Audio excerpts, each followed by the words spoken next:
It's a very intense moment. The chance to try something nobody's ever tried before.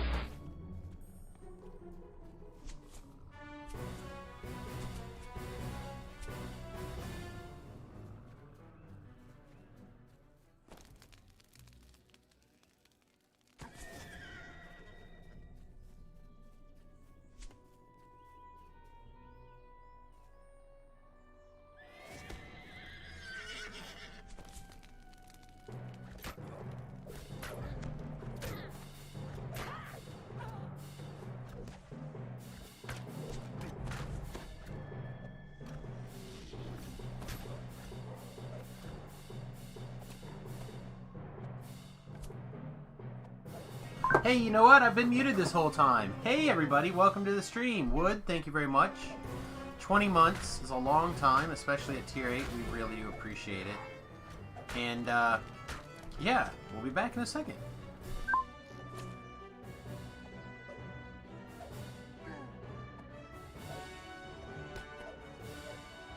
Our nose, my nose, will not stop running. And it goes from fine to literally running down my face. It is disgusting. So anyway, I realized that we need a few more supplies. So we're going to go back to town, pick up a few more supplies. And then we will come back to the Feywild. Yeah. You wonder why I was so quiet. Well, that'd be it. I've been muting myself all day trying to blow my bloody nose. It just won't stop running. It's almost bad enough that I would just give up the entire stream. But I don't want to lose this 10% Reaper experience. I'm like, argh. But no, I said greetings and salutations, everyone. Welcome to the night stream. We're going to do our best to go through Feywild and finish up what we haven't done. And then we're going to get started on... Oh, we had some Night Shield scrolls in here. Now we're going to get started to get back on track. So we have 10% Reaper experience, and VIPs also get 10% regular experience. So it's a lot of experience for yours truly this weekend. Lots of experience for yours truly this weekend. What am I looking for? We'll grab these, but that's not what I was looking for. I was looking for a way to get True Seeing. It doesn't involve bind a character on equip.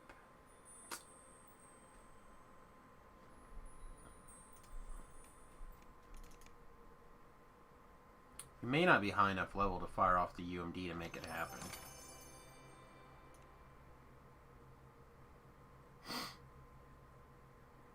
And we're pausing again. Be right back.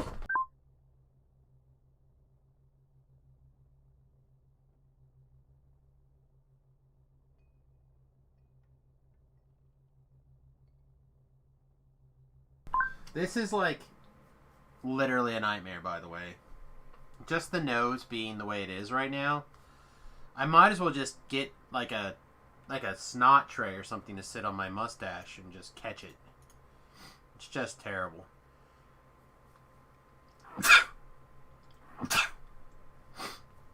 Oh, I hate it.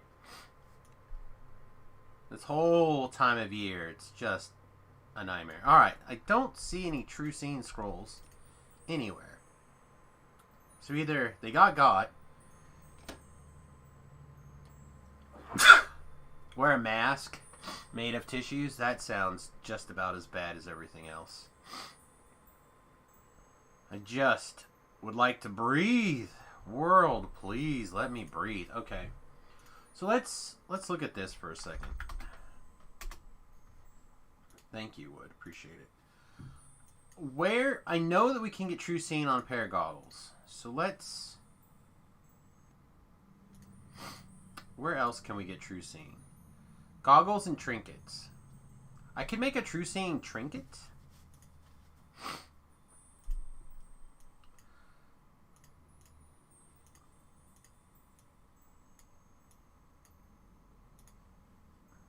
Then what else do we put on it?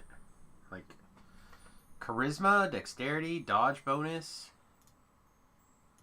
Seems bad. But right now there's so many things that are just... We don't have time to not take... To have monsters not take our damage. Vicks Vapor Rub. I took some stuff and I'll probably open up... I'll turn my fan on here actually while we're at it. And I will probably put some... Where's my... Not that this will help tonight, but it might help for tomorrow.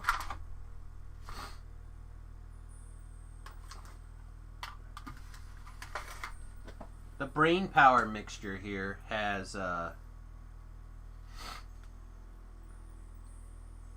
my beard has what was it called? Peppermint oil in it. And peppermint oil apparently does a really good job at opening up your pores. It's got a lot of that same effervescent action. So maybe I can use my beard like a diffuser. And I'll just take the Brain Power and set it in front of the fan. And see if that tears things up.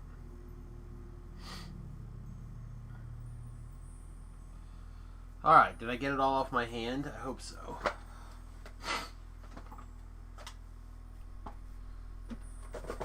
Again, we're probably going to end up pausing a lot to blow our nose this evening, and I apologize for that.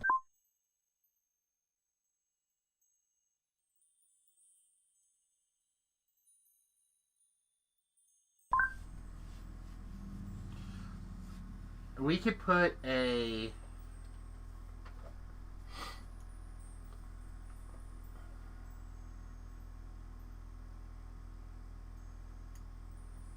like a resistance, I guess.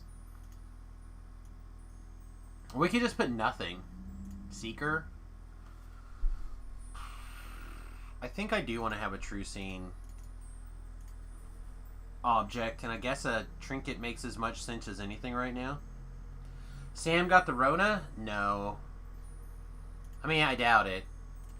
The only person I have seen that doesn't live here in the last week has been technically Remington, I guess. Remington really doesn't live here anymore, but he came over. He's been over for a little bit here and there. But he gets tested for Rona. He got tested 3 times yesterday. He gets tested weekly, and he has not come up positive, so it seems unlikely that we've come up positive.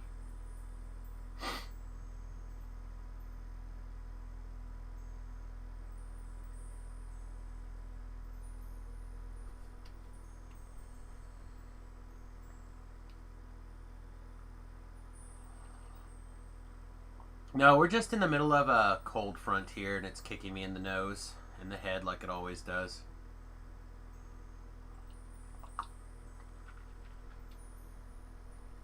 If it just gets cold and stays cold, it'll be fine.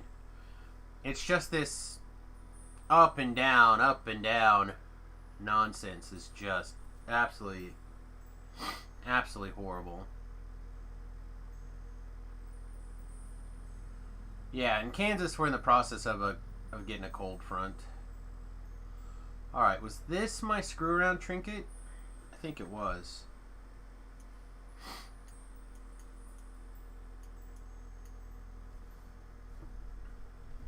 $62 going down to $48.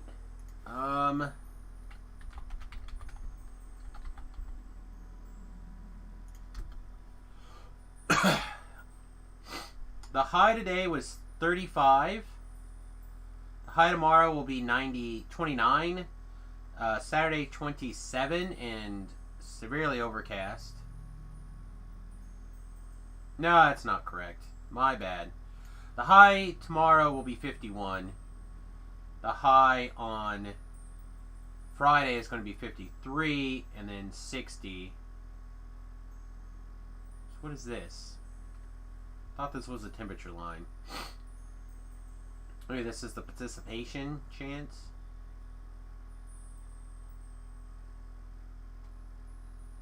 I don't know. But it's getting colder. It's getting colder, getting nastier. It's that time again.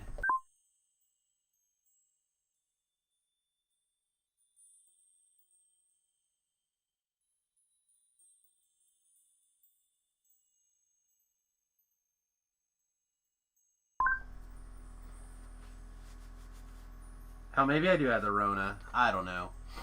Alright, sweet. We got this trinket moved over. Let's go turn it into a True Scene trinket. Then I think we can afford to get back in here. It's at 60, 64, 62, and you have to go get your blankie. It is that time of the year. I thought I had another sneeze coming. There it is.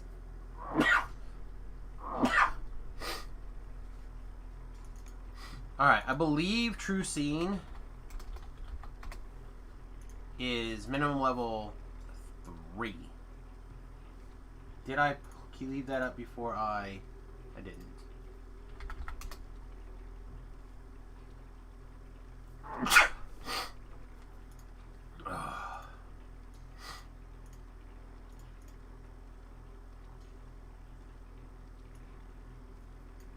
Actually says non-scaling.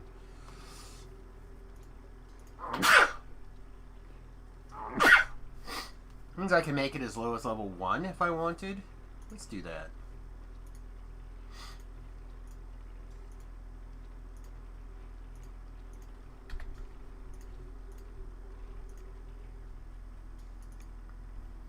Also, it turns out True Scene's really cheap.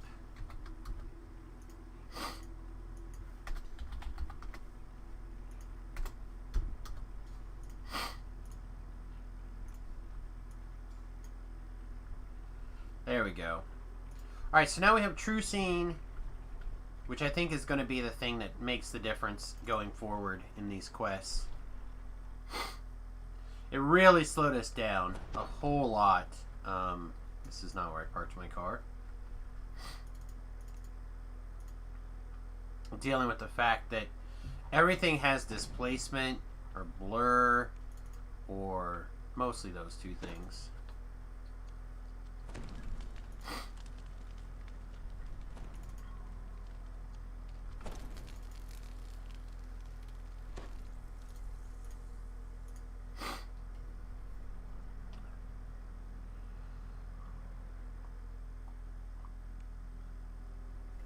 Feywilds are level 5 and level 34, I think. That sounds correct to me, but I don't remember for sure. We're a little bit above, because I didn't want to miss all the great experience from Three Barrel Cove, so I did Three Barrel Cove. They did not raise the level cap, no.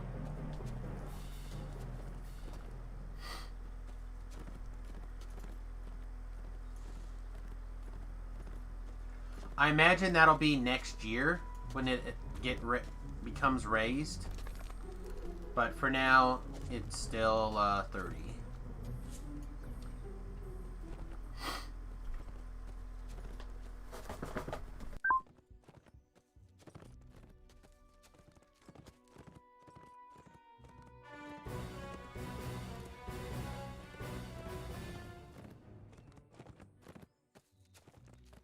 Within the distance of just a few short steps, the temperature plummets and snow. Oh, man.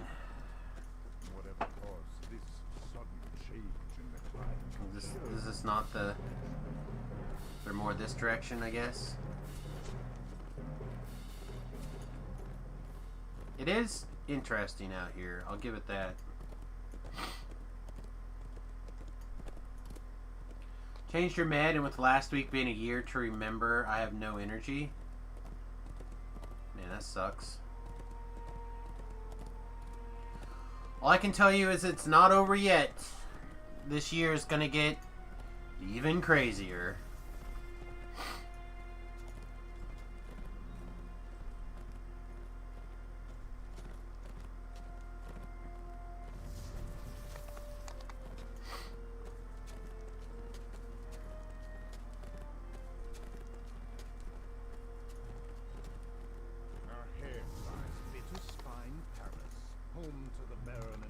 Alright, we do have two quests here.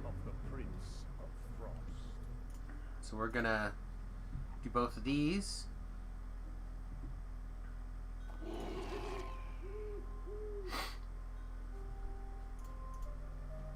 have arrived at Bitterspine Palace, home of one of the Prince of Frost's vassals. You proceed with caution.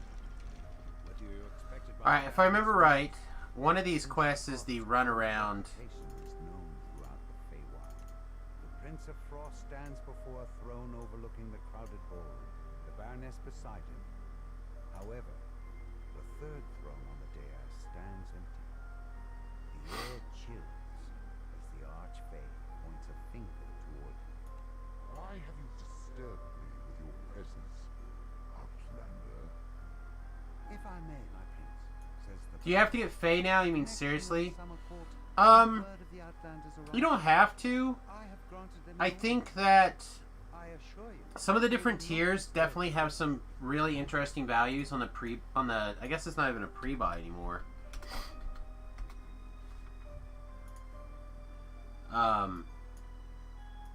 So you do get some value, even if you buy the littlest edition, the standard edition.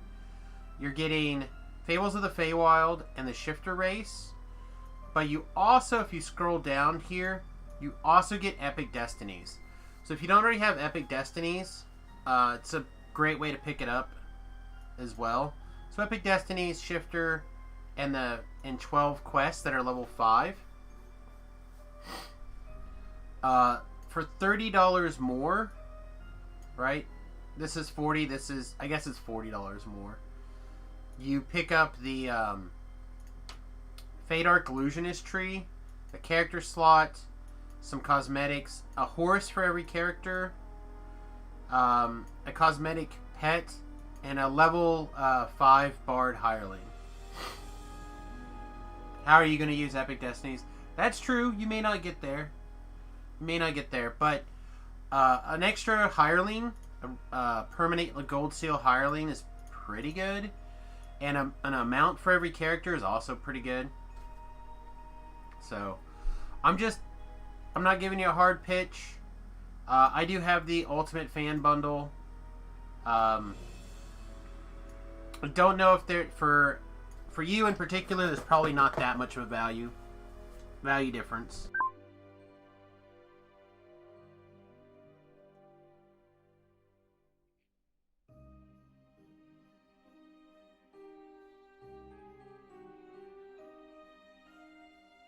Unless you really want to also have the Epic Hireling, but again, it seems unlikely. But the Collector's Edition and the Standard Edition do have a reasonable amount of value, I think. I don't think they're going to go on sale this for Thanksgiving. I just don't. I do, however, think that Ravenloft and Sharn will probably go on sale.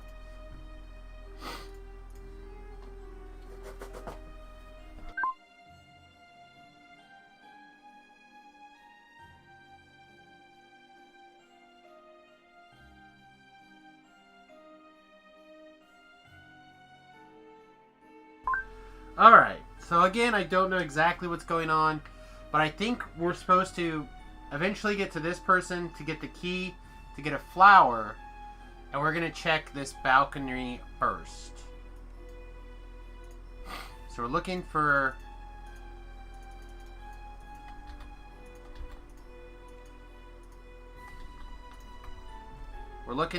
some stuff, and apparently... There we go. Miraculously sprung up inside the Aurora Garden. We're told More Feywild. Yep, one. We're gonna try to get the quest done here. somewhere, perhaps out on the windward balcony. This door leads out to the windward balcony. Dim gems on either side. You can see that it has been sealed to prevent guests from following Osha outside.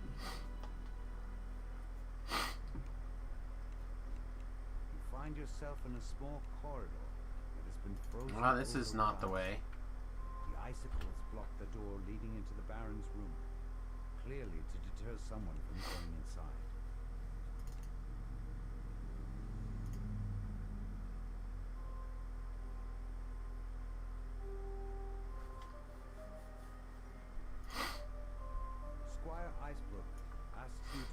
urgent message to the Baroness.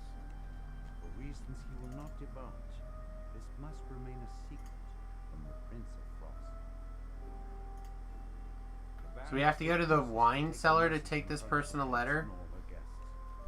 She tells you to meet her downstairs in the wine cellar. Suspect there's a lot of running around.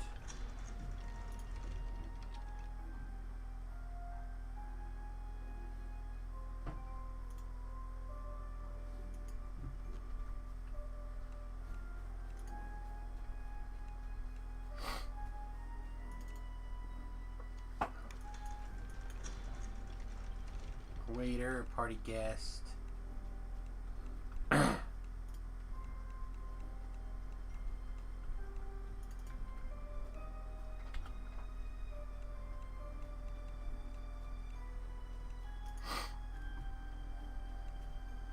$10,000 channel points make the streamer take off his shirt. I mean, I'll do that for free, but not on camera. Then I'm just going to put it back on before I get back on camera.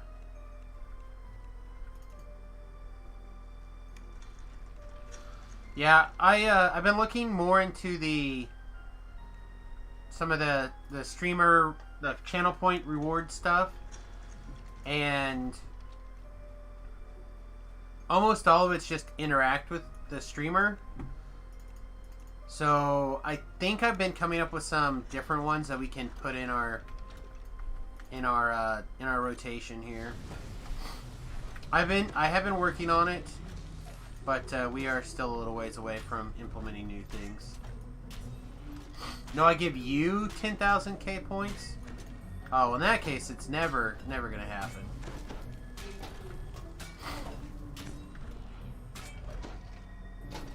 We have to earn them points. Are you kidding? Can't give you points.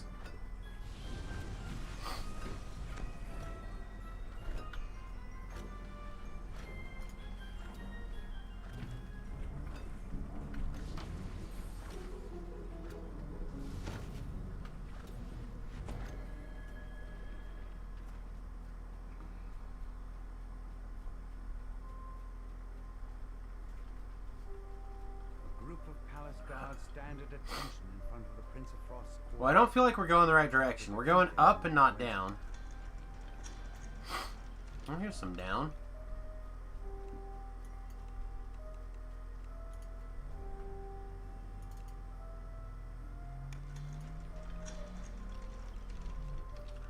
Well, the trick is that you have to remember is that you have to be... I'm going to click on this and see what this does. Yeah, it doesn't do anything. You can't have the tab muted for it to count. At least not through Twitch. I think you can tab it in the actual tab. And then you can go into lurking mode, basically. But if you just mute, I don't think it counts.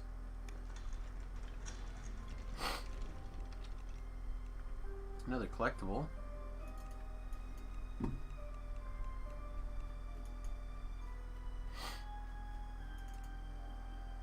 That is some channel points. We found a shrine.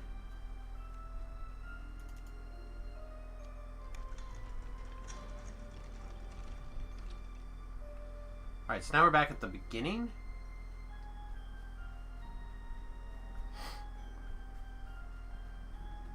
Alright, there's another door this way, but I think again that's not where we're going.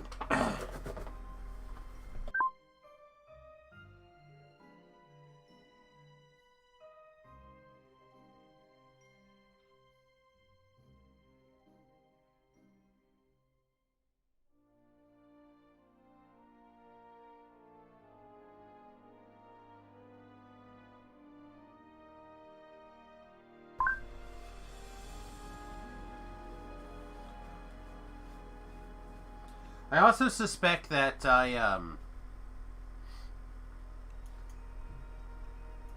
why is this showing? It's just big? Okay. What was I saying?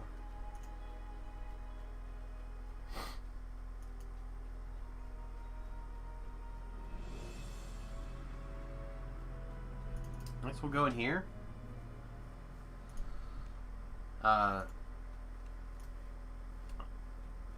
suspect I'm coming down. Oh yeah, there's this patriot. I suspect I might be coming down with an ear infection too. You notice a bizarre painting depicting the Wintertide Ballroom.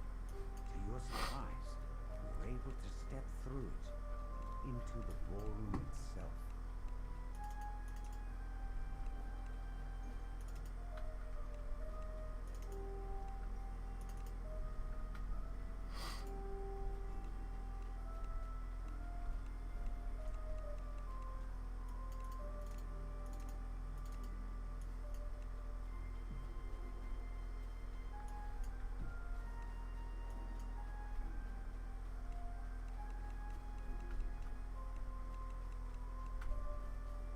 Aha, there's another door. To the cellar even. Look at that. Found it.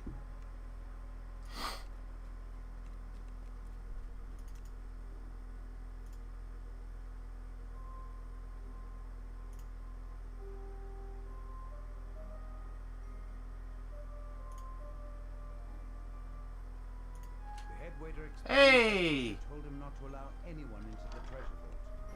However, you were able to persuade the goblin to unlock the door for you. Water elementals flood out of the treasure vault to confront the intruder. A wave of relief washes over the Baroness's face. She stands to rest. The Baron is alive and safe. Whatever he got himself into, he's gotten away. Where's Beef? I'm sure he's busy playing Dungeons and Dragons. I'm sure he'll be around whenever he's free.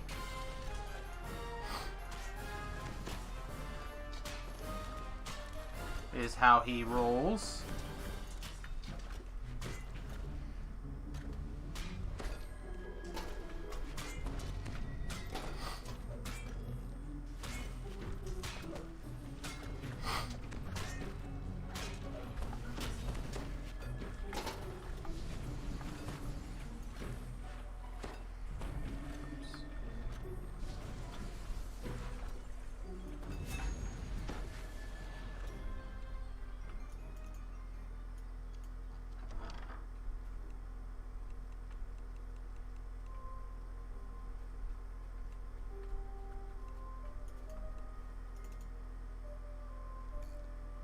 You hear a bell chime in the ballroom as you pull this lever.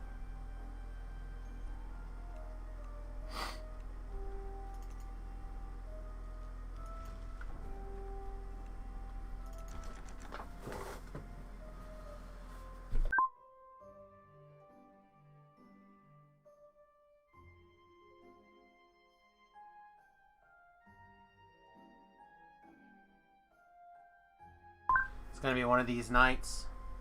I apologize. This is gonna be. In fact, just gonna pre-prep the next Kleenex.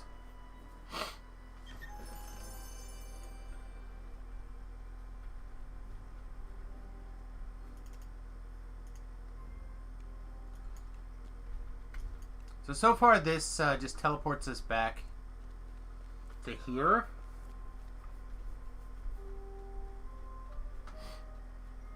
That door is not open. One light of it is open.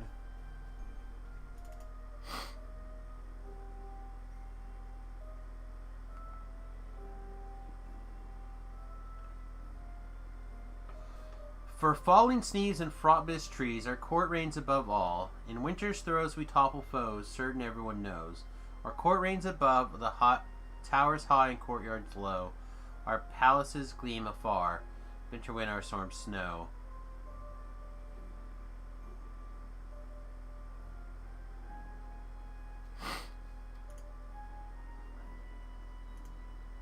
Squire Icebrook. Alright, well, experience it is. Older than the palace, as payment for delivering his message to the Baroness.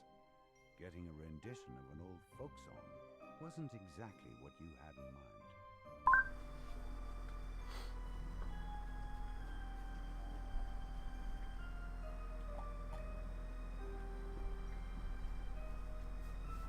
Alright, we're still missing a light. don't think we've gone through this one.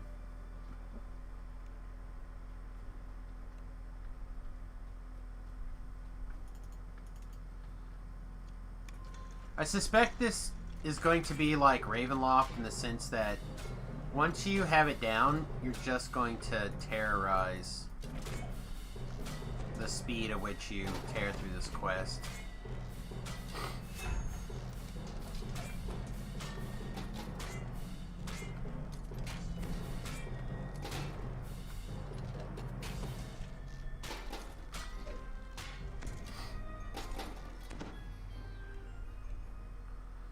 Alright. Ah, a green lever. Perfect. You hear a bell chime in the ballroom as you pull this lever.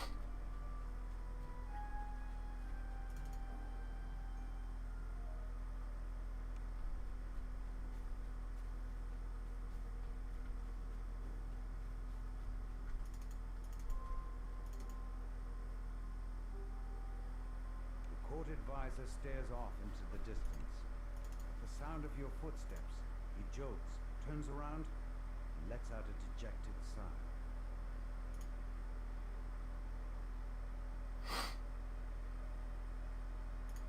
Bosha hands you a key. He tells you that the frosted cerise flower can be found in the center of the Aurora Garden.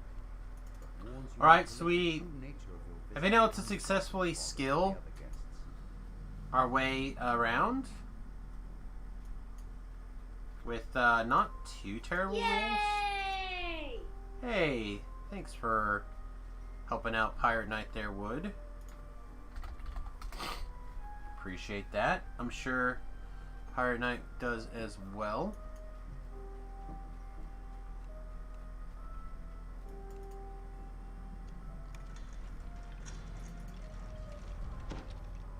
Alright, so here's the flower. Into the snowy garden.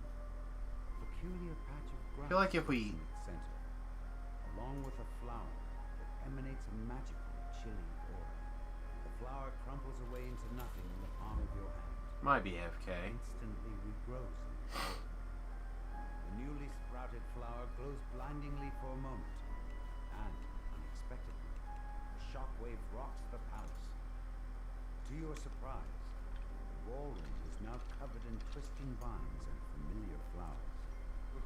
I thought I eradicated those flowers a millennia ago. Now they're everywhere. Snarls the Prince of Frost. Outlander, we will fix this.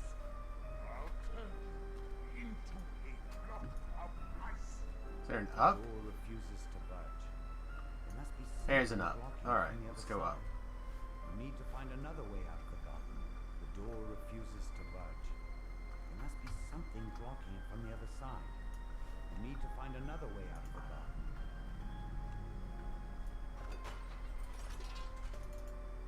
Alright. Alright, up and through the frozen wall. Alright, so now we have to talk to the Eladrin guests.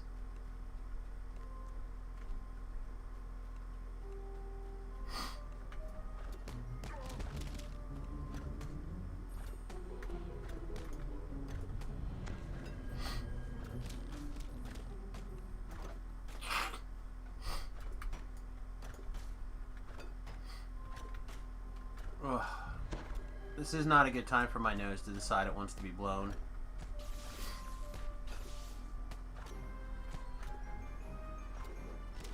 Ah, we found a group of mobs behind us. Excellent.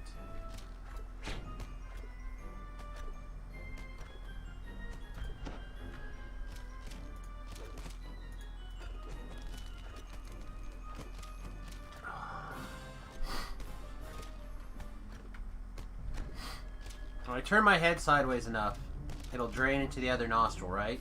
That's how physics works. I play DDO like this all the time. This is the best. You guys should try it. It's like a whole different game.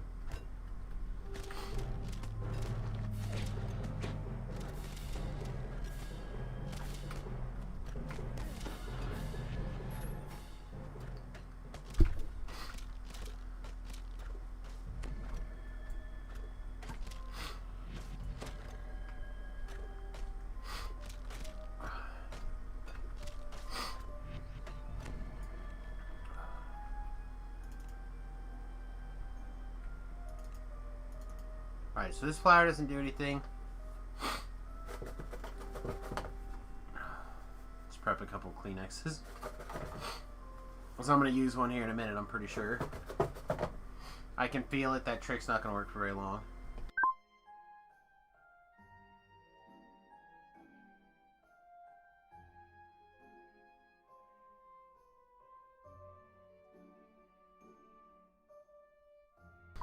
The Bard is level 5, Wood. And 30. 30 and 5. Alright, did we get all the trash up here cleaned up?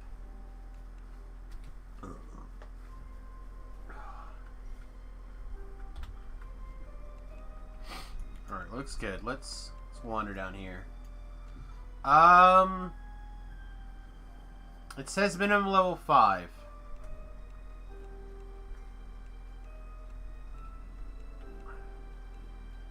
All the Eladrins down here are gone.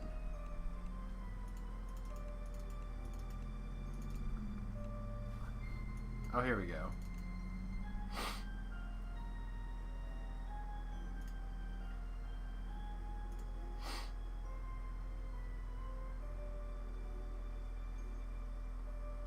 Yeah, I'm not using the epic anytime soon either.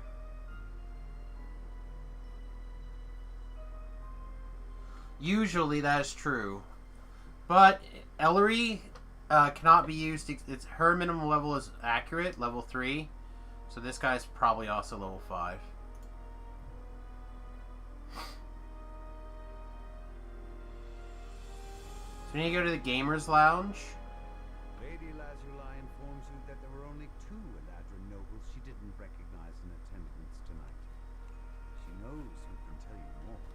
So Snowdrift, the resident social butterfly of the Prince of Frost's court. Dining parlor,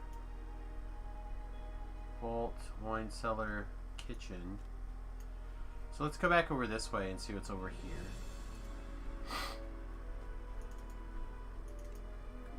Yeah, I just know that that Ellery, or this Ellery, is level 3.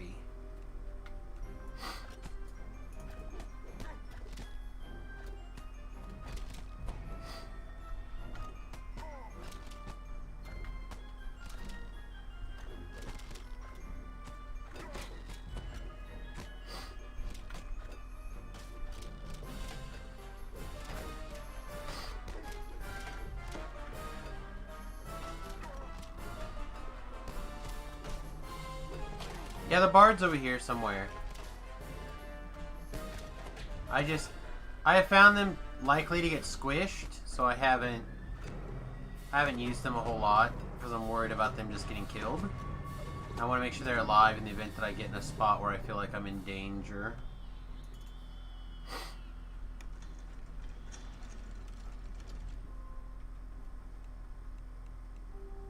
So what is this room? The Gamers Lounge. Alright, so this is in fact where we want to be.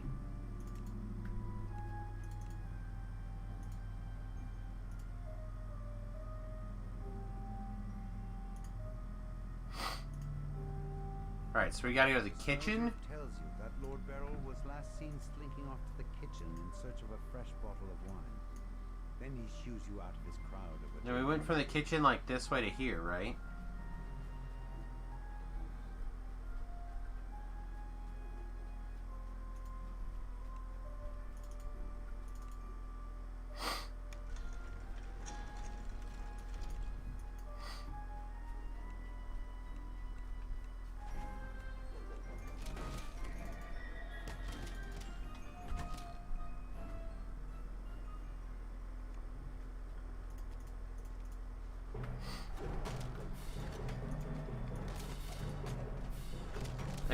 It might be very similar. Oh, we got a Pure Reaper behind us. Or some sort of Reaper behind us. Carney.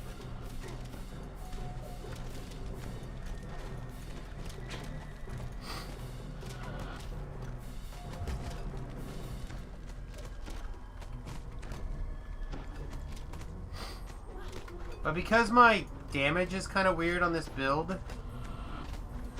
I'm very single target DPS until much later level. I can't hold aggro like I would against other mobs here.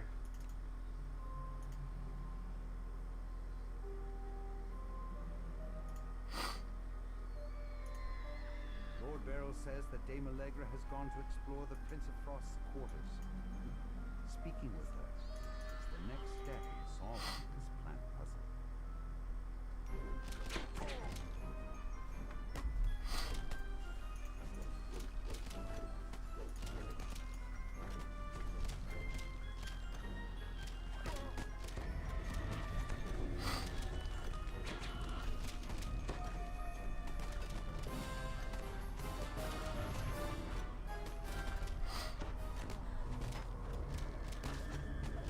We don't always have the best builds. That's unfortunately true.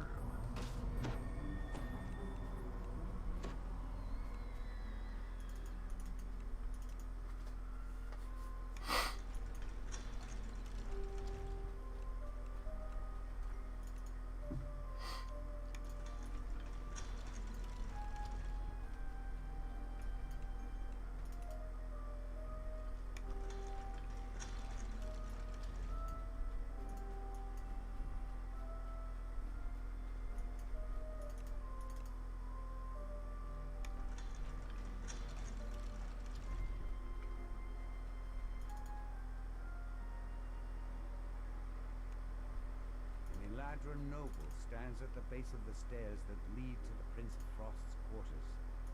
This must be Dame Allegra, the mysterious newcomer you're looking for.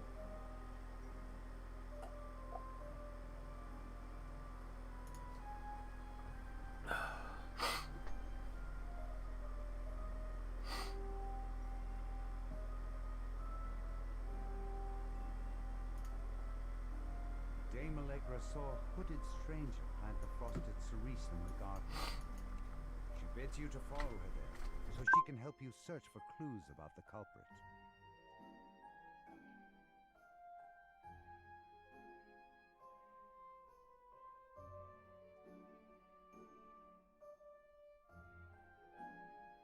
Alright, I think we can take this D-door.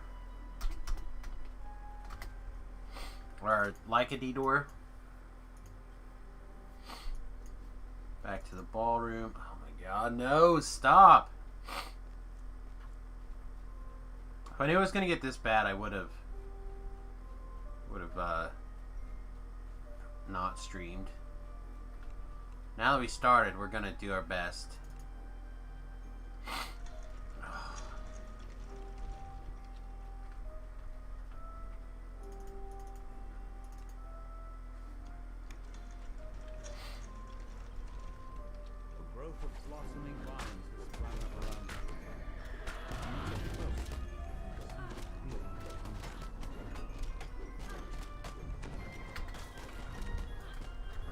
Can't help you. Yeah, see, this is what I mean, though. I don't know what's going on with this particular build, but it seems like there's no... My aggro mechanic is super low. So the hirelings just get the aggro and keep it.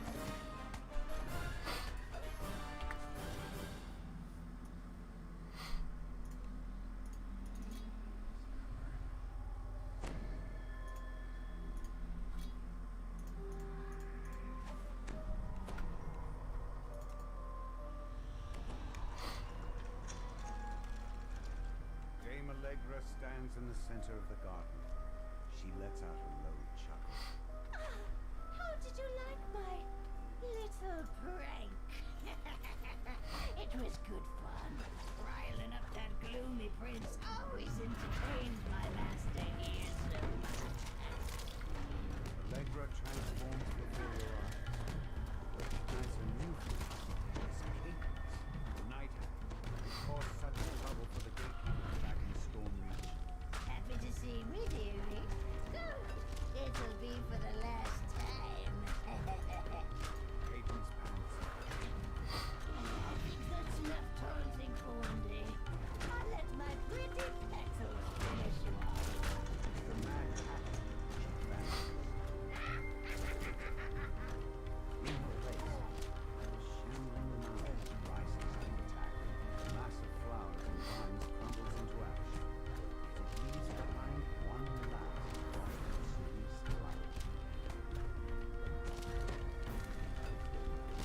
this quest is definitely a lot of running around.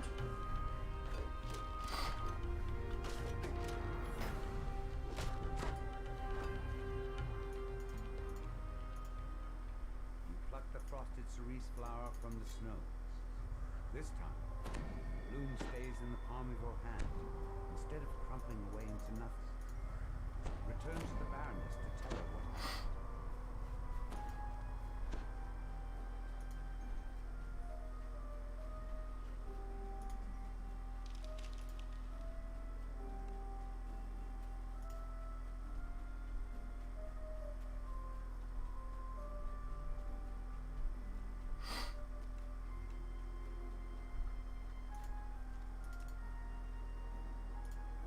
Though the prince himself would never admit to it, Alright. the Baroness tells you he is in your debt. So yeah, there's a lot of running around and then a couple of little fights. Now that you have the frosted cerise, you're one step closer to waking Lord Arden.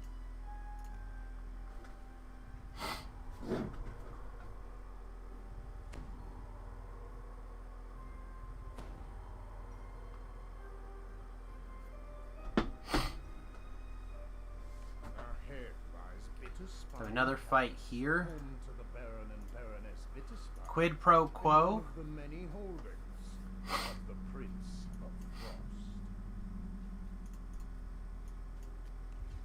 The Prince of Frost glowers down at you. Yes, why have you come here? Out with it.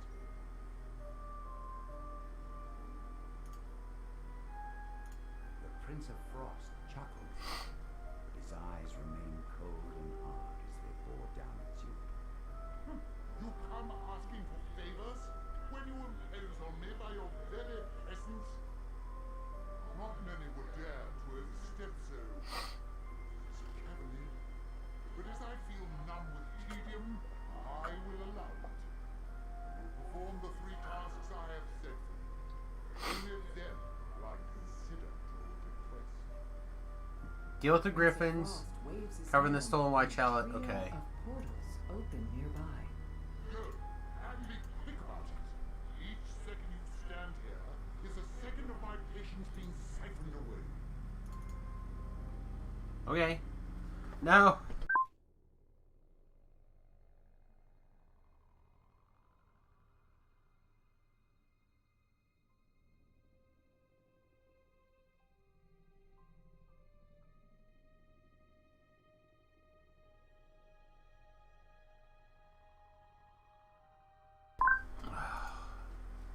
You've arrived at Rhymes Refrain, one of the Prince of Frost's favorite venues.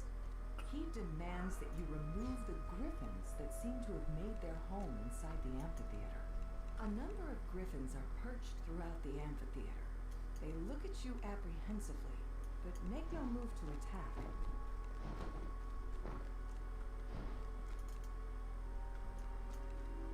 Said chirp.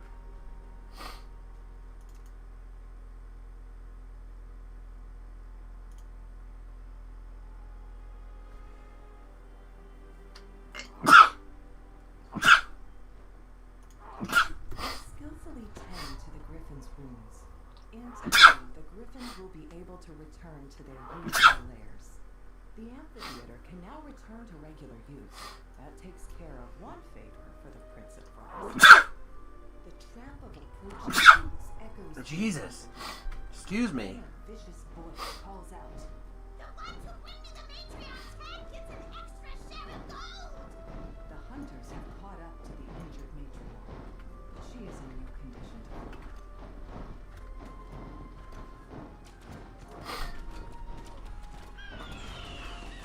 Oh, jeez. Oh, we might. I'm gonna try to get the rest of these quests done at least.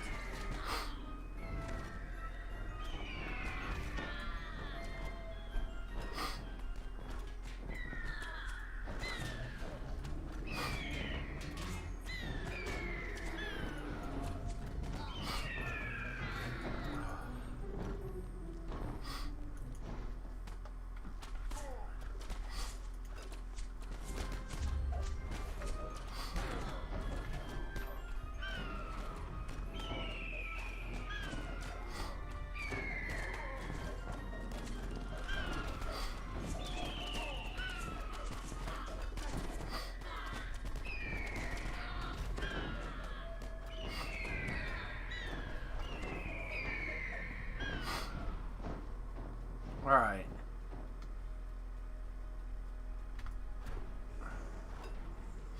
Well, clearly I went the wrong way.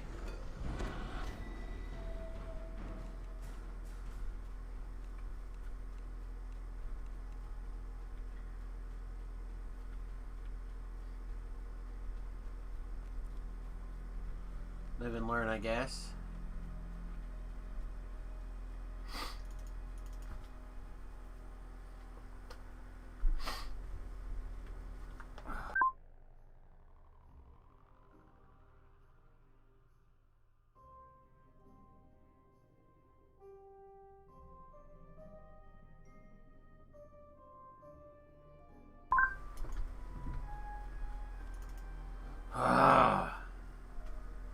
An injured guard calls out to you.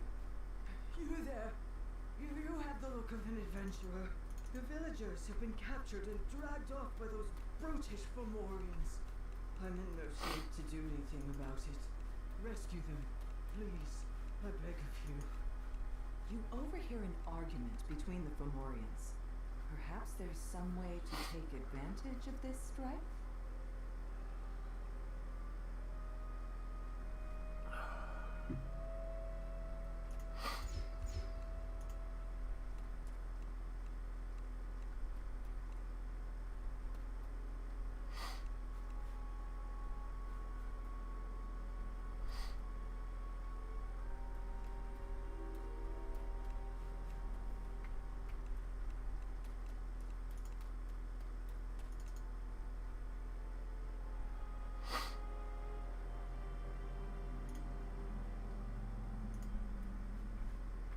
Lurtz considers your words, then gives a single I just tricked him nod. into He begins heading into towards taking a where shot at he his last brother? knew his brother to be.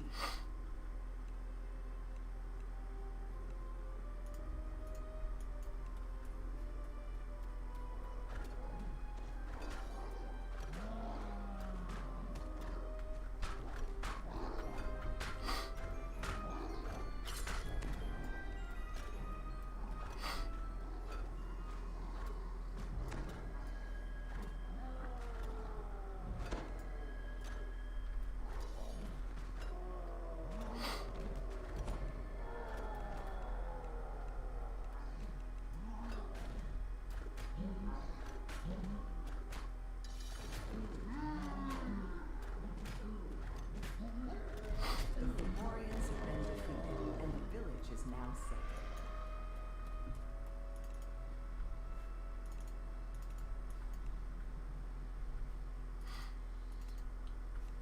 That physically click on all of them, I guess. That wasn't that bad.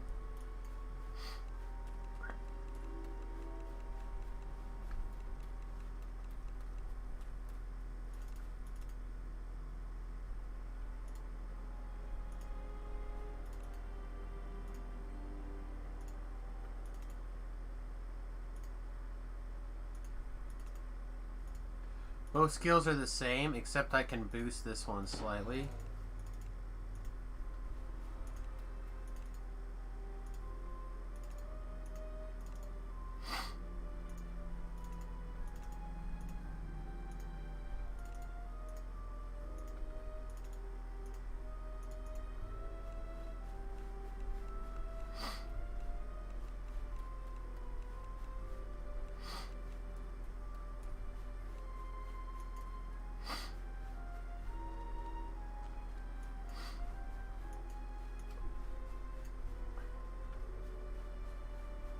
I don't see anybody else.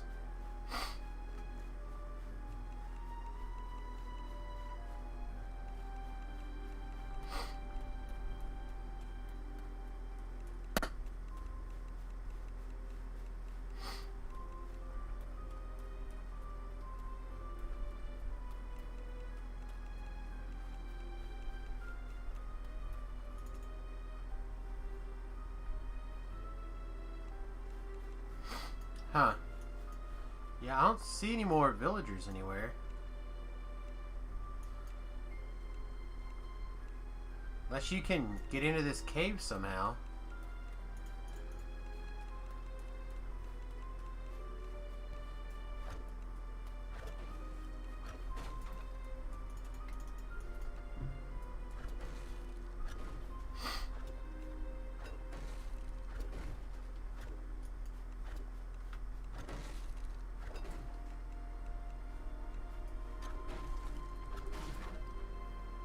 I'm not... Oh, here's another gate potentially over here. Okay.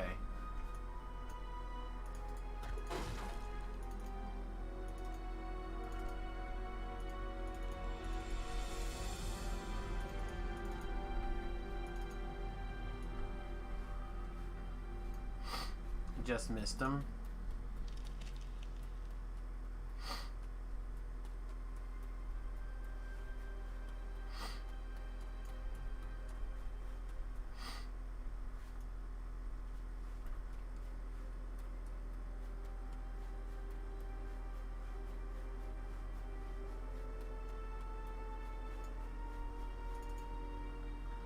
Alright, that's not the worst.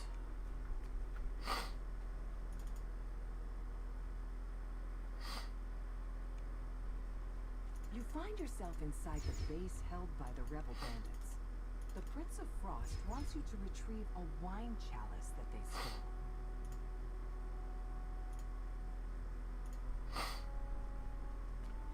Alright. This is the part where...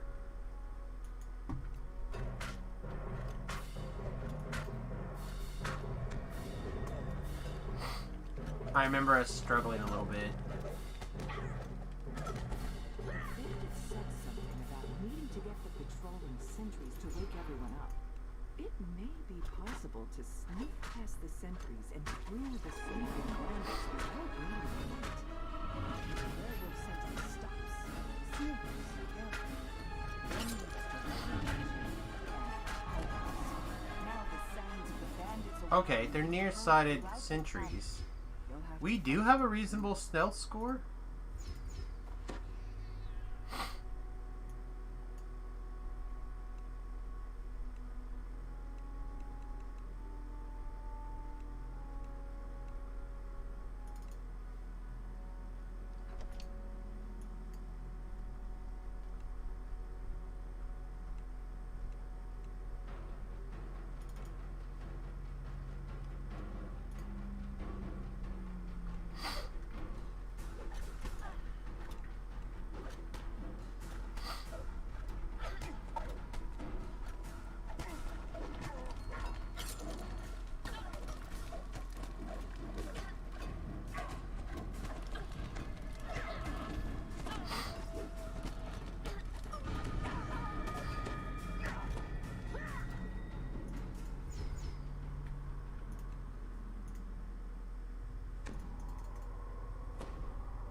No ruin or anything to click on in there, just bad guys.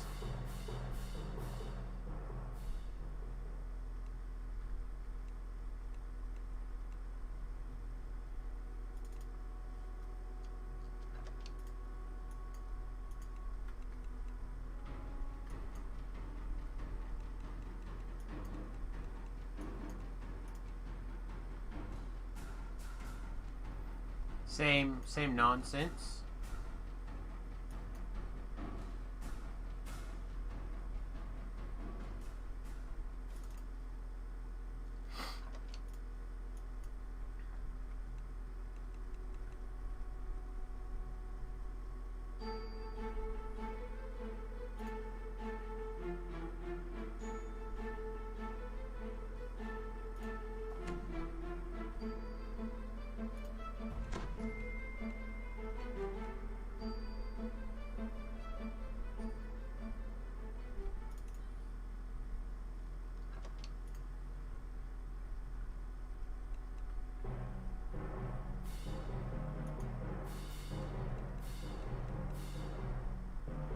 This seriously doesn't connect, huh?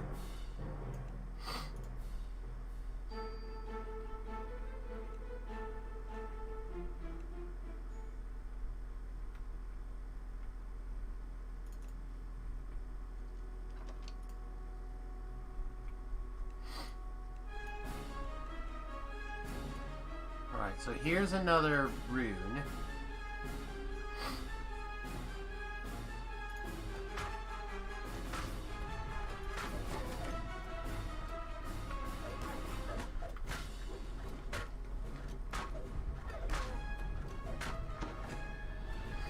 I suspect that these runes are random.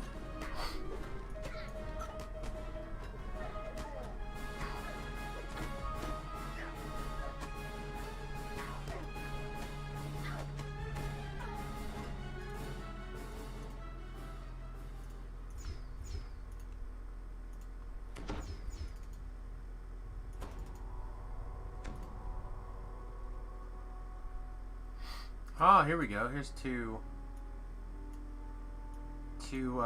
on runes.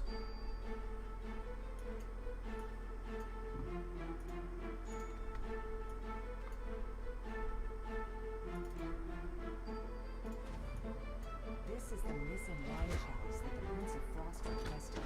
Now that you've done these 3 favors for the Prince of Frost, perhaps you'll read one.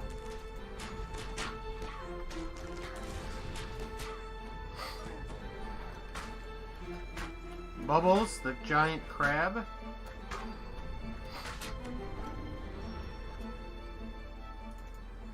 Paging through this well-worn journal, you learn that the bandit captain has a private stash of treasure hidden somewhere in the caverns. It would certainly be a shame if it were to be left behind. Well, if it would be a shame,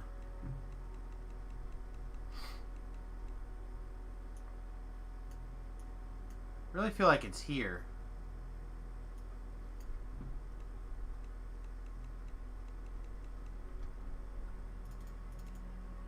Right? Doesn't that make the most sense?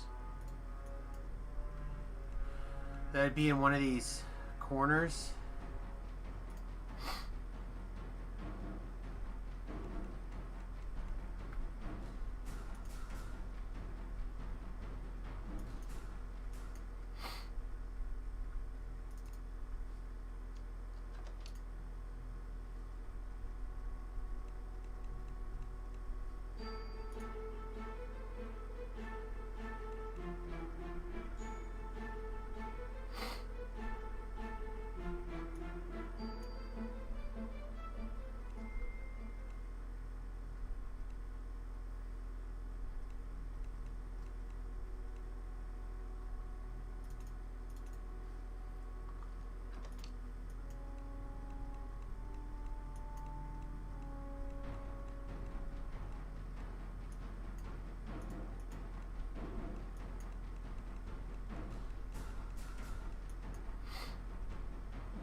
Well, apparently touching the note makes people unhappy.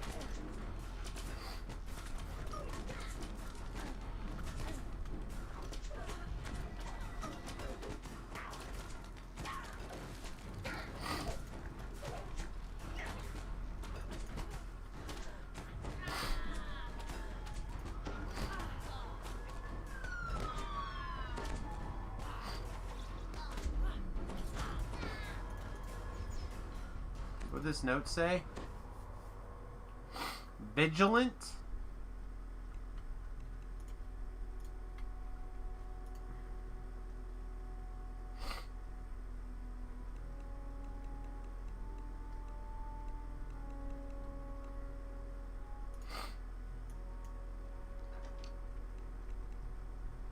Whoops.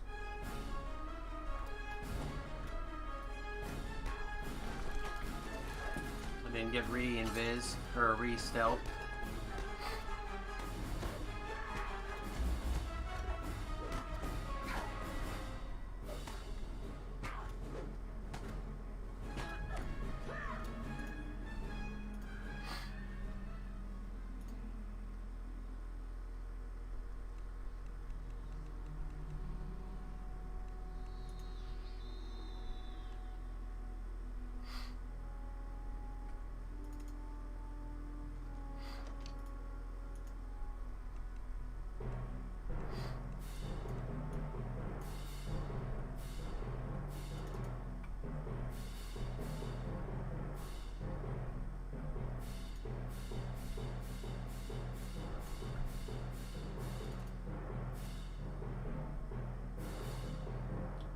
Vigilant, efficiency, vigilant, efficiency. All right.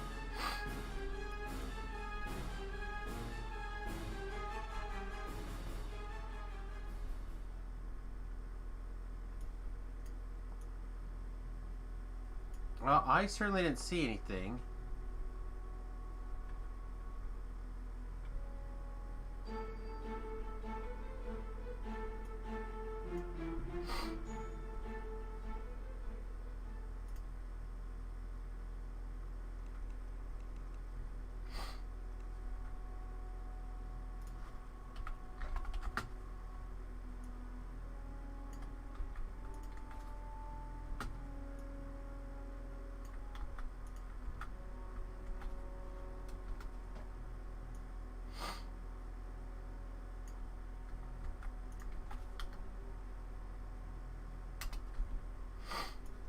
Well, saying it there didn't get the job done.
Yeah, I don't know. Not sure where this extra treasure chest is at.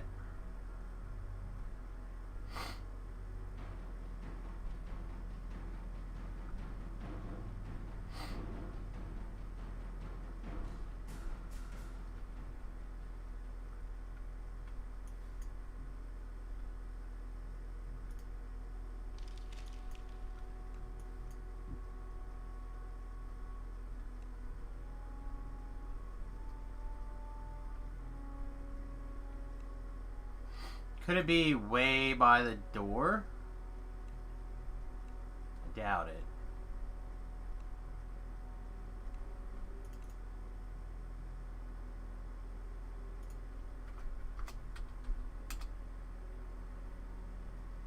What? Well, whatever it wasn't say it there. I don't know.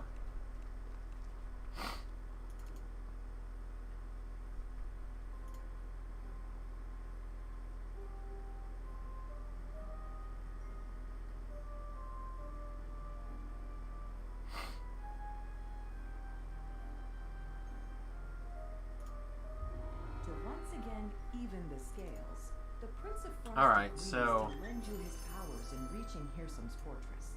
You can now proceed with the final part of your plan, trading Hirsum's needle for the Codex pages. I did that quest already. Okay, so I didn't do things in the story mode order. Go figure. Ahead lies Bitterspine Palace, home to the Baron and Baroness Bitterspine, and one of the many holdings of the Prince of Frost.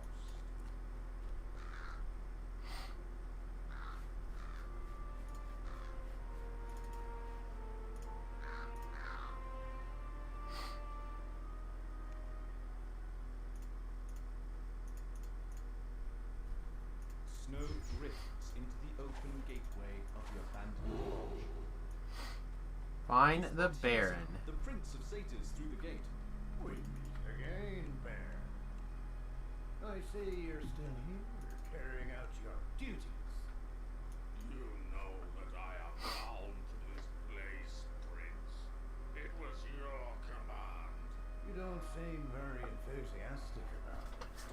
As it happens, I I'm about to have a very important meeting here, and I don't wish to be disturbed.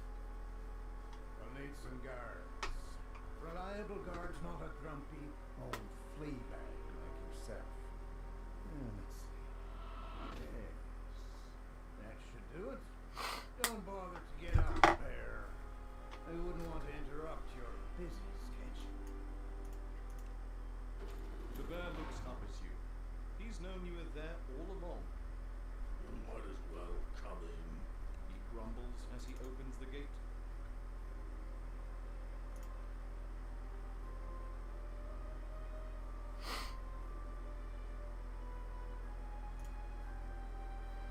Sap of a sky oak, an owlbear butter, and gloves of a giant. The bear Okay. agrees to help you find the Baron, but first you must bring him 3 items.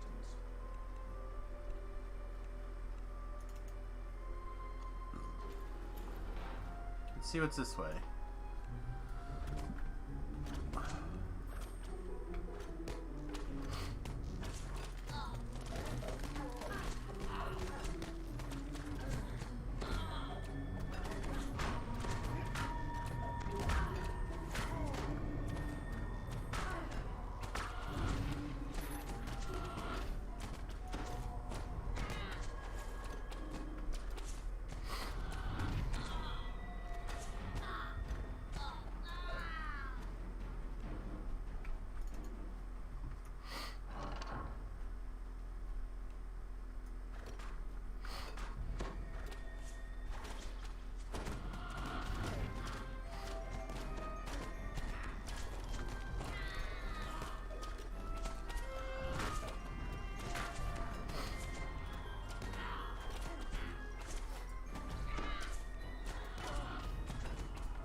Sap of a sky oak. Where are we gonna find?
So used to seeing Faye touched and like thinking a nasty champ.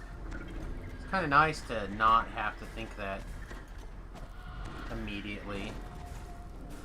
Oh, there's one. There's a Faye touch spider. Does that mean he was touching himself?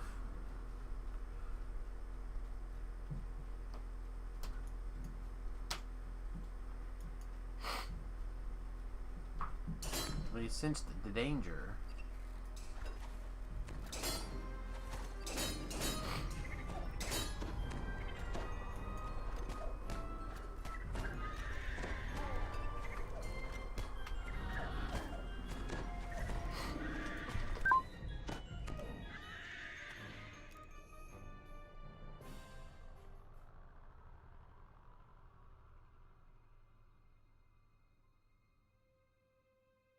We had a pretty good streak there for a little bit.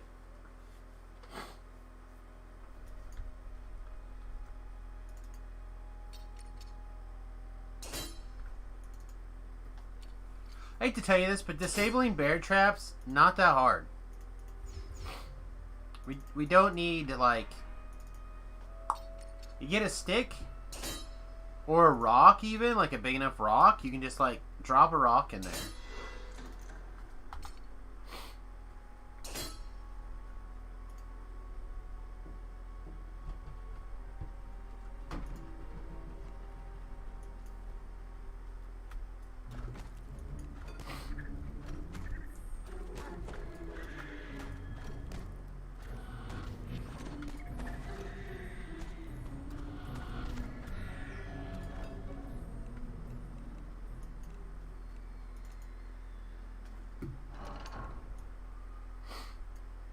A massive figure looms in the murk ahead. You found one of the Fomorians, twisted giants who live in the caverns beneath the Feywild. Oh, I need his gloves.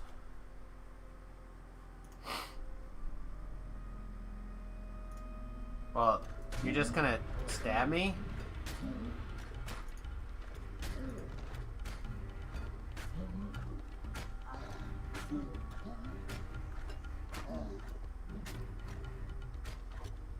He's not even wearing gloves.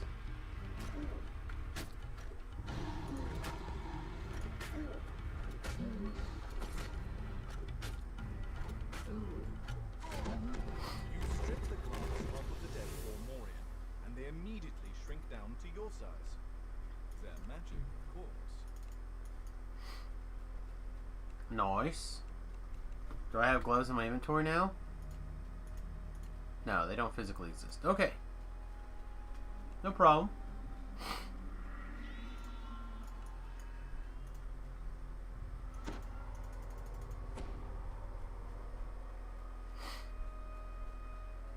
He has a long run for no reason, though. We have to swim back out since we don't have Detour? Samus no likey.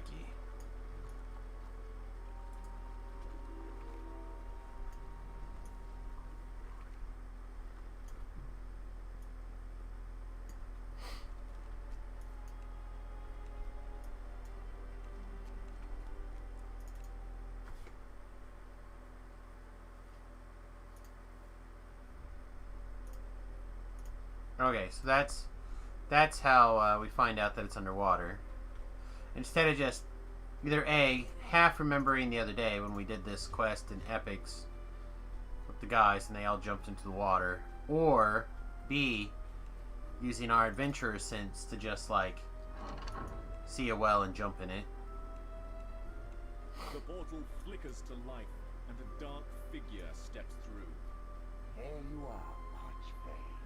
I have come as you Oh, this is some shenanigans. you obtained the Codex pages. Naturally. No, it took some doing. The Mornings gave my trouble.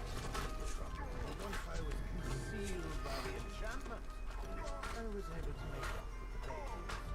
Leave those druids nothing to go up. Let us be done with this. Hand over the pages. Now, let's not get ahead of us. There are two sides to this deal. How can I be sure that you'll deliver what you've promised? Much. You wish to transform the entire Feywild.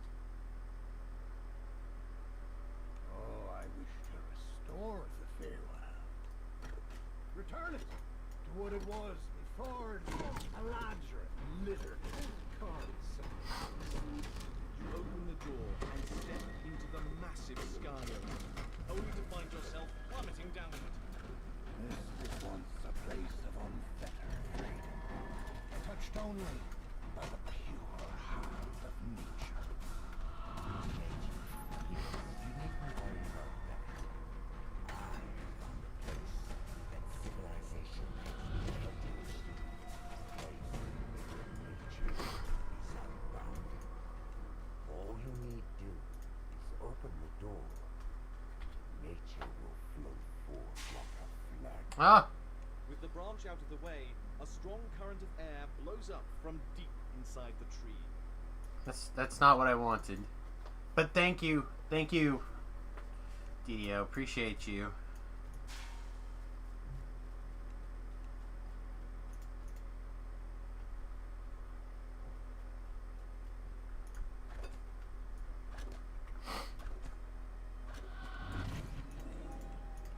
Well, I was gonna say, the way this guy is like beelining at us, he's got to be a Carnage Reaper.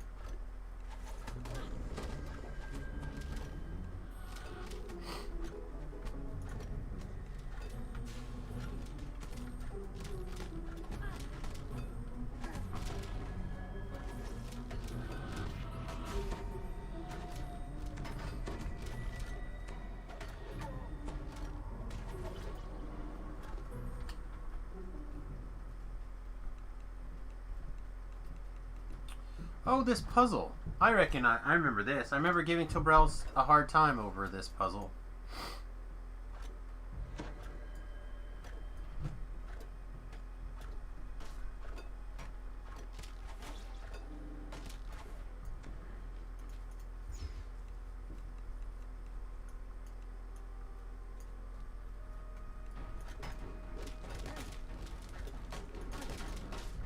Man, a lot of trash.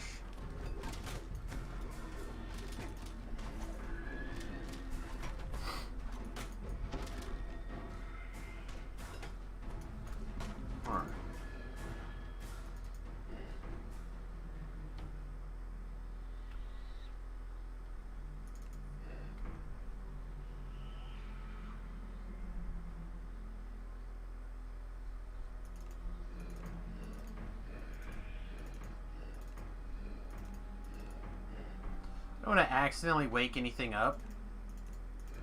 Like this, I'm assuming.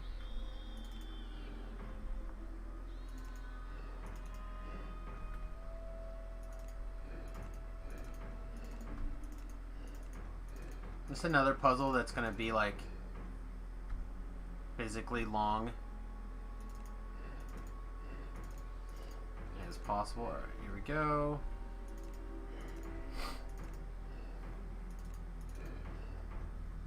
I feel like DDO loves making puzzles physically as long as possible.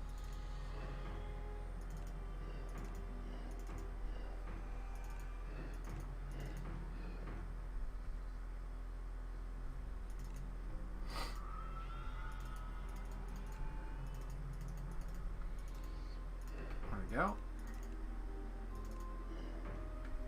So this has like, what, 2 ways to go?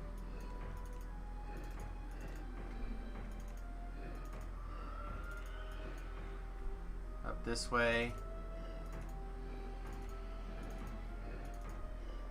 So either way, it's got to go that direction.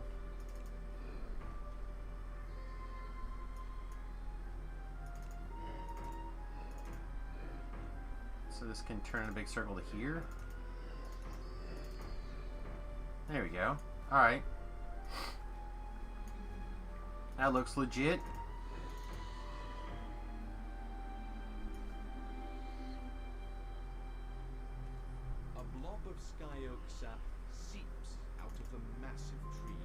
Alright. What could the bear possibly want with this?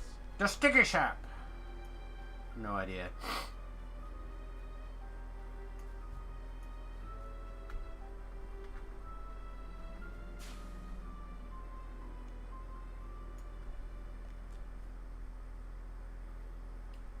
Assuming we're gonna find a shrine soon.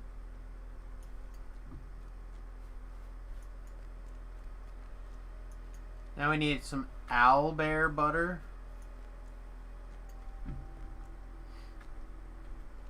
So now we gotta find a owlbear. And we gotta milk it.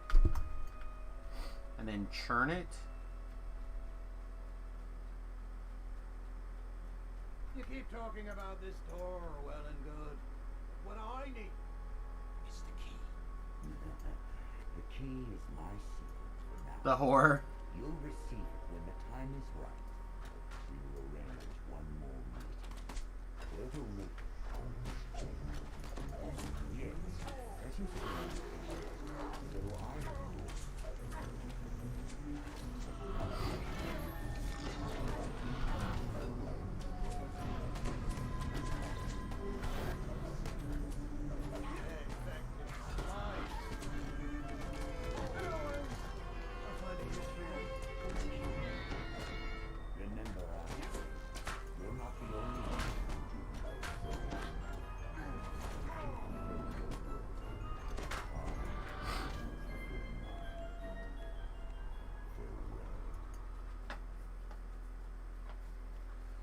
Alright, let's see. If I was Owlbear Butter...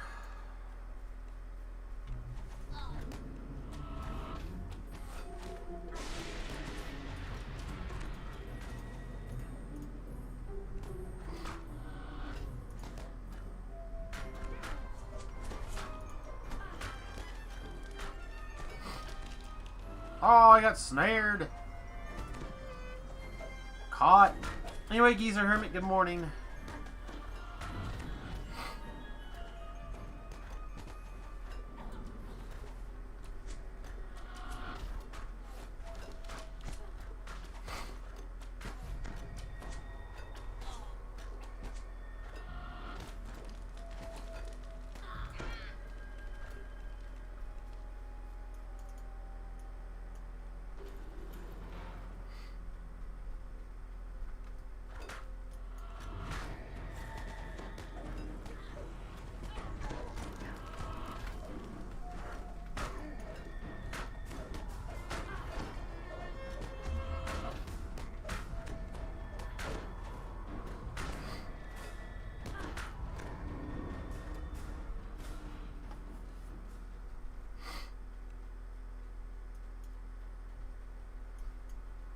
Alright, let's go this. That's the beginning.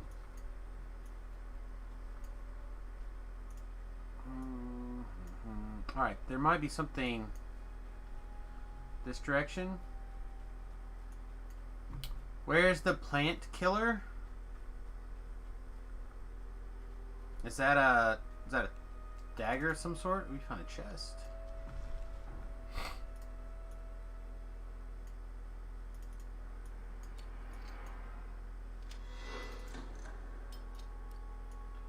By the way, Pirate Knight, in case you missed it, you now have the 1 month first tier subscriber icon.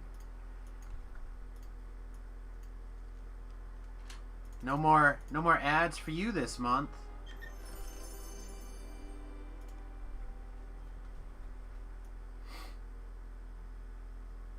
Yeah, Wood was generous enough to kick a subscription that your way. Alright, so that's the well.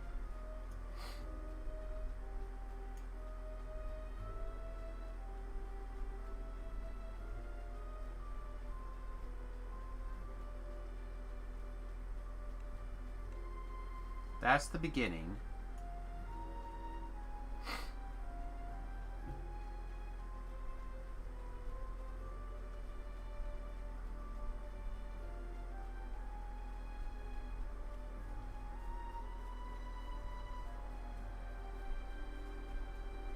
Here's another door. I actually kind of like this one so far, like this area. Like, it doesn't physically...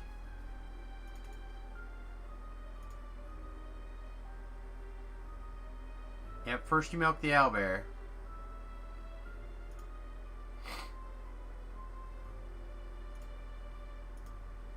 The gnome baker tells you that he doesn't have any owlbear butter.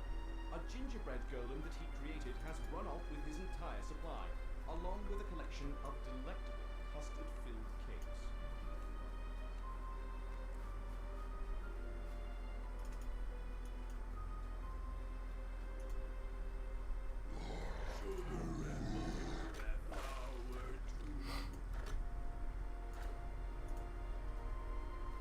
We have to,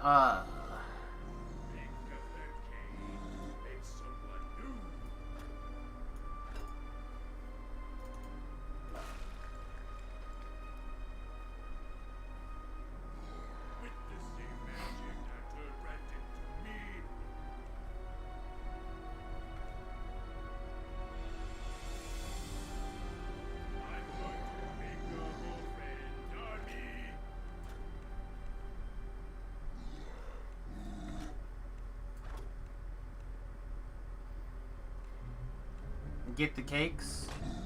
Well, again, the cakes are just like landmines. No, switch.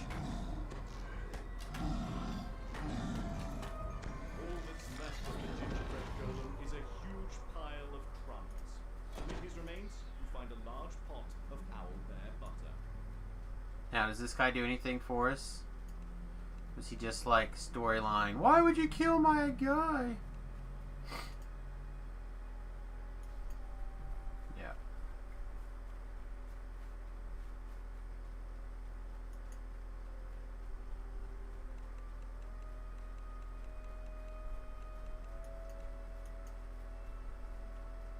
So I feel like the cakes were just there to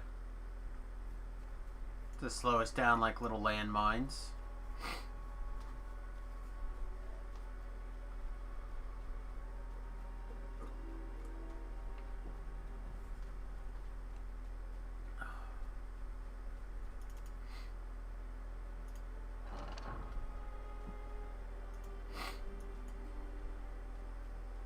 That's right, little sticky landmines.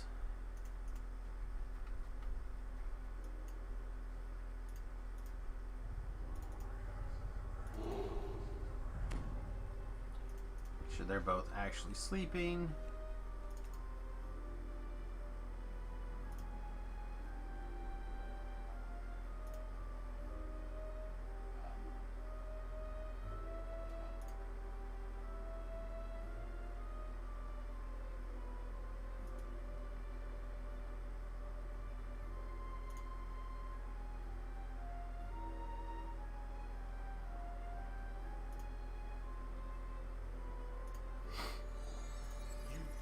Giant's gloves, reach deep inside the bear's mouth, and pull out an elaborate, a black unicorn. That is gross. Into the room, and a voice sounds in the mind.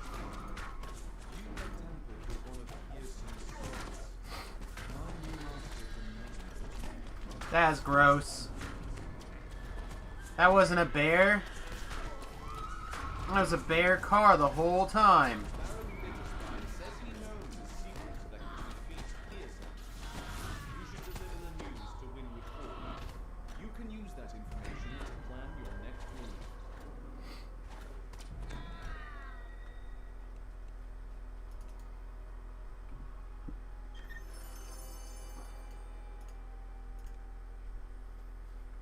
Alright, I think that's all of them.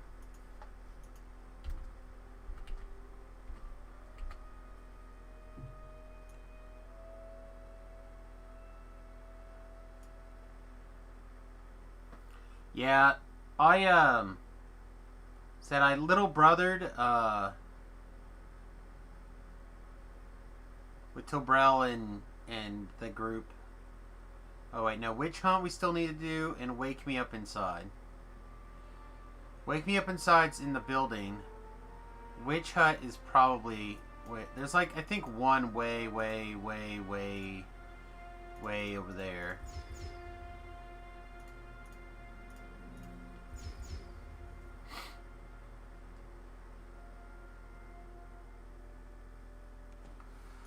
Alright, so...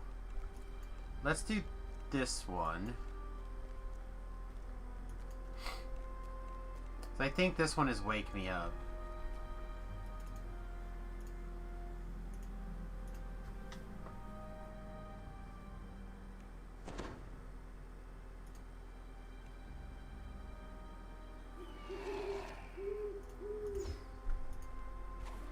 You awake from your unexpected slumber.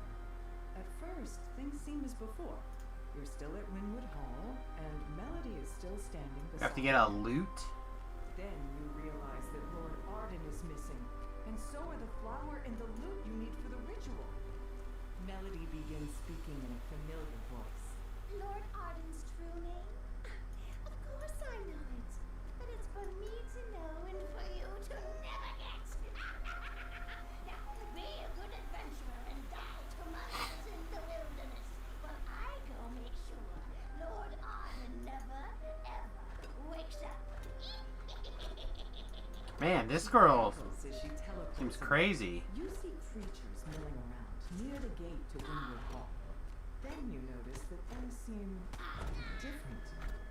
This isn't the Feywild. You are trapped inside a dream.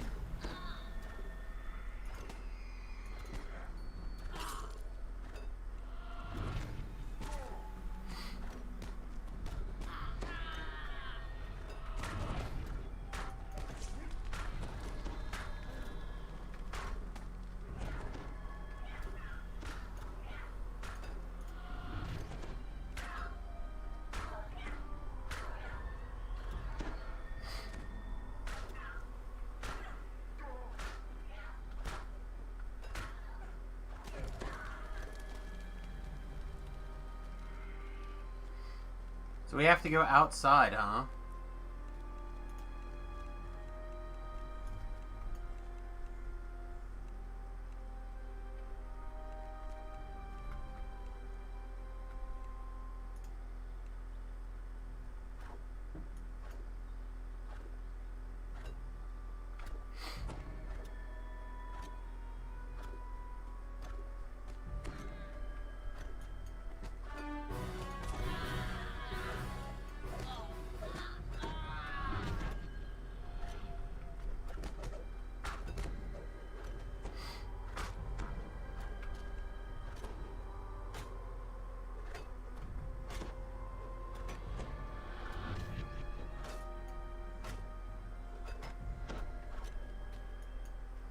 That's for Monstrous Plant Slayer. Like that's 5,000 experience. That was not a very long quest. I could do that. Oh, quest not over. The figure doesn't notice your presence. The shadowy Lord Arden fades into nothing. Based on his appearance and your uncanny surroundings, you guess that you must be inside the Lord's nightmare. Oh. Alright, hang on, never mind. I did pay... I know a little bit about this quest.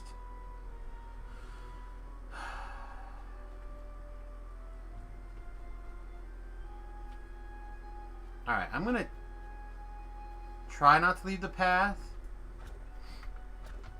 I don't know if we have to, but I think... Yeah, there's an optional of, like, kill everything. Not killing everything.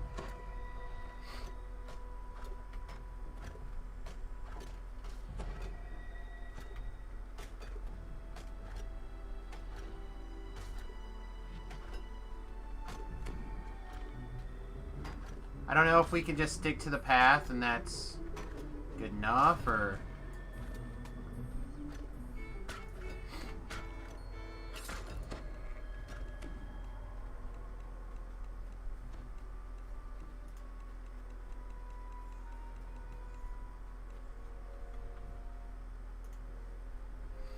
See what happens when we go to stealth mode.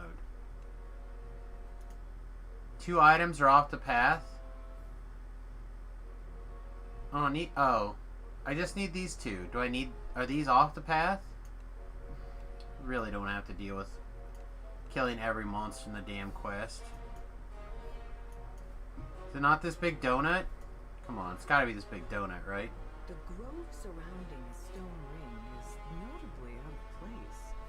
You're sure there's nothing like it on this spot in the real Feywild.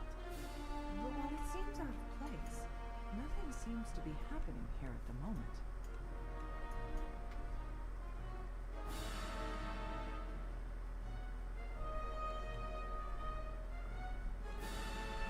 There's Lord Arden.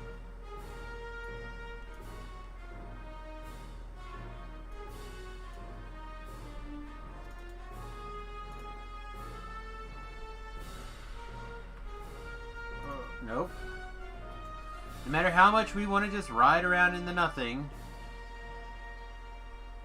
This is a quest, and quests aren't allowed to use horses.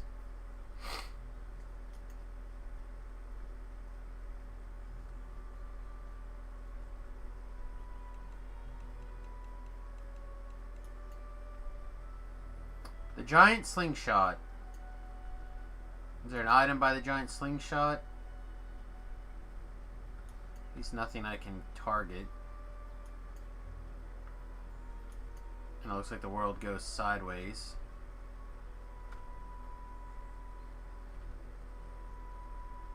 Looks like that's the end of the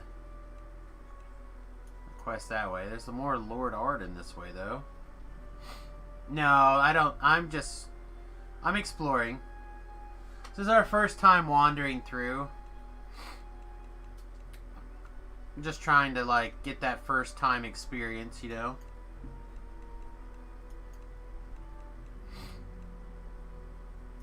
Don't mind the occasional, like, general hint or whatever, but trying to... Ooh, fungus.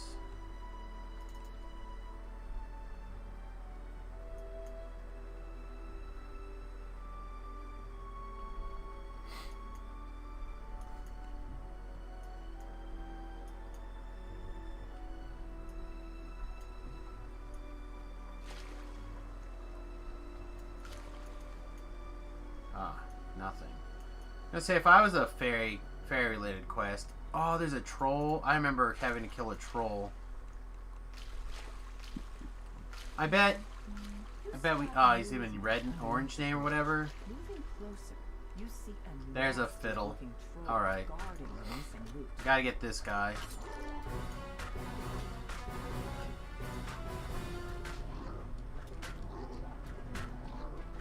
Well, I did a bunch of them yesterday.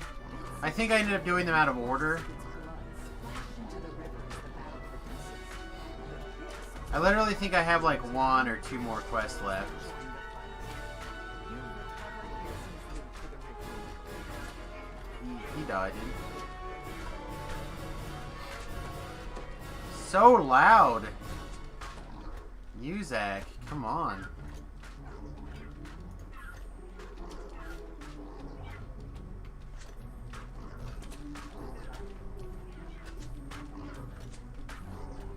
There's a chest here, so I'm gonna go ahead and summon the higher. Also, because these are all just like regular. Oh, come on, we're dancing. Quite a bit of dancing, actually. All right, we're gonna switch to the Trap the Soul Bow, and we're gonna fire off some mini shot here. See if we can.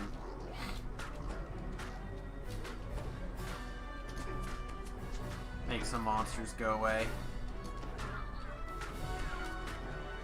Or sorry, it's Slay Living, not Trap the Soul.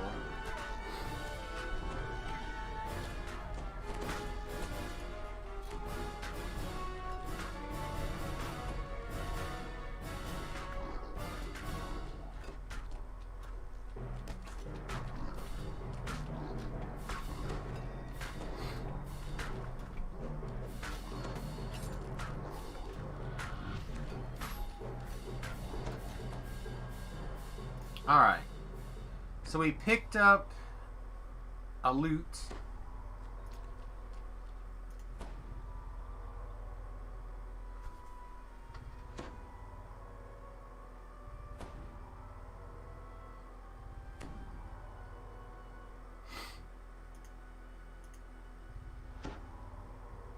This guy's like the slowest caster of all time.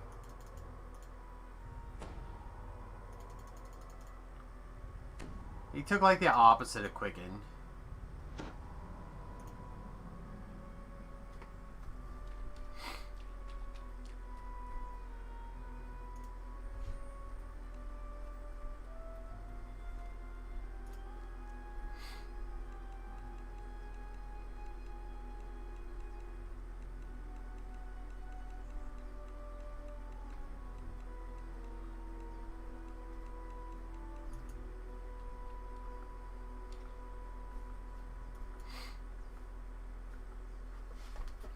Alright, well, if that's the case, I would assume this gazebo-looking mother trucker is the other not, like, just generic scenery out here is probably also where the other thing is at.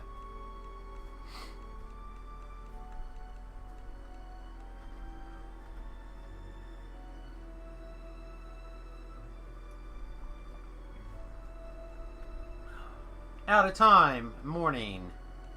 There's a bear. Bunch of bears. Inside the magically sealed gazebo ahead floats the frosted cerise you need for the ritual. 3 bears rest outside. Magical talking bears, no doubt. This is the Feywild, after all.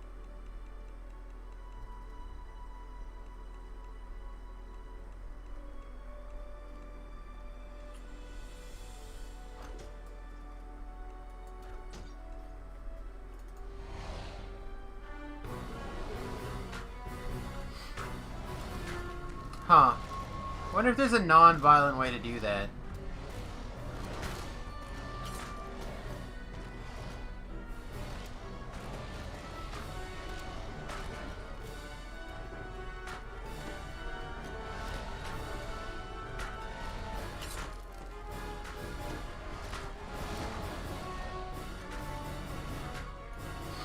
Morning, aren't I in the US?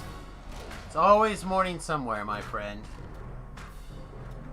It's always morning somewhere. That bear's got the ouchie face.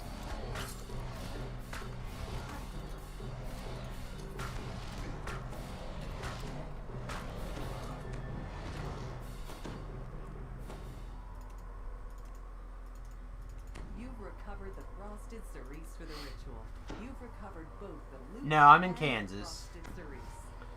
I'm in Kansas. Middle of nowhere. You notice a pillar of magical energy streaming from a distant point. Perhaps that contains the secret.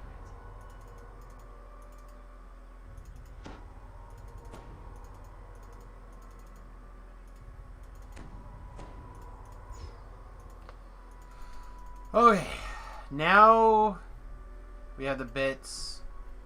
We can go check out the Big Donut. Voodoo's in Michigan? Could be. I thought he was in Philly, but it could be Michigan. Michigan and Philly? No, Philly's in Pennsylvania. He's near Detroit. Okay, well that makes sense.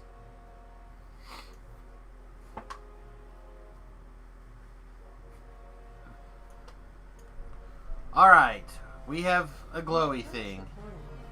But a pixie flutters into the path. She said to make sure you didn't make it to her. I won't let you get her near him. I won't let him wake up. The pixie smiles. You won't get past my friends and me. So long as they are alive, their devotion will sustain me eternally. Okay, so I have to kill everything else before that.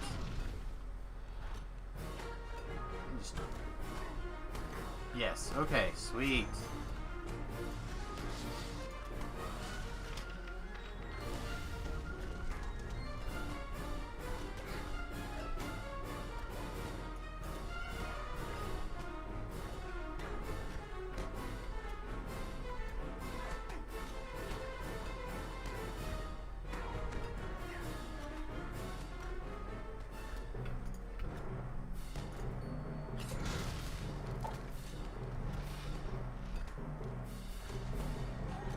Yeah. I got murdered by prismatic sprays when we did these on again, this is my first like paying attention as opposed to just like running around doing whatever the end of the quest. It says enter the portal, which means it probably is not the end of the quest. Ellery, where are you? Heal this dum-dum. A little bit more. Alright, entering the portal. You exit the portal and find yourself in a strange, empty void. Yet that appears to be Lord Arden's resting place ahead. Between you and Lord Arden... Oh, yes! Alright. I remember this infight, unfortunately. I ended up, like, instantly falling asleep and then ended up having to sleep the entire quest. Cadence finishes her conjuration. Slimes emanating a frigid mist suddenly appear nearby. You killed my sister, so I'll have to make do with these vile cauldron leftovers. I wouldn't go anywhere near them personally now. Be a dear. Wake up. Goodness time. Weakened and battered, Cadence tries to Play a song on the lute. Alright. That's enough. You need what I have. So then, let's make a deal. You've reluctantly decided to allow Cadence to live in exchange for Lord Arden's true name. What do I gotta do? Like click all the Ingredients for the ritual. ingredients, and now will you wake up? The curse. First, lay the root. Then, grind up the flowers roots. Last, burn the roots along the Yay! forest tree. He's awake. Now I can jump on the bed. On person's meat, you mash the flower's roots into a pulp with little effort. You set a small blaze, then drop the crushed roots and Lord Arden's true name into it, completing the ritual. As the smoke rises, Man, I feel like we got really skunked. eyes open. He springs out of the bed. Lord Arden thanks you for awakening him from his curse. He urges you to speak with him back at Winwood Hall in the waking world.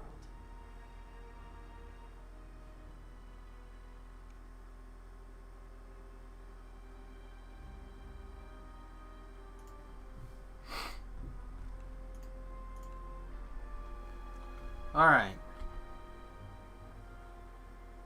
So the level 5 quest that we have left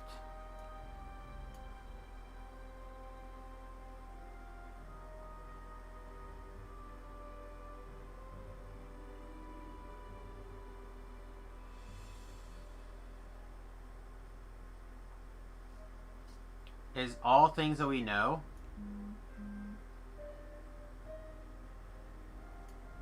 Except for Witch Hunt. Which is in the Feywild. Which is like... I think that's the one way out in the middle of nowhere that we skipped. Now we got a letter. I bet we have favor also. Are you General Vendor?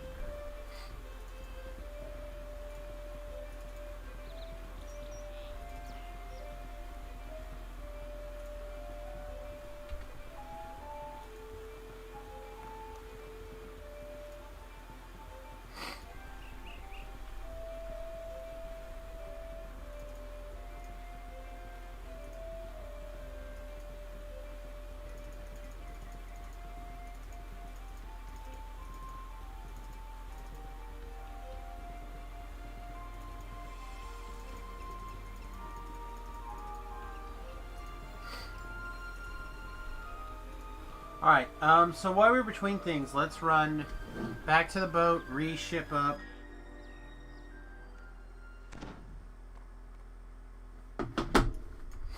And then we'll key back over there and finish.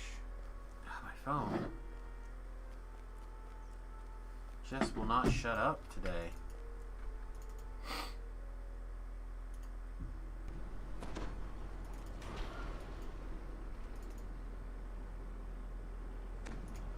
Pick up our hireling and then we'll go do we'll go down to the bottom floor. The other thing we're gonna do while we're here is I'm gonna use the restroom. So that is going to be awesome.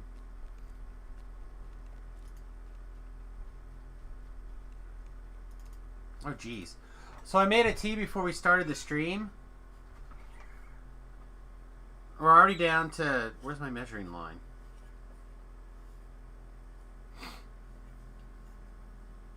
There it is. We're already down to 2 cups out of 8. No wonder I have to use the restroom so bad. Drink 6 cups of tea in 2 hours.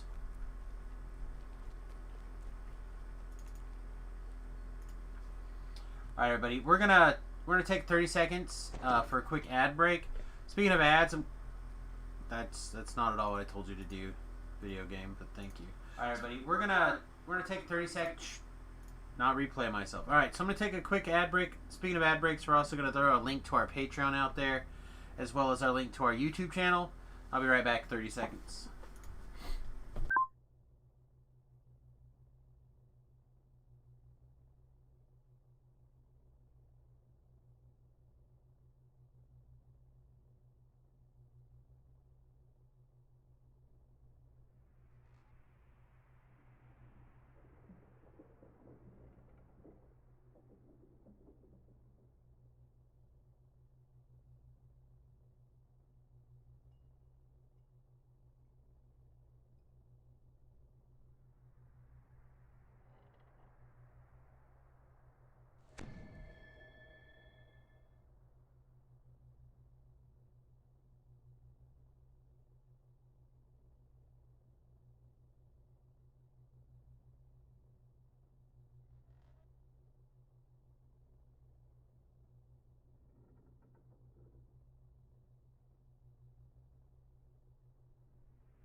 Alright. Oh. My nose is so sore. I can't even express to you how much it hurts right now. It has just been on fire. All right. Whatever. All right, perfect.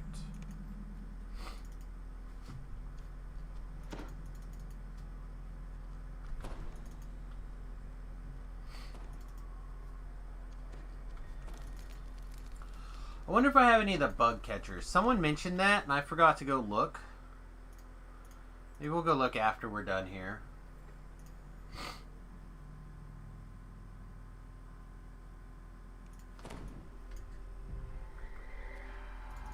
Alright, so I believe we know where the last quest we need is.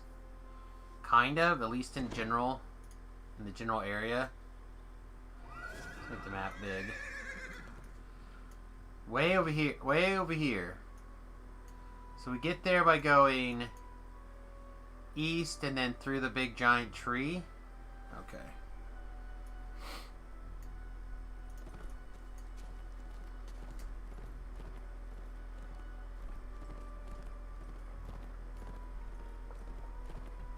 I think that's the last quest that we have out here. And then we'll have at least done all of the quests once while paying attention. So far, the quest that I actually have thought is the most fun is the yelling at windmills and the Winter Court quest, to be honest.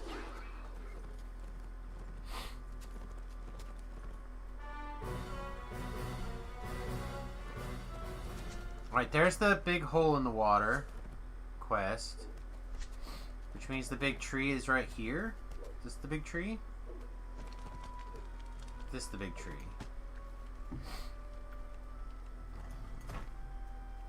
This must be the big tree.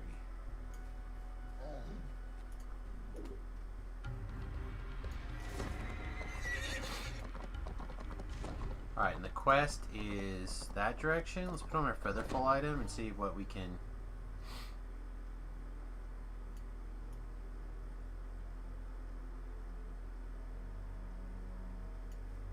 Yeah, I was able to kill the Fomorians in the epics with my bird at level 21 or 20 and 21 and stuff. But I couldn't do it. I couldn't kill hardly anything else.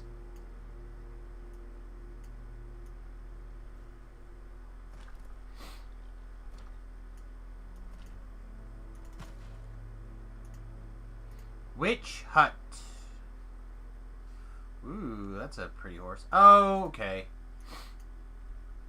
I half paid attention to this quest. The master of the hunt. Their hunters don't let our prey use one of the portals. Use these banners to summon my huntsmen. The herd will try to avoid the hunts. That doesn't mean, though, they're invincible. Where would the sport be intact?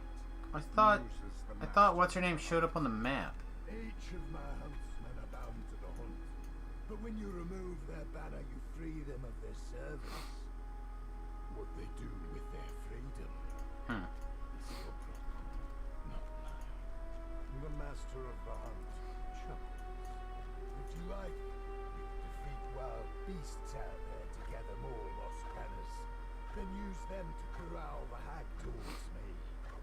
In this gully, she will find true death alive.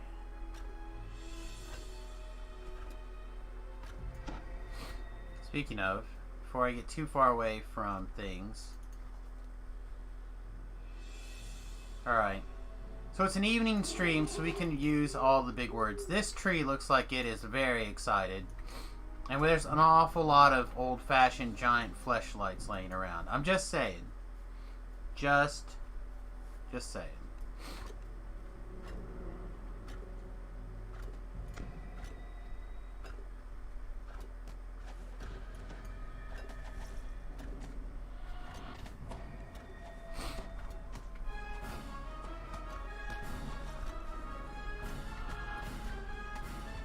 Well, this tree is very excited to see us because his wood is massive.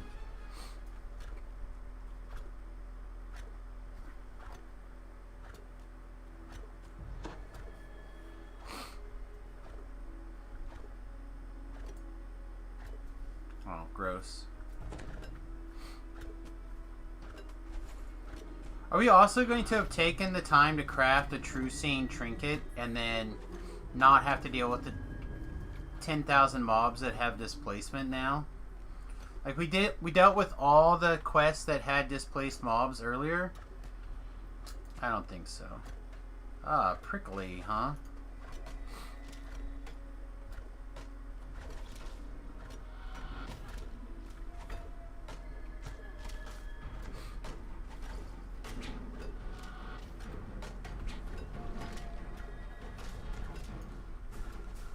Yeah, are we not supposed to think that this is another adult reference?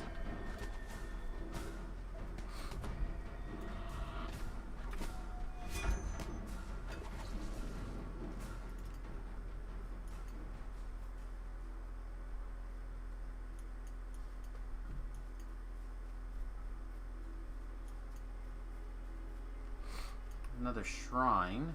What's this? Nothing? Nothing.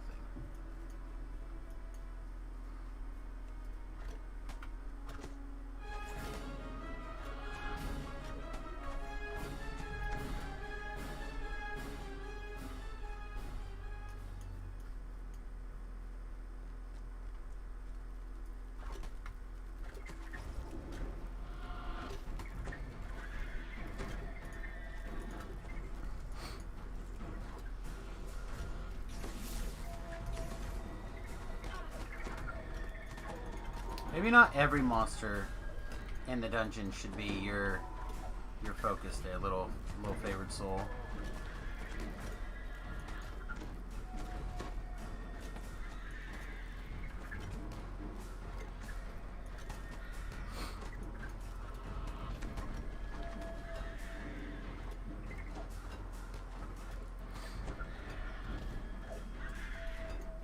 Monkra! Or Monkira. Monkra, the ever-loving. Liono's true nemesis.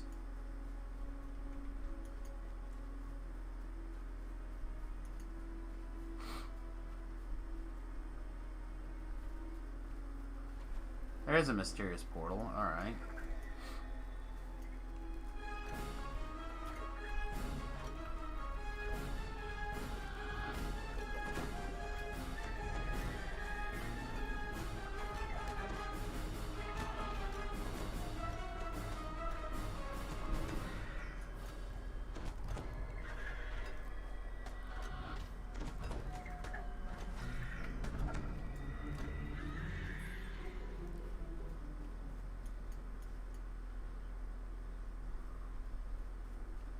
Alright. I have a portal. At this portal I put a flag. Does that do a thing? It did a thing. Alright. We did it. We did a thing. Man, so many mushrooms.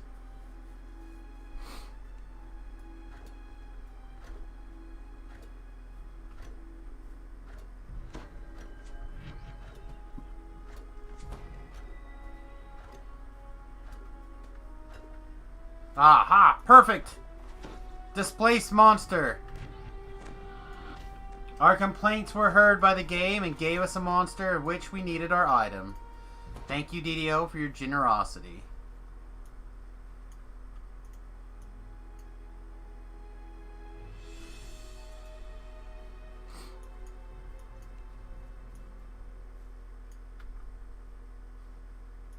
Let's kill Swamp Thing.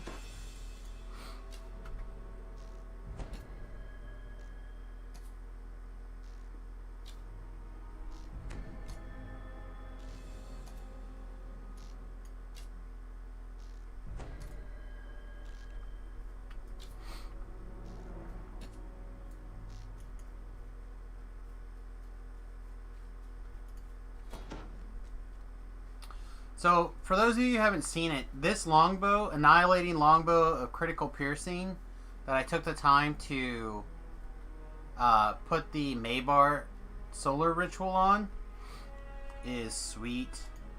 Now that we have mini shot, every once in a while we can pull that out for clearing big groups of trash mobs. Get a lot of good value.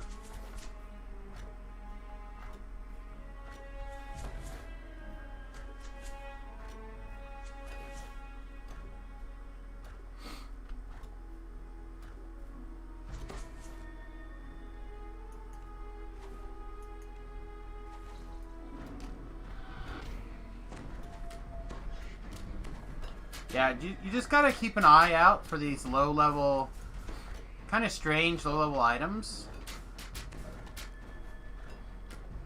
My point is that they're out there. Just keep an eye out, especially this time of year. I mean, you want to do it all year round so you can, like, bring all those things to bear. Alright, there was a shrine back here, right? A shrine up here and a shrine back there. Yeah, let's take the chick back to the shrine here. On this side, there it is.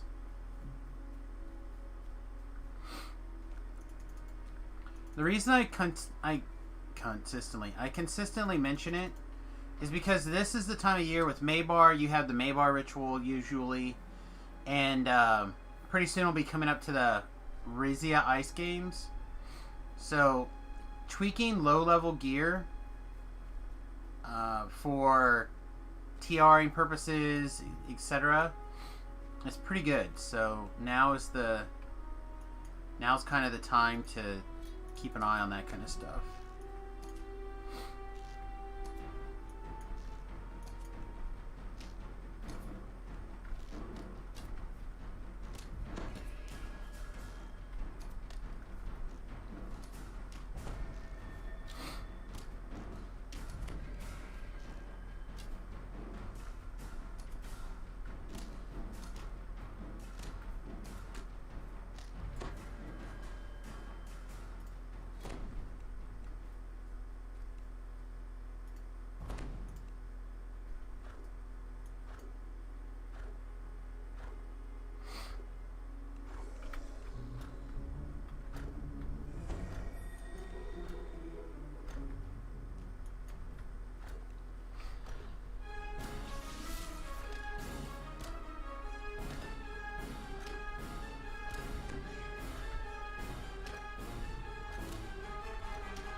Yeah.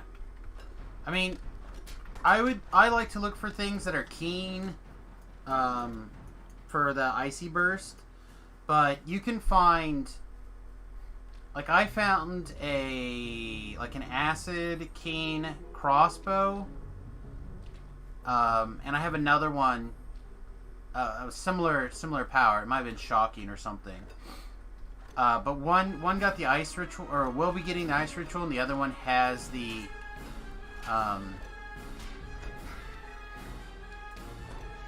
Maybar Solar on it. Those are the kind of things that you can get a lot of really interesting value out of. The Icy Ritual isn't a thing yet. Icy Ritual will be a thing in a few weeks, probably. They usually do it right after Festivus. The air nearby tingles with magic. It seems to be coming from up above. If you got to higher ground, you could look for the source of this disturbance. Yeah, it does. They still do it. They still do it every year. The Rizia Ice Games.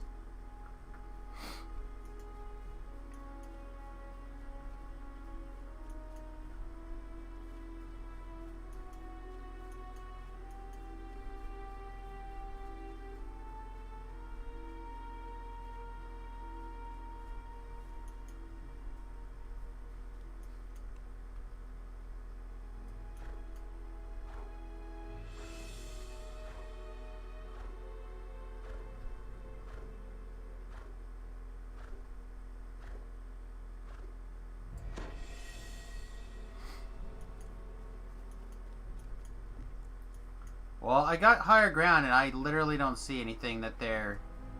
Like, get higher ground, even. Get more higher ground. Yeah, that's not it. We just came from there.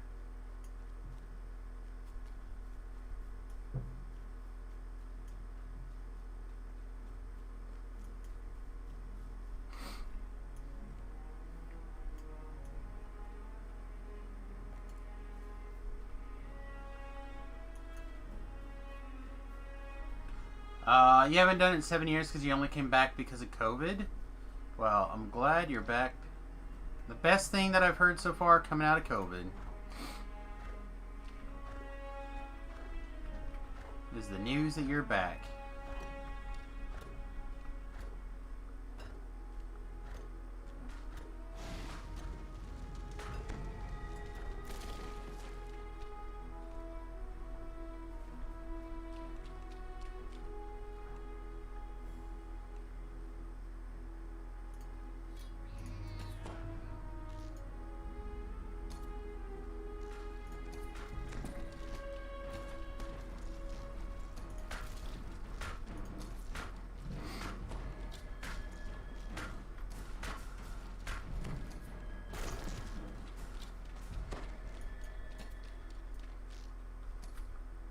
Oh, we ran out of time.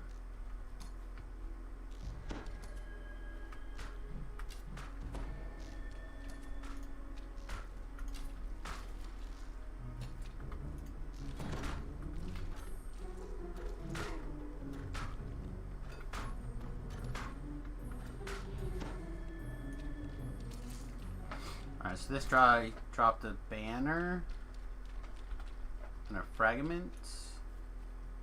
We know there's a thing over here. Oh, there's a hut. Could she be in the hut? I don't know. Like I said, that we did this quest one time. She wasn't in the hut.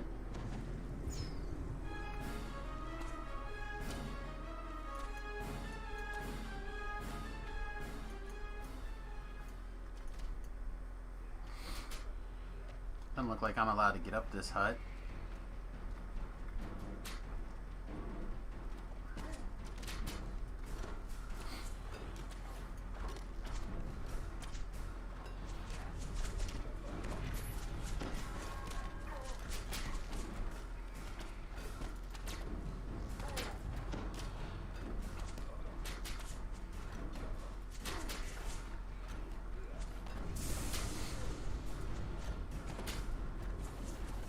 Oh, he died.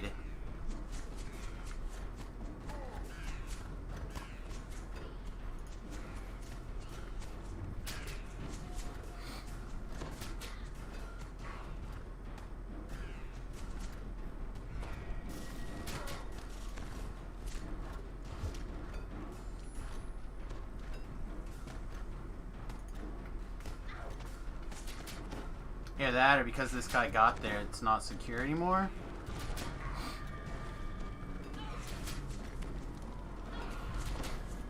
I told you to switch to that trinket.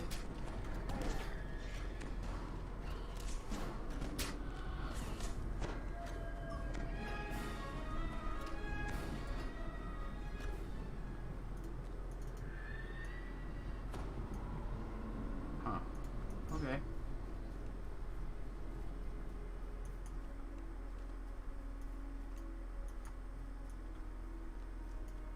I don't know if it matters anymore because we got it.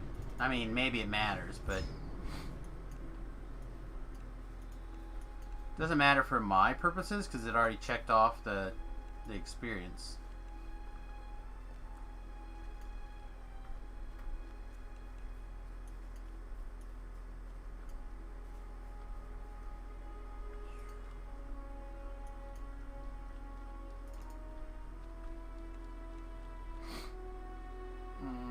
Carnage Daddy, I don't want to play. Let's go around.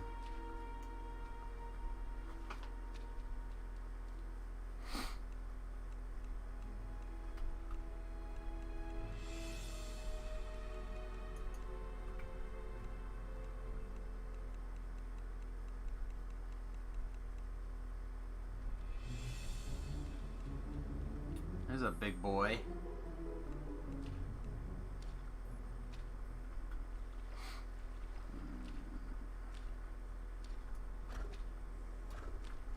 Ah. Well, we took care of angering the dungeon.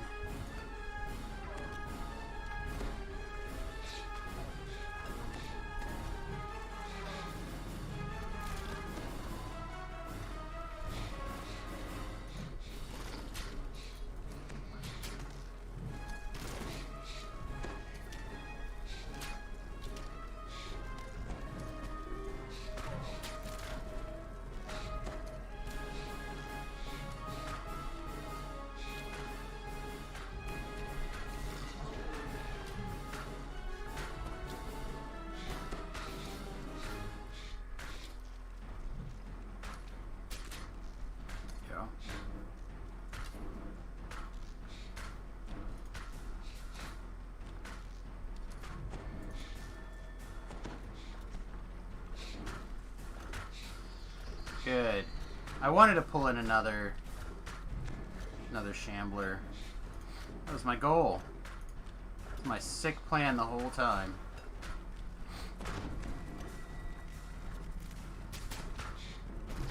Alright, I think we're ready to let what's her name into the battle here.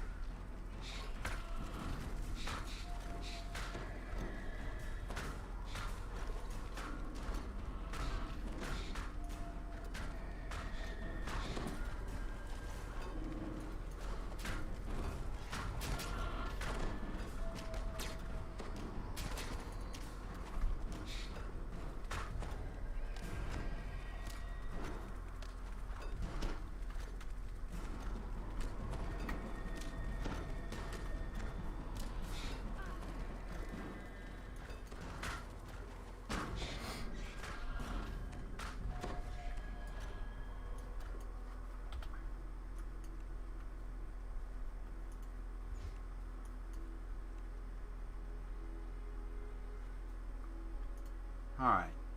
So we know that we can go to the southeast. No, southeast is over here.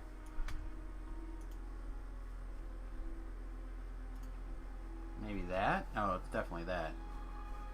The donut in the distance. How much is that donut in the distance? Work, work.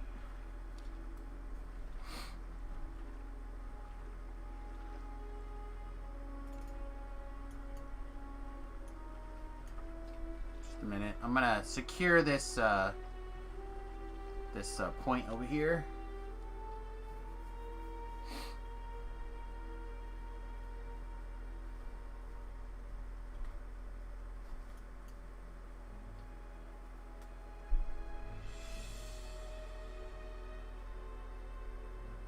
Bunch of ravens. It seems like a hard pass to me.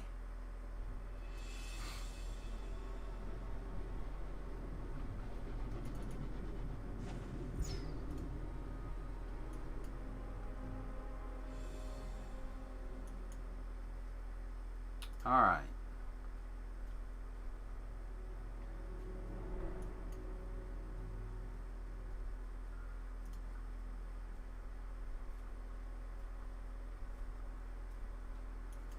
Oh, ho, look at that. Look at that big boy.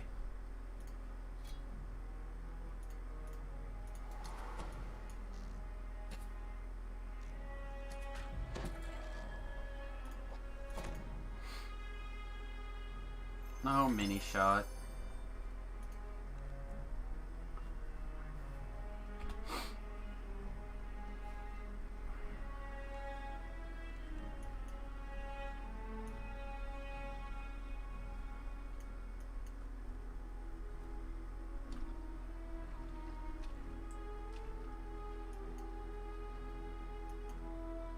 So there's at least one more special name thing out here, probably. Alright, here's a log that we can walk through, and a fungus.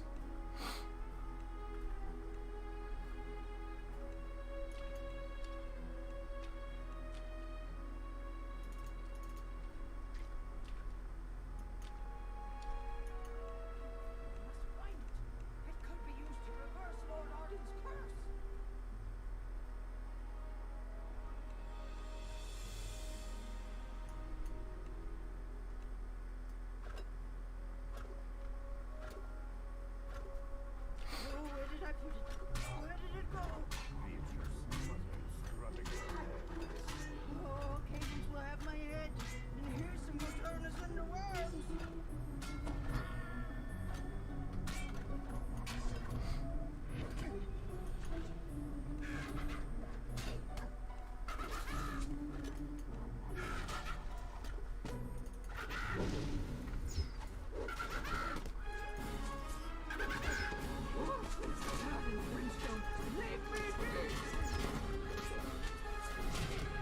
Oh, I thought you could use those to, like, pin her.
Alright, does she show up on the map now?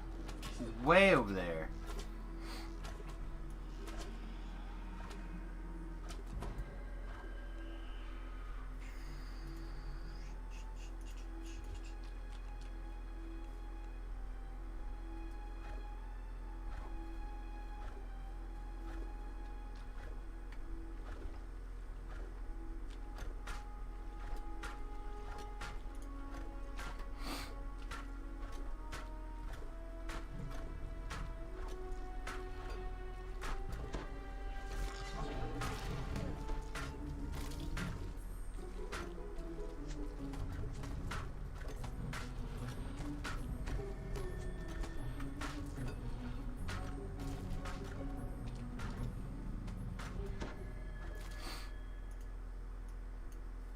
Man, that's a pretty good distance.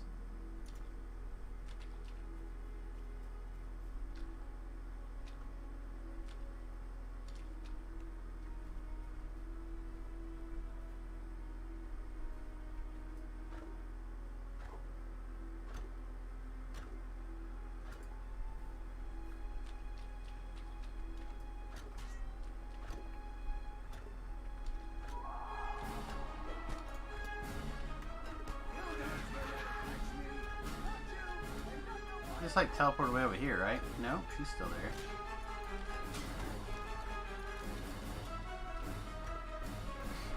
Man, just like, does she summon things?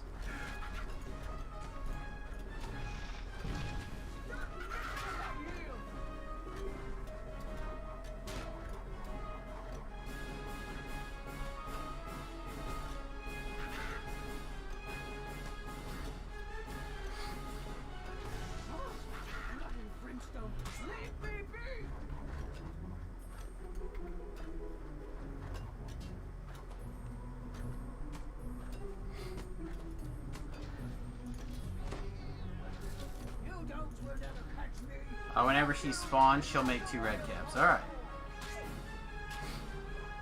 We're getting a little ridiculous.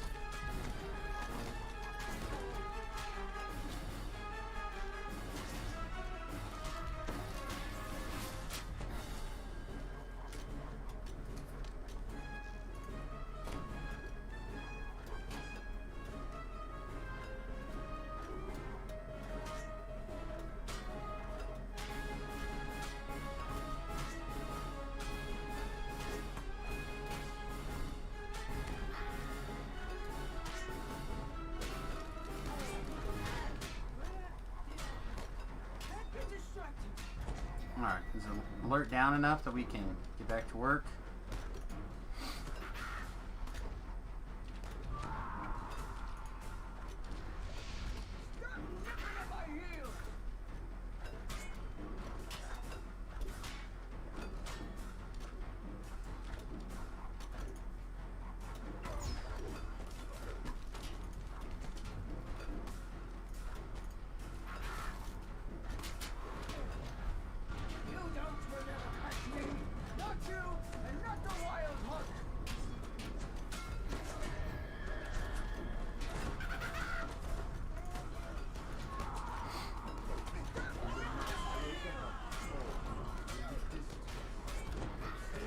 Now we're supposed to find whatever is she looking for.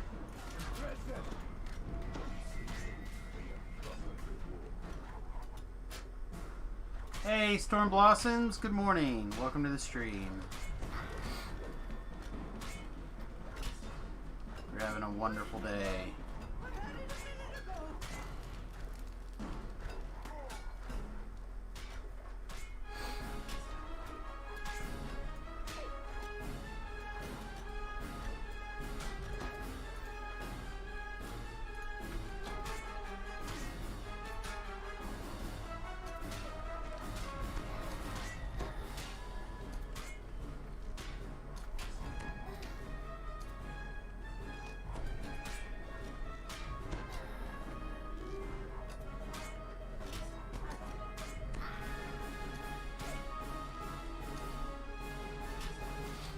You don't have the knowledge ability to solo raids. Are there any weapon upgrades to go after for light crossbow between Sharn and level 29?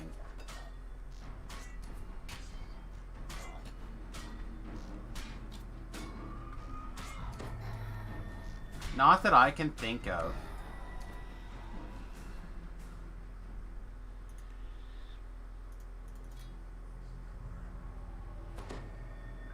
What does the wiki say? Does the wiki say anything?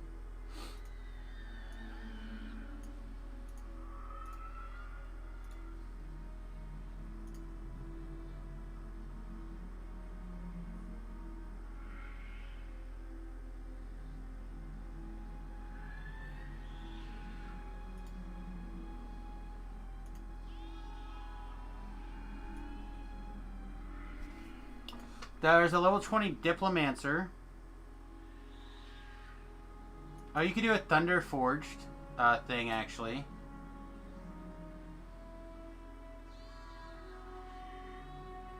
The Thunder Forged is not.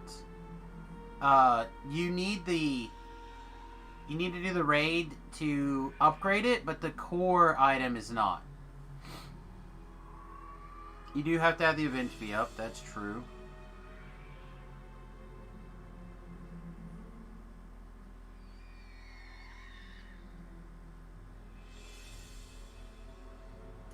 You can do Temple of Elemental Evil farming. You might get lucky. I don't know if this is good.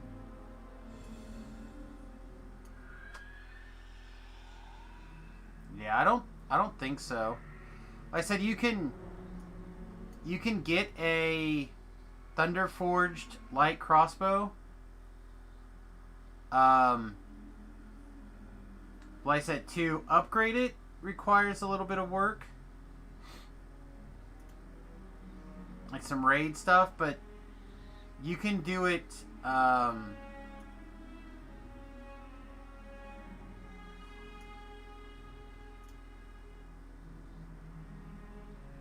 if you look at the Thunderforge stuff, to make it, you just need these ingots, which you can find in the Explorer Zone, I believe. Yeah, rare encounter chests of the runes of Thunderhome.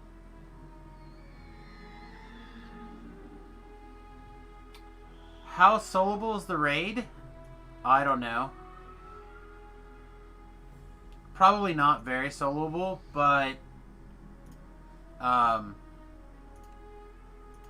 it's not a bad one to like get into.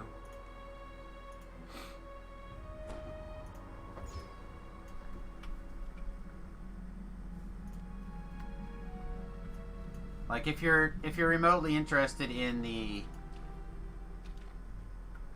situation, it's pretty good.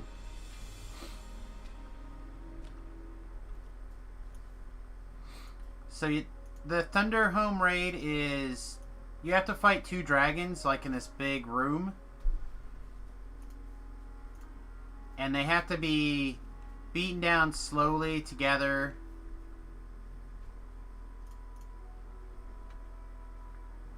And then basically beaten down, and then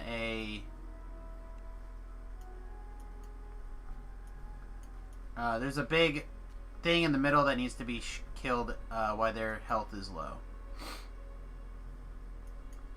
So I feel like whatever it is in this area. Note? Could it be the note?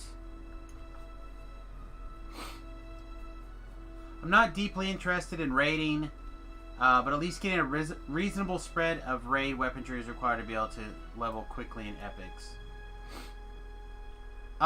So that raid is one of the raids that we did do on the hardcore server because it's not a super tough one. Is this it? This is it.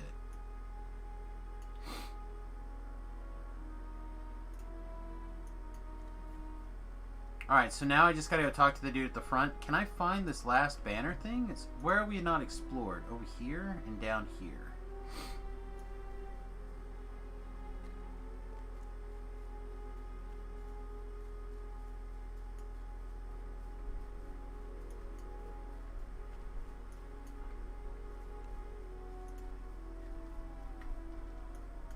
Yeah, I was afraid of that. Alright.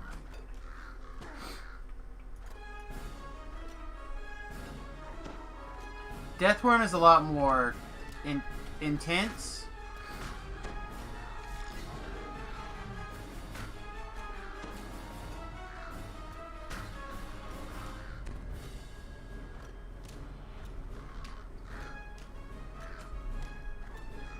I think we did a Deathworm on the hardcore server too. I don't honestly remember.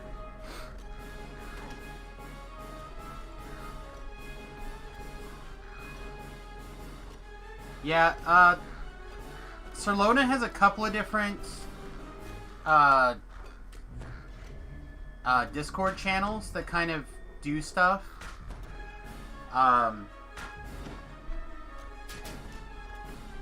So if you're really interested in like getting to know people and or getting into like some raids occasionally, you might just kind of like reach out in a little while. I'm hoping to do more raids and stuff in the next 3 or 4 months. So I'm looking for whatever the last red named or orange named, whatever, to find the lost banner, just because I think this is our last quest out here. You could also get a static group together, but if you're trying to move quickly through the TR process, it's not generally ideal unless they're a group who are all interested in moving quickly and efficiently together, which almost, in my experience, never happens.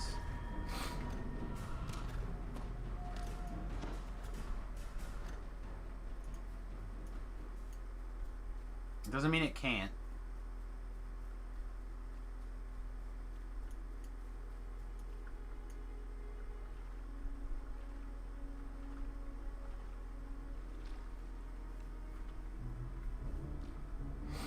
I don't see whatever this last bad thing is.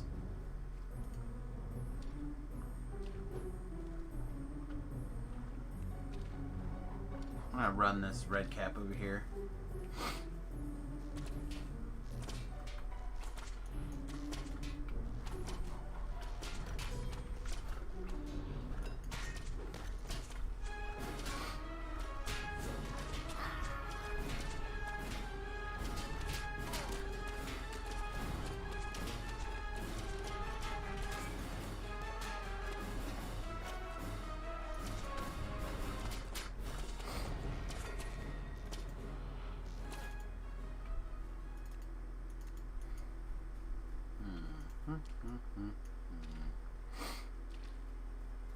It's a big glowy ball in the sky.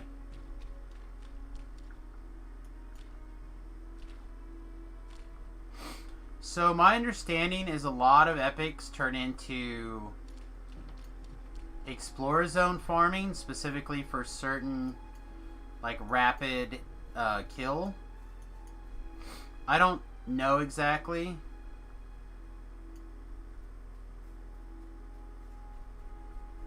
There's a red Wild Hunt banner. Is this a wild one or is this one that I put down? Looks like it's one that I have put down.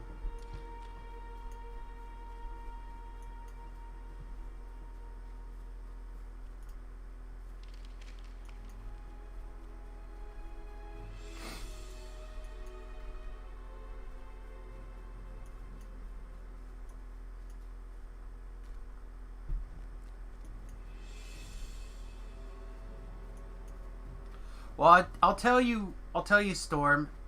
This is my last iconic life for quite a while. So, when I move into epics, you're welcome to hit me up. Viewers are always welcome to join. I shouldn't say always. Most of the time are welcome to join. Every once in a while, I don't feel like having company. But, most of the time, viewers are welcome to join.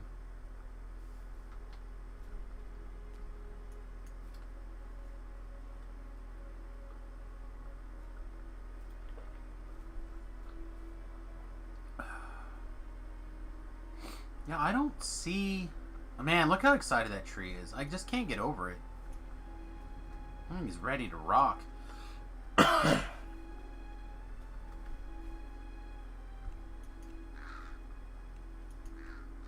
Yeah, I do not see this last red name guy. Oh, here's the first owlbear. Alright, here we go.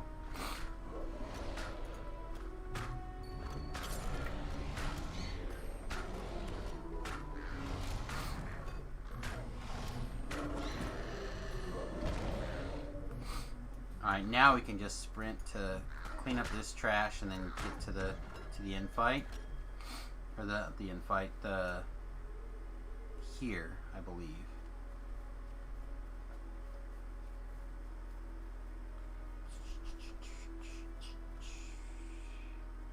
"90% of the time I carry your stone around." I wouldn't say that's true. "I've half keeping an eye on my level, but I started an iconic at the same time you went back to 1. Bad timing." Oh, that's alright. Like I said, I'm going to be starting iconic pretty soon.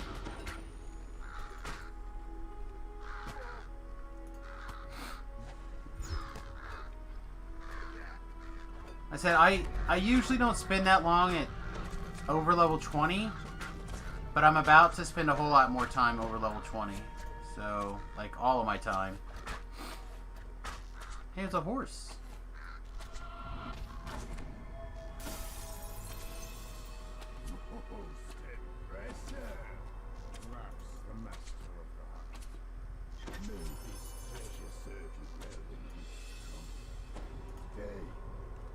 I assume this horse is it. Yeah, well, I'm about to hit my racial completionist. I guess that's not it. And then I will,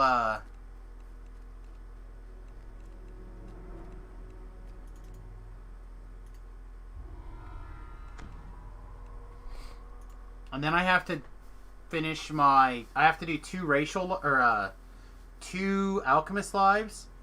But I think those are... I'm just going to do them as iconics.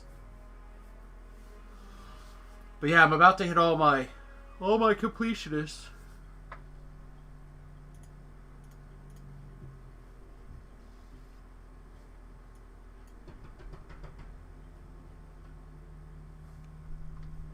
Alright, so let's turn in all of our inner wards here. So I think we're good.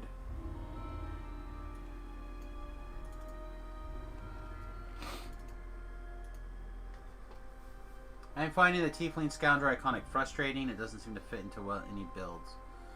Yeah, I don't know. I haven't looked at any of the iconic stuff in a long time.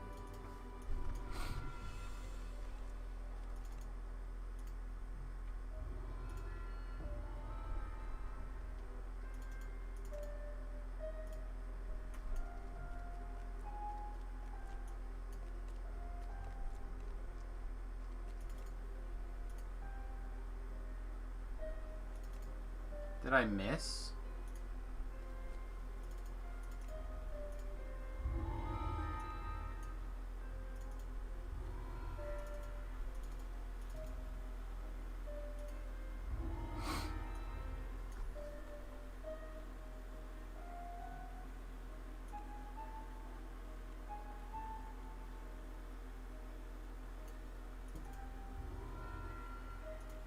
Pretty sure that's all the quests.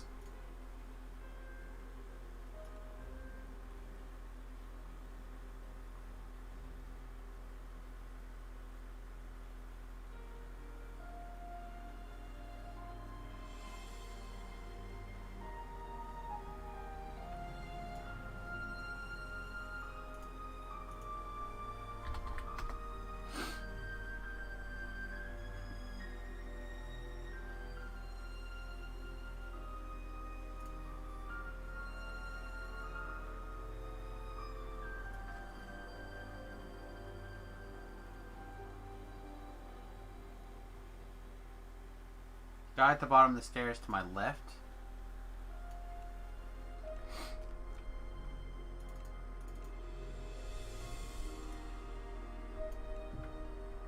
I don't know. I'm gonna finish picking up these end rewards here.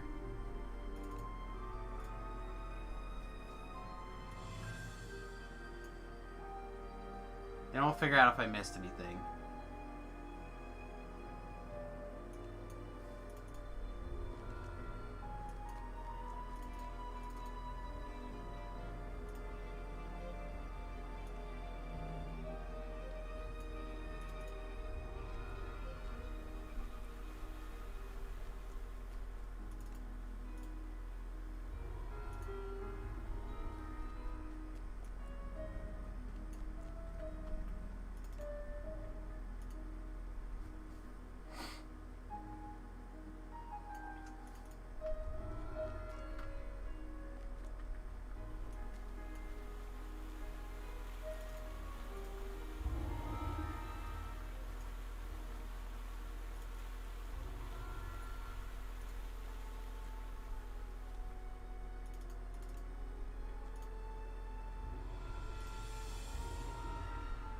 Yeah.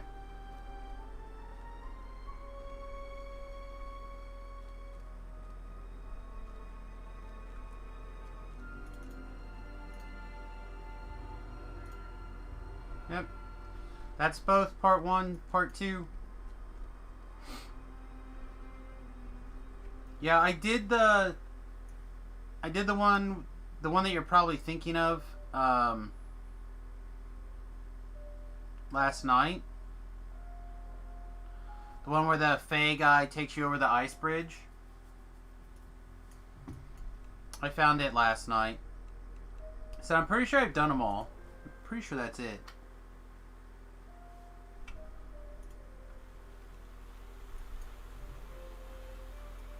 The last quest is the guy who falls asleep. This guy? We just did this one.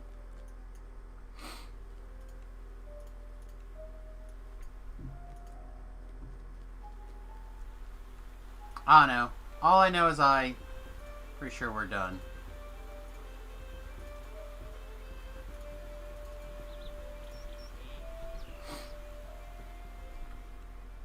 Where did I go into his dream?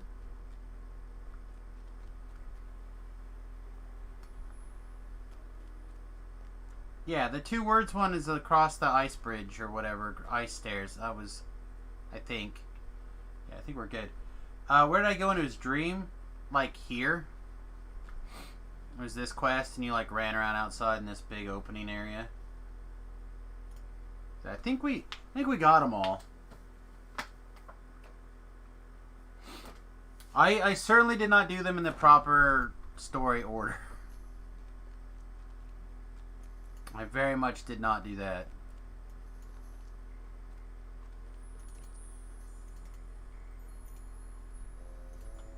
Yeah, I'm pretty sure they're done. All right, so is there something in particular that we need to do? Probably Lair of Summoning,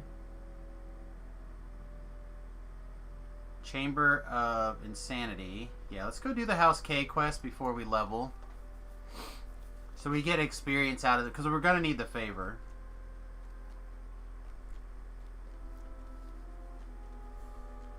Yeah, well, she gave us the Universal Tree completion text there at the end.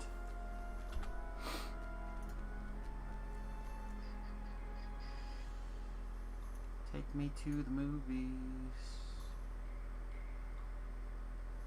Is it just this one?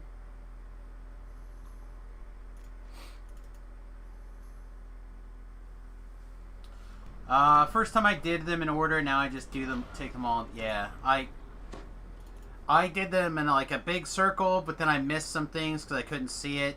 And then I had to go back and go around and do some stuff. And then I ended up getting, it got late on me.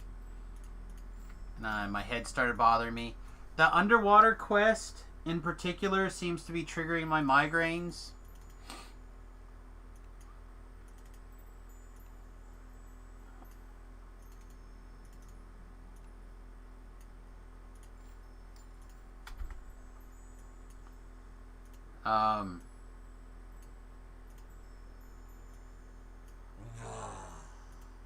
I grow stronger. Don't know if anything else was really like, I know some of the other ones kind of messed with us a little bit, but they're all good.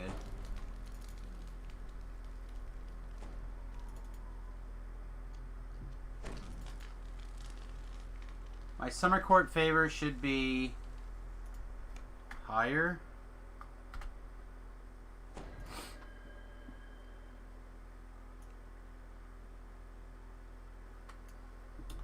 Witch hunt, wake me up inside.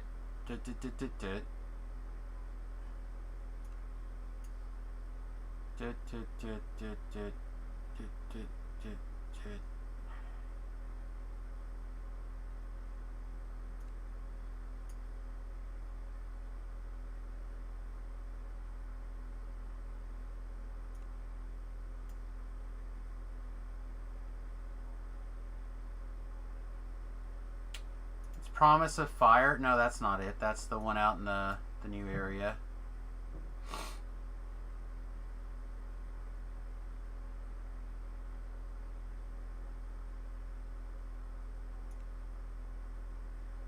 Here, let's just sort by court then.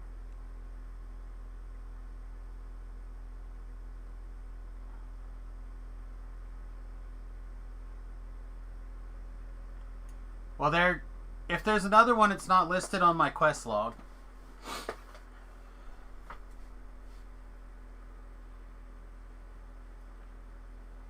Sort by patron, yes.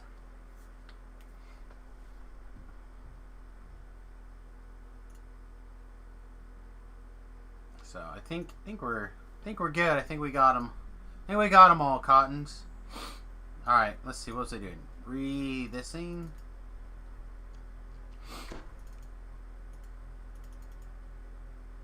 Yeah, it probably just needs a relog.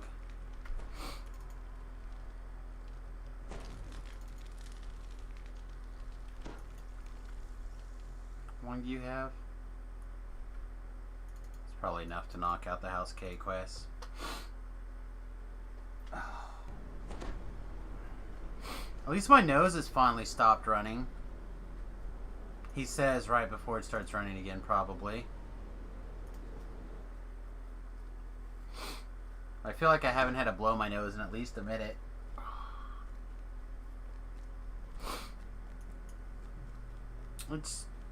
I don't know. I honestly don't know. I'm mostly, I like to say, allergic to cold fronts and weather changes. And this is the time of year where it'll be nice a couple of days and it'll be nasty a couple of days. And it'll be nice a couple of days. If it would just get nasty and stay nasty, I would be fine. If it would get nice and stay nice, I would be fine.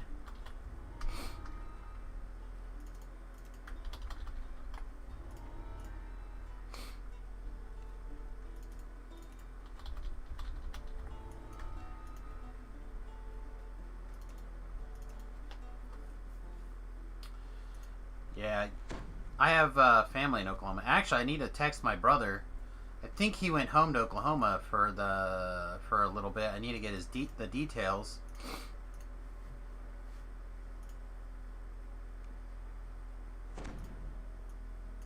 Because if it's possible, might go see if there's some like middle ground place that we can meet to hang out for a little bit. Oklahoma is quite a weird. What are you talking about? Yokohama? If you don't mean Oklahoma and Yokohama, Like, those are definitely the same. Yokohama, where the grass goes tumbling. I don't know the words.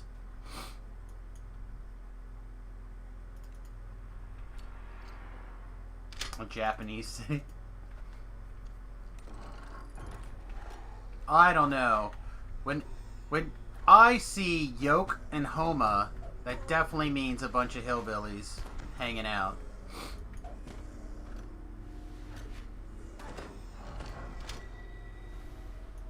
It's Hama?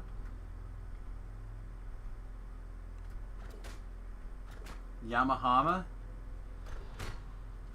Yamahama Ding Dong? I don't know. Again, you understand how my hillbilly family that lives in Oklahoma may or may not stir emotions of Yokohama.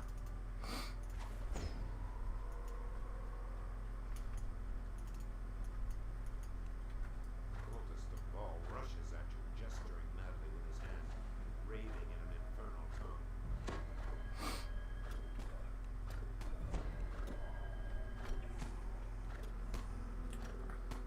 Well, there's some odd things in the world. For example, there's a theory by a subset of people who get made fun of on the internet that believe that Jewish people came to America around Southeast Asia and came across the Pacific Ocean and settled in the Southwest. And are actually several of the Native American tribes are actually of Jewish descent. And they feel that because a lot of the Native American rituals and a lot of the Jewish rituals are very, very similar. They have very similar roots, as well as some of the facial features and such. I thought was kind of interesting. Unfortunately, DNA testing has made that inconclusive. Not enough evidence for that so far to prove that theory true. But there's also some, I believe, Japanese rituals that are similar to some Jewish rituals as well. There's like there's something about taking something up a big mountain, I believe. So it's very possible that I always heard Mongolians via the Bering Strait. I've always heard that too. But that wouldn't explain, like, world maps drawn relatively accurately, especially world maps drawn without the ice covering around Antarctica that float around.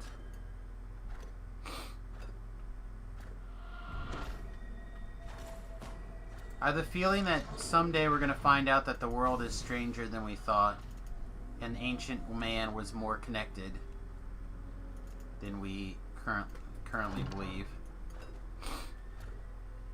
And therefore, certain cultures that we did not think were connected are probably, in my opinion, are probably going to be more connected than we thought.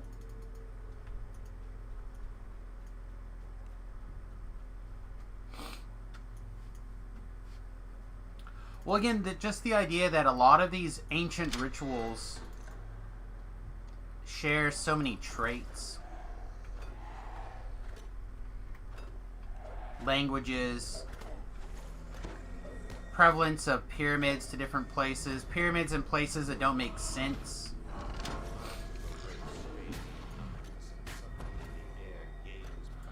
Yeah, exactly.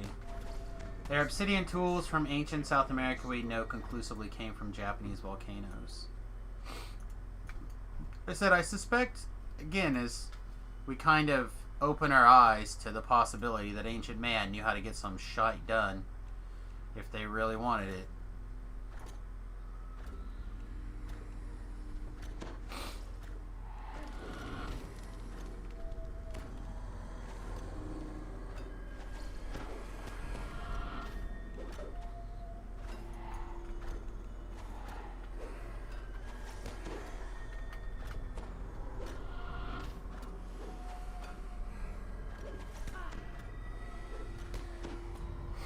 Remember, according to which history you partake of, we all were together, and then we all had our language broken up into several different languages because we decided to build a tower to heaven.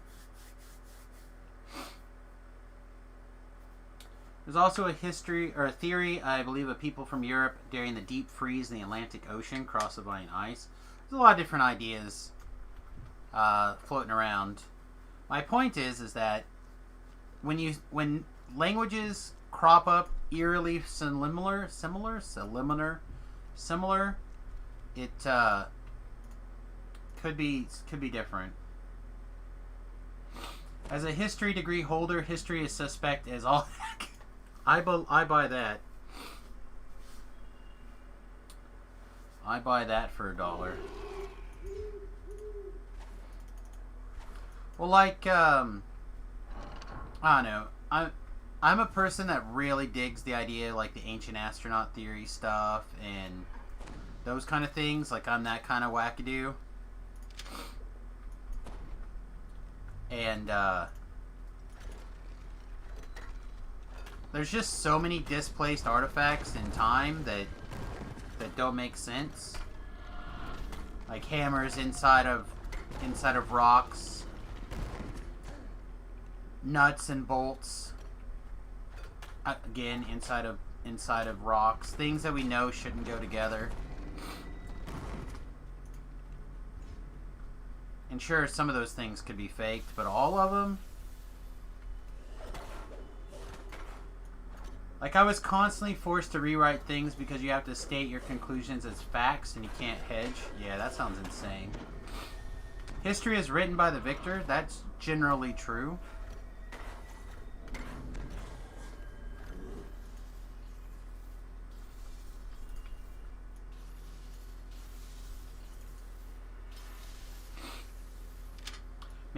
Maybe we have evidence of humans having time travel in the future and we don't know it yet. Then people in the future that time travel built some janky ass shit.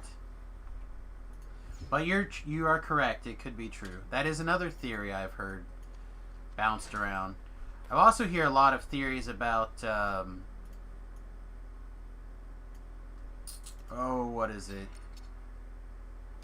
Like parallel dimensional access. This is where stuff gets even out of my willingness to buy. But there's some amount of I don't want to say credibility, but idea that we could open up gateways back and forth between dimensions. And they're like there's weird things. Like, have you guys ever heard of the story of, I should probably just start getting like a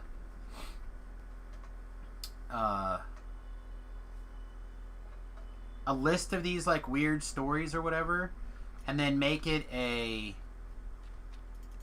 use for the points. The channel points. But there's a story about a guy who was on an airplane, I think it was an airplane, and landed, and his passport was like super jacked up. Like, it had a bunch of countries in it and stuff that didn't exist.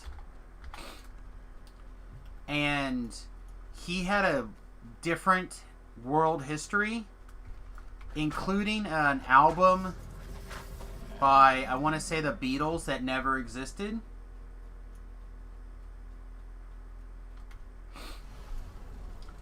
And I feel like the story went that they locked him.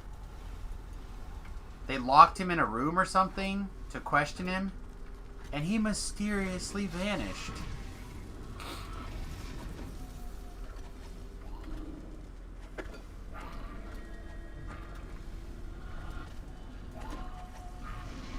I wish I had all the details handy, and I wish I could like learn how to find some of that stuff. But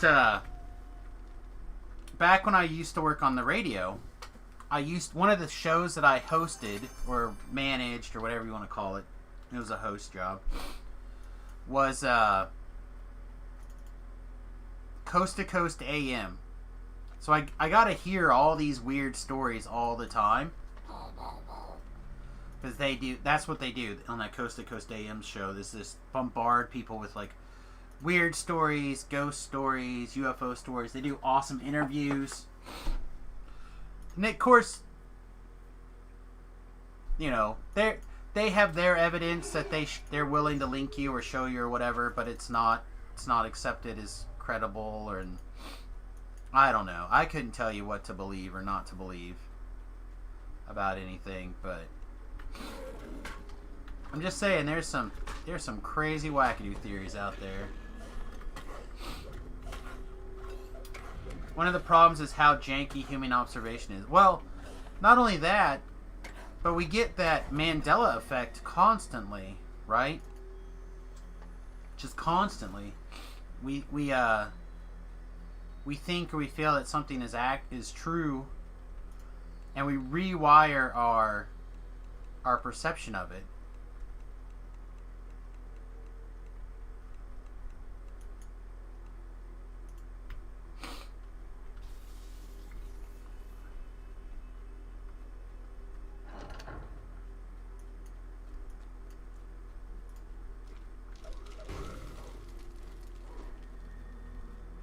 Right.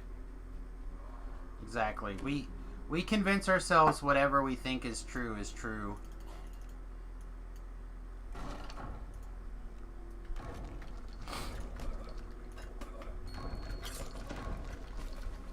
So, like, I know that they're doing they were doing a series of studies, and I wish I would have got into it. But they were asking people about their 9/11 experience. And you could go back and watch me talking about it all the time, right? I couldn't tell you like every single detail completely sharply, but I can tell you that I was flying. I believe it was in K-State 16 or 17, but I don't know for sure. I was in flight school at the time. We were over a little town called McPherson doing low flight maneuvers, so I was probably at a couple thousand feet, somewhere between 3,000 and 5,000 feet, flying around. You know what I mean? And I know that they're doing studies on that particular event to see how well a traumatic event will lock in or whether it would change. But if man didn't have that ability to rewrite and remember and lessen the pains of stuff, it probably wouldn't exist anymore. There's a great joke that I heard not that long ago, and it's childbirth is less painful than getting kicked in the balls. Right? Childbirth is less painful than getting kicked in the balls. Because women will say, let's have another. But you never hear a man say, boy, I wish I get kicked in the balls again.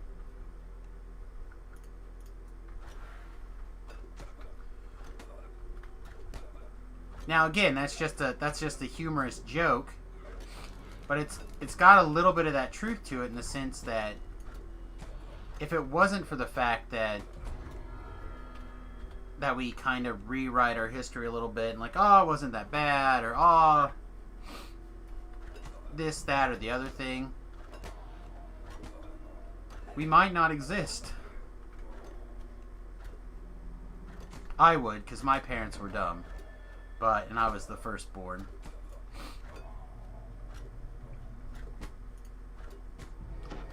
But my sisters probably would not be born. Potentially wouldn't be born. To be fair, you don't get positive reinforcement with endorphins from a nut shot unless you're a masochist interacting off your own offspring. Guess that's true. Guess that's true.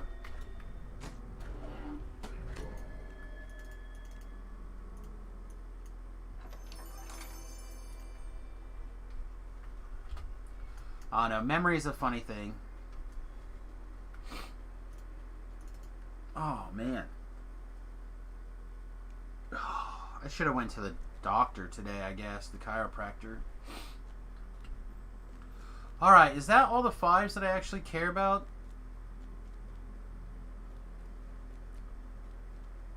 Are there any 6s that I'm like, oh, Grey Moon. Damn it. There are some 6s I want to make sure to do as well.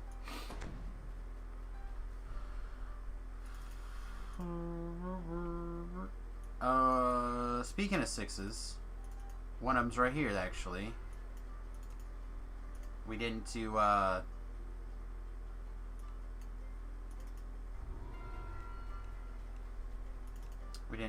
caves.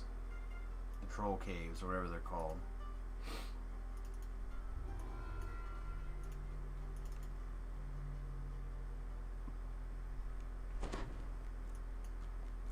Forgotten Caverns, that's what it's called. Wow, look at me. I forgot the quest, and I forgot the name of the quest. How ironic.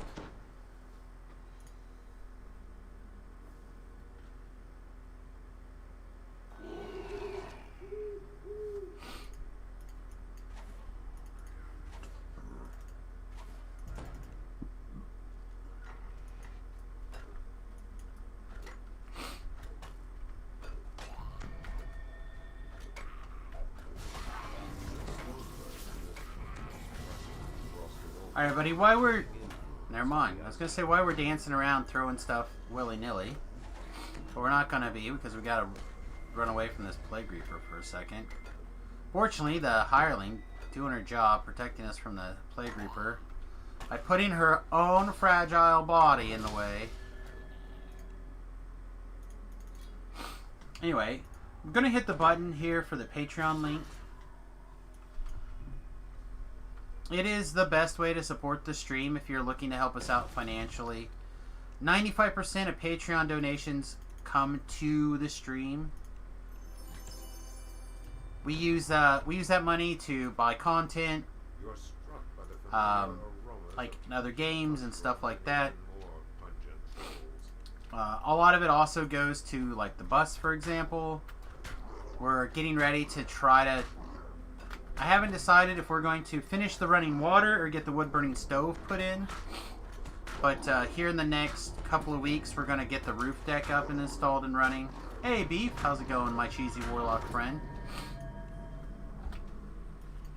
So, if you're interested in those things and helping us out financially, that is the best way to do so. I like to mention that I need to do a better job of mentioning it more often instead of just at the end of the stream, which is what I'm trying to do today. But, yeah, it's a great way to help us out.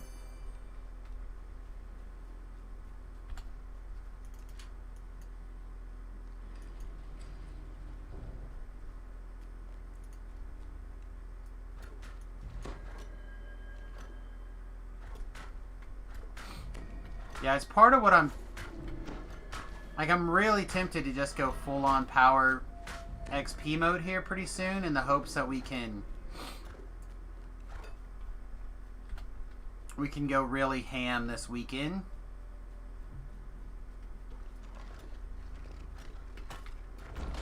But I may end up I may end up taking a trip to Wichita on Saturday.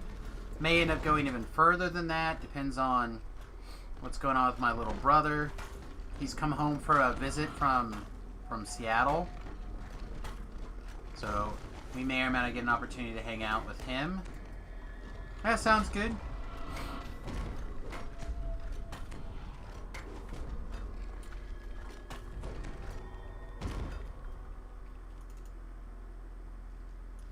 Just don't forget when you go into lurk mode, don't mute the player.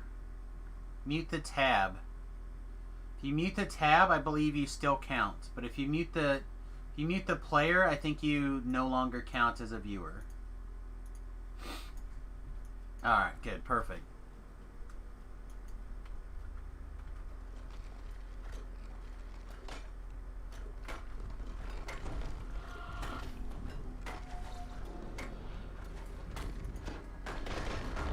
So, anyway, we'll have to see what's going on with him. Hopefully, we'll get an opportunity to visit our brother. We haven't seen him in.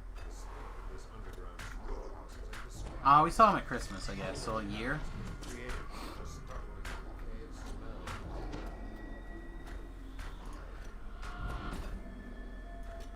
Let's see. Moved himself and his new bride to the middle of nowhere, and they like got married on Facebook Live without telling hardly anybody.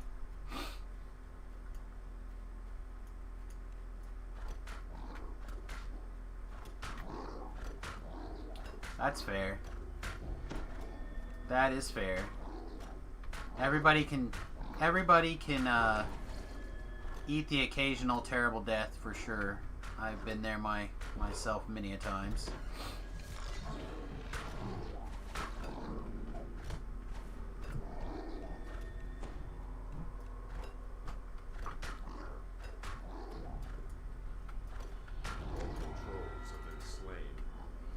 But I don't know how long he's visiting or anything, so all I know for sure is I would love to get little brother around to help install some things. He actually is a construction person, so he would definitely be somebody that I would love to get some help with to get some of the final work done on the bus. But it costs moolahs.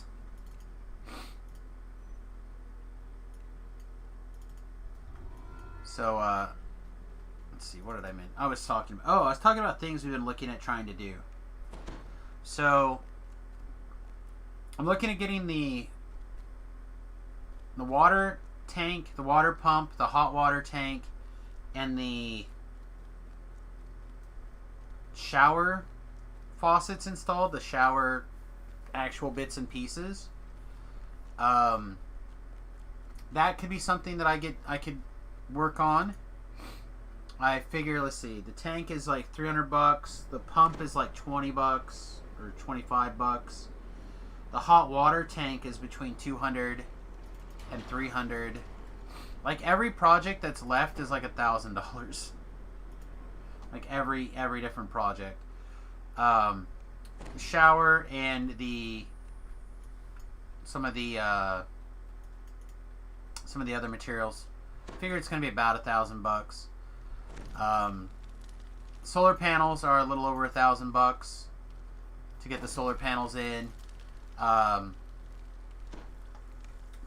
charge controller is $300-ish, $250, $300.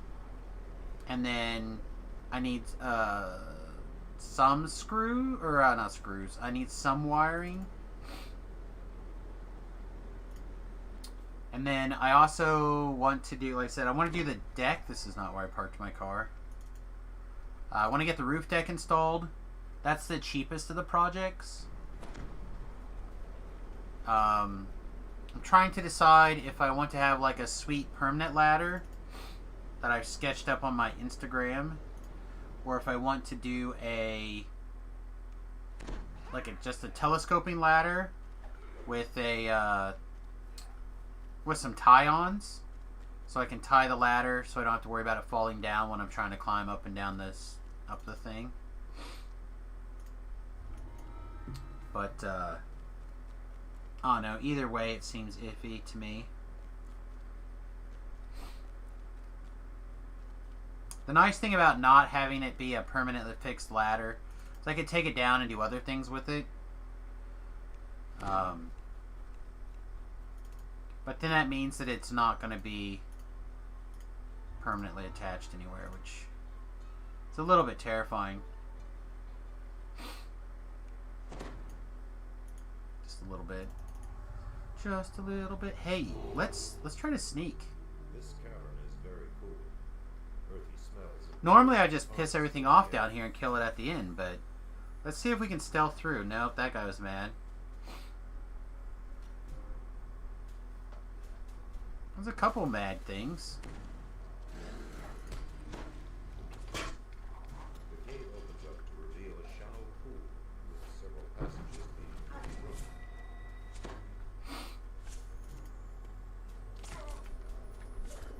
to Boo. Boo! Alright, where's the fire? There's the fire.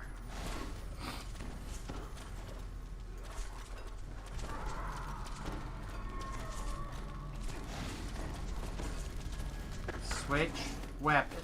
Thank you.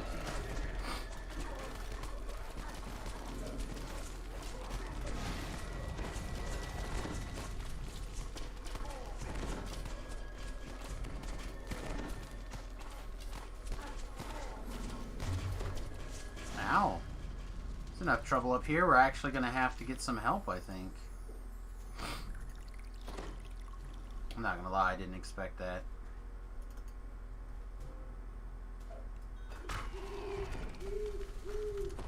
Ellery, as always, please rescue me. So anyway, the other big project, like I said, I'm trying to decide between two projects right now for the school bus. The running water or the installing of the wood stove. So if I were to take it out during the winter for some winter camping, I feel like I would like to have the wood burning stove. Which is part of the reason that we're considering that as opposed to like getting the actual running water to work. Because we have been rough camping without running water already for a little while. So how much harder is it to not have running water for another couple of trips?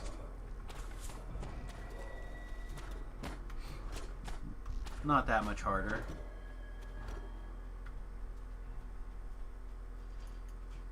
Alright, let's get a little bit of a trap bonus.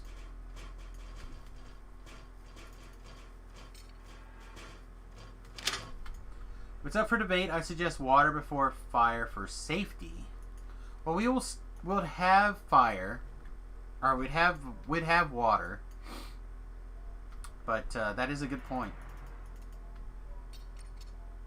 Well, when we travel, we always keep 3-gallon water jugs, and we have a 5-gallon or like the big igloo water thing. I feel like it's 5 gallons, but I'm not 100 million% sure. So we always keep like 7 gallons of water on us.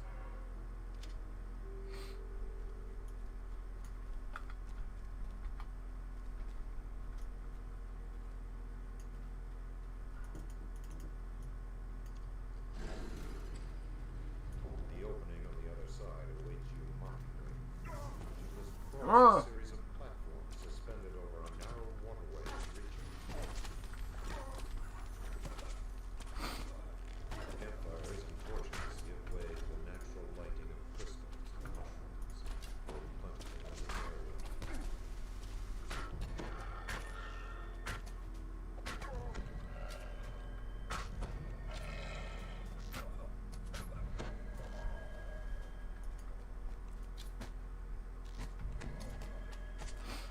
Just make sure to keep a chemical fire extinguisher. Yeah.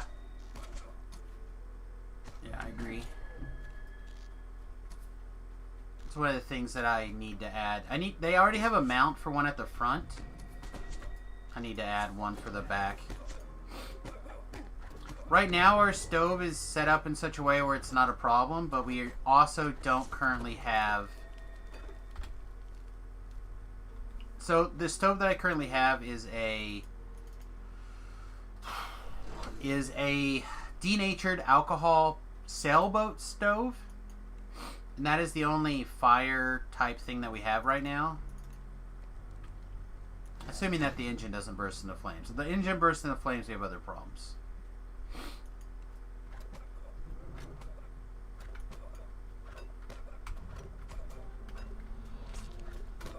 But I should probably grab a couple of fire extinguishers. I agree. So the nice thing about the alcohol fire and the way it's set up is you can physically shut down the source of, like, it's a physical, easy to do connection, and it's away from the fire source a reasonable amount. So, and it's just a matter of sliding it. It's very quick and easy. Alright, we're at 4 traps and no bonus.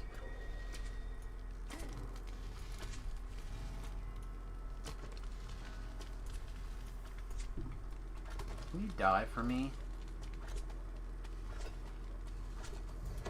So I don't need all of the bonus. I would just like a little bonus, please. Close enough.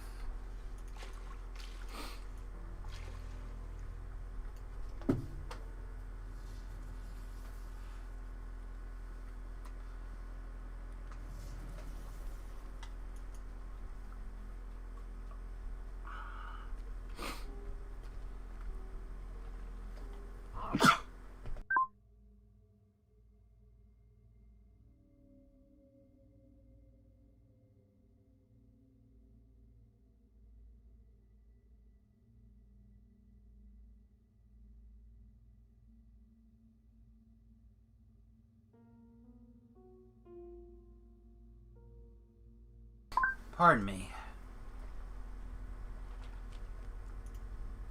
The coffee, sneezy, hacky fits are going to continue until morale improves.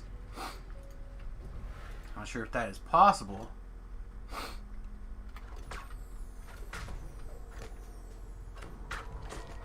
Get off, Ellery, please.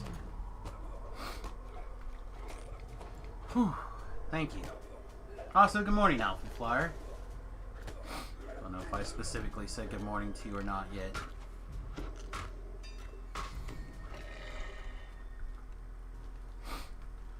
Yeah, so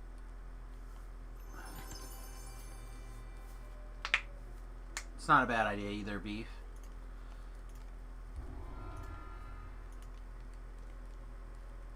So one of the other systems that I'm looking at adding to the bus is I'm thinking about putting in a second small inverter to power the, like, a Nest home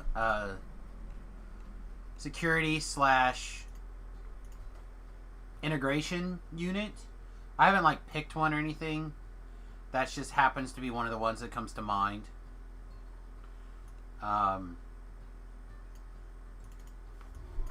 But that is something I'm also considering. That would include, like, a carbon monoxide monitor for safety and stuff like that. I know that's not what you had suggested, Beef, but that's where my brain went right away when I saw carbon monoxide. Roar. I currently do not have a carbon monoxide warning, but we currently do not run any propane full-time yet. I am tempted to add... I'm trying to figure out the water heating situation as well. There are 2 different ways to go for on-demand tankless water heaters.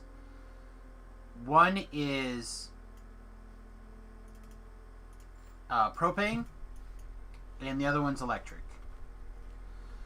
Propane gets hotter, but obviously you gotta make sure that you hook up propane, which gives you a carbon monoxide issue to deal with to make sure that you have good ventilation. Electric does not get as hot. Is also a big tap on the batteries, but no carbon monoxide, no reason to have a extra filter. Dioxide versus monoxide, yeah, whatever.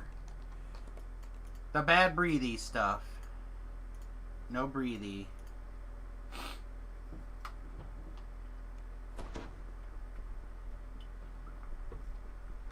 I'm merely brainstorming various things I have been thinking about on this school bus of late. And part of the reason why, you know, I mentioned to you guys that these projects, because they all do cost money, and your guys' support via Patreon or here on YouTube, on Twitch or YouTube or whatever, is how I'm paying for a lot of this stuff. Smoke but don't inhale. Oh, don't get me wrong. I moved to a place where I can smoke. I'm inhaling it all.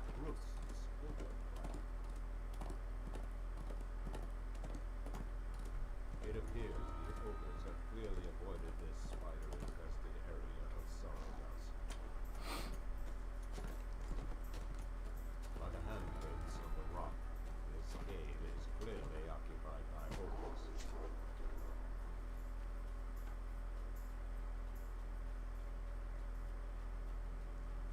The lift here leads down to a long abandoned mine, which is now open to ogres. Alright, so as usual, I'm going to turn up the difficulty on the Reaper slightly for Grey Moon Waning. I feel like they're one of the quest chains that are the easiest to complete on Reaper mode Mine is dank. while you're TRing. Angry growls echo from its depths.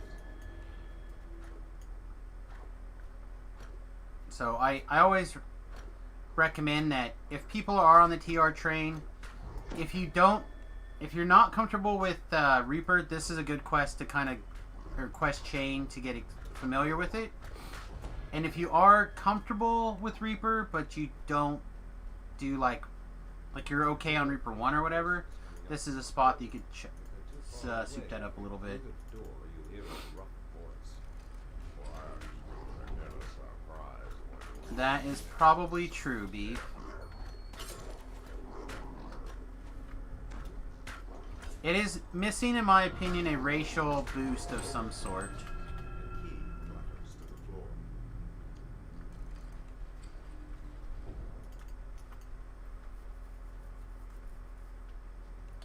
the floor. The roar kind of acts like a boost, like an AoE boost. The howl that gives everyone plus 1, 2, or potentially 3 on their saving throws.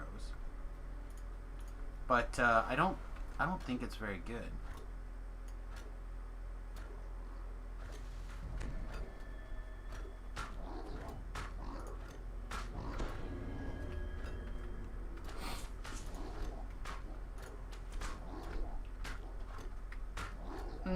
It is, but it's not, because it doesn't work with everything very well.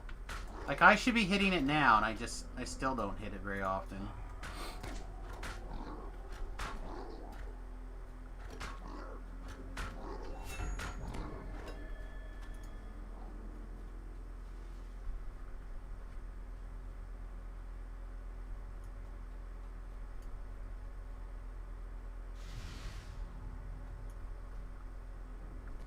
Have the sense of fathomless depths beneath you.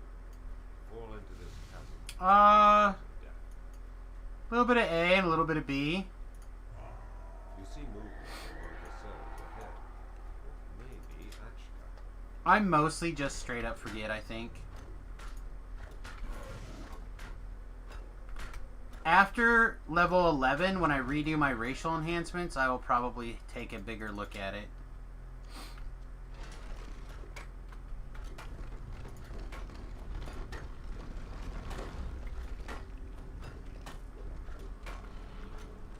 Because at 11, you can switch to both of your physical cores, your +1 cores, to physical attribute.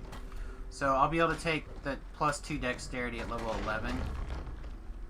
And that'll be great.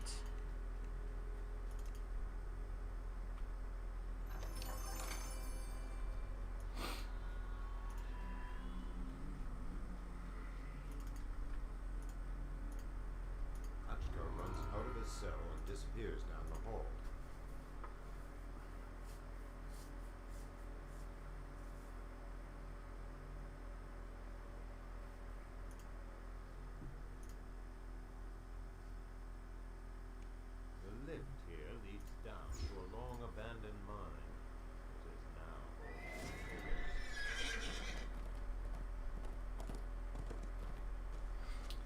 You should be getting multitude of missiles, also dagger mini shots soon. Yeah, that would be good. So last feat was In the hollow to the north waits group that thrown weapon. No, is that it? Yeah, the thrown weapon expertise. The simple thrown weapon expertise.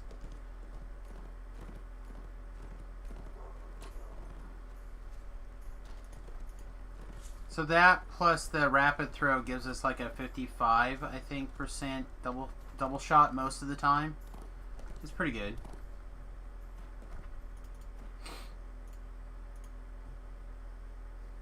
Let's see, to get to that, I have to jump through some hoops. Hang on a second. Let's see, point blank block, point blank shot plus 6 attack bonus or Alchemist 6 auto grounded. Yeah, that should be available soon.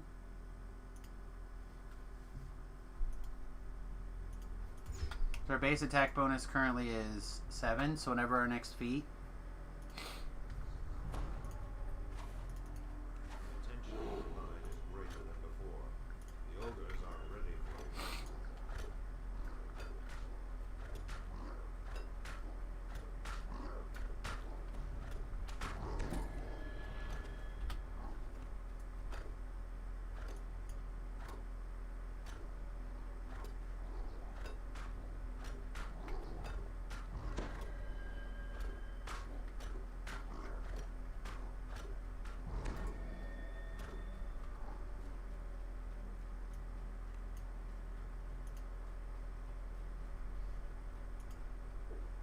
Should be doing that too, and I forgot.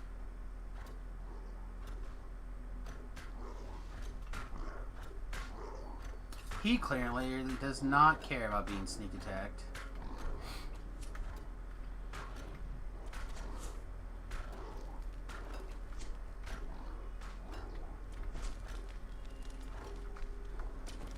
You get blocked.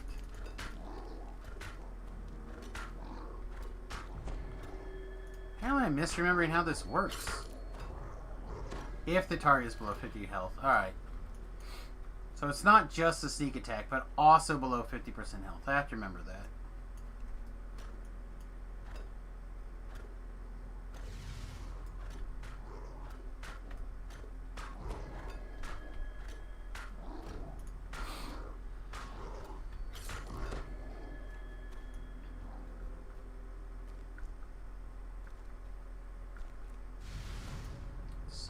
That hurt.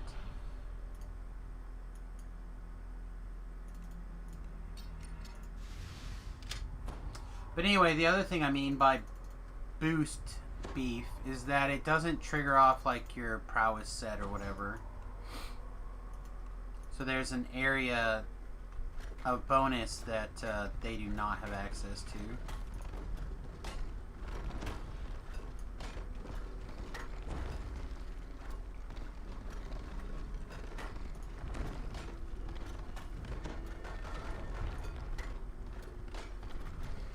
Try to complete my wandering thought from before.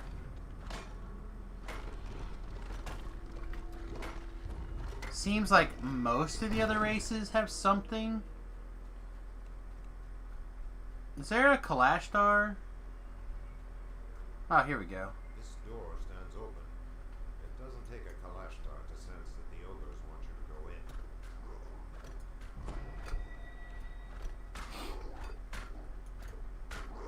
Yeah, I agree. It would be very strong. It would probably make it. It would make it where it competed with some of the second tier races, I think.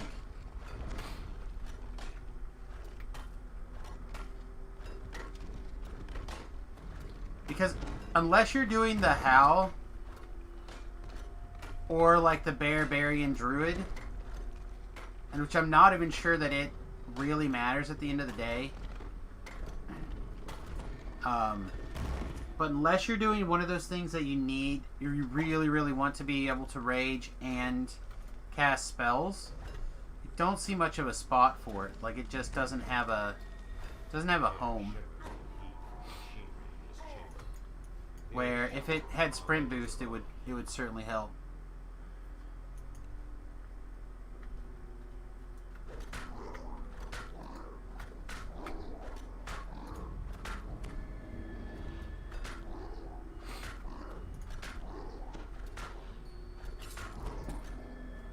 I'm gonna drop this sack again. Give it to me, I want your sack.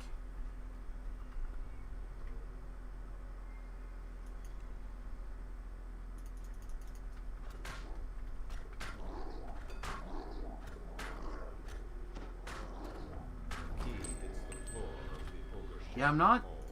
It might be, I'm not sure.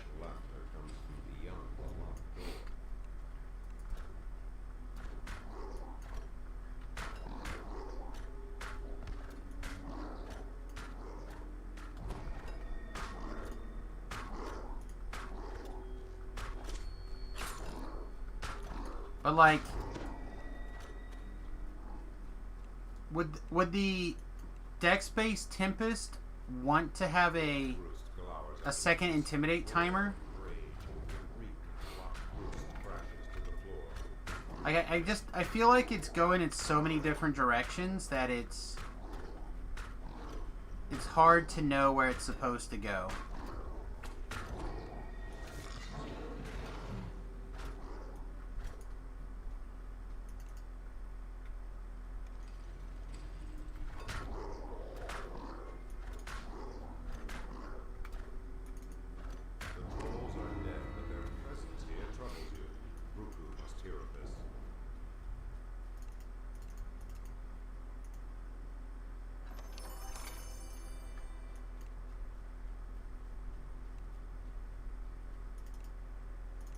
Yeah, a strength-based fighter might make a little bit more sense.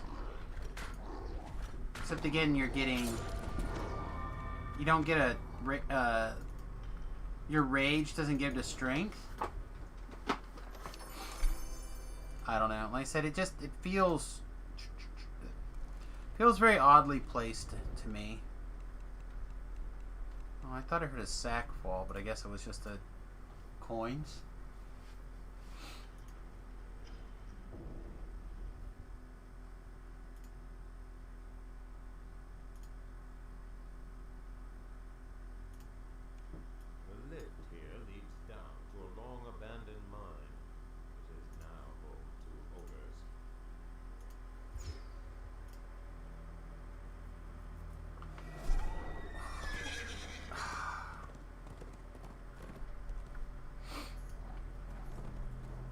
That pain in my back that my previous chiropractor used to call a pinched,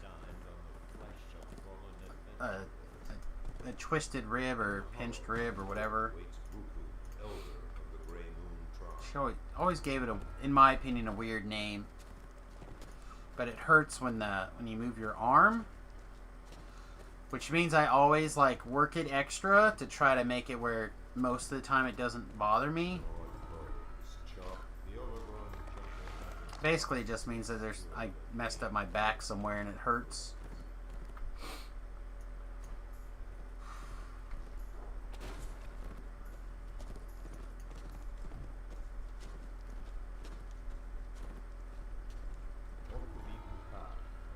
I think that was more of her nickname for it than anything.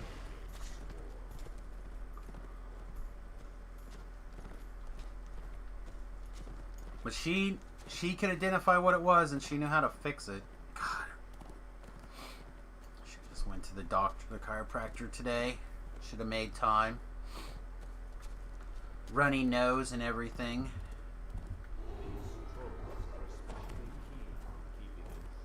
Twisted rib sounds like a barbecue short rib with extra spicy sauce. That would be tasty too right now. Dinner tonight was a little bit on the light side. Starting to get a little hungry.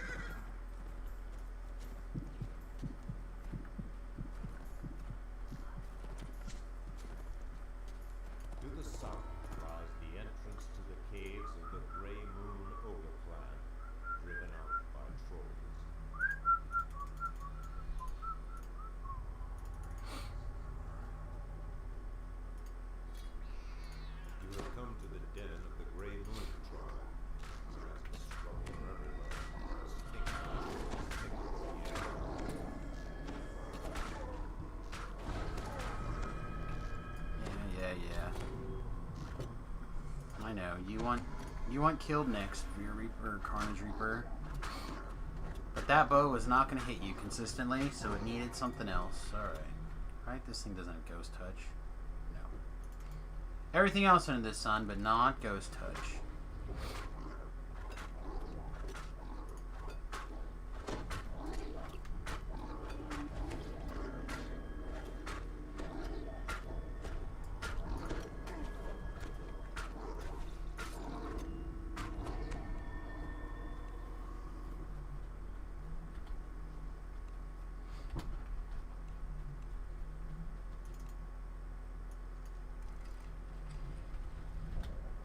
No, give me... I did get it. It just didn't... Oh, we're getting a little bit of lag is what's going on. Alright. Very well. You hear heavy breathing and guttural laughter. Hundreds of ogre collaborators are assembled.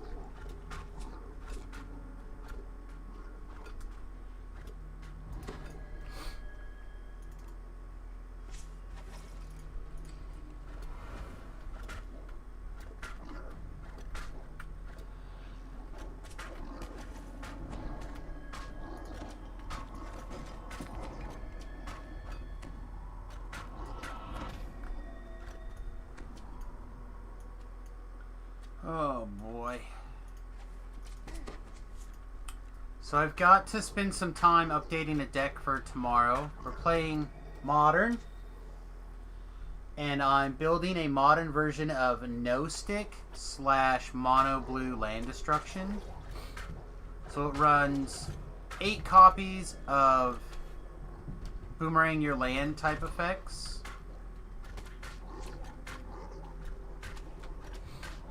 So I'm kind of looking forward to cleaning this up for tomorrow. There's a... I got so pissed off last time we played Modern. I've been playing The reek of trolls might make you retch. a variation of like very close to Mono Blue Whirl Urza. Urza uses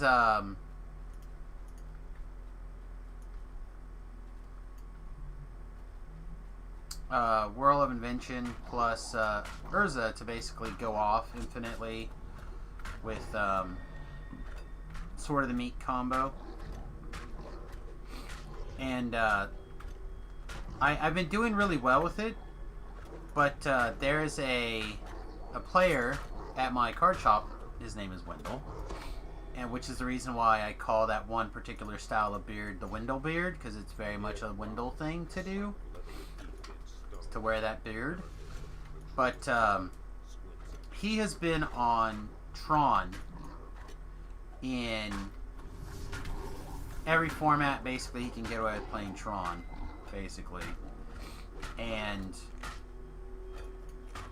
last week he hit my button really hard. He like turn 3 Tron'd, or turn 4 Tron'd maybe, each game, and dropped a... Is it Earth? Oh, what is it called? The Eldrazi that like exiles a land or an artifact when you cast it. That's its trigger. Its cast trigger. And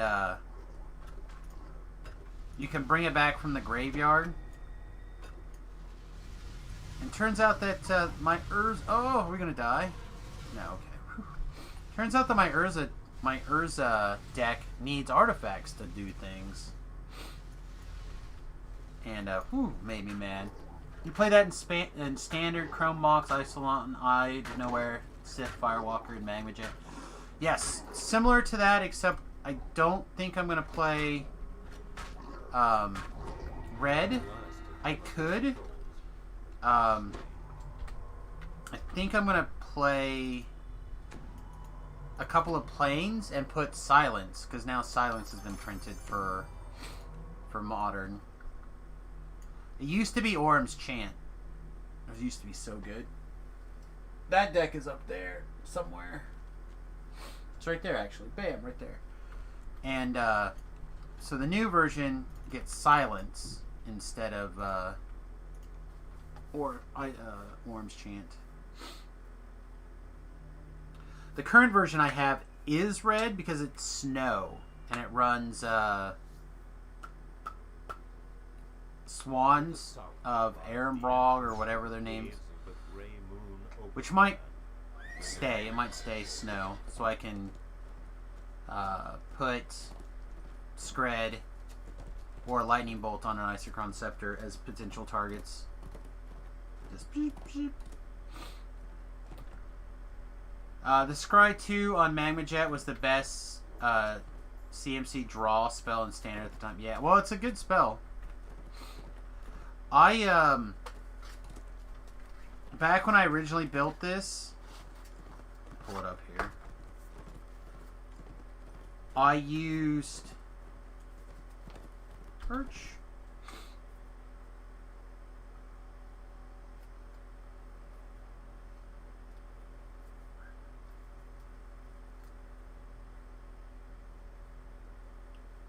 Research and development. So, the way Isochron Scepter works is you can do research or development when you imprint. Because remove the card and then you may copy the imprinted instant. So you can development. So you make a bunch of 3/1 red elemental creature tokens, lest the opponent lets you draw a card, and then you repeat that 2 times. At least the way that used to work. I don't know if it still works that way, but at the time it used to work that way. So that was my draw / kill engine at the time. But I want to clean that up a little bit. In the hollows of the north waits Buku, elder of the great. And go to town on people's face. Yeah, exactly.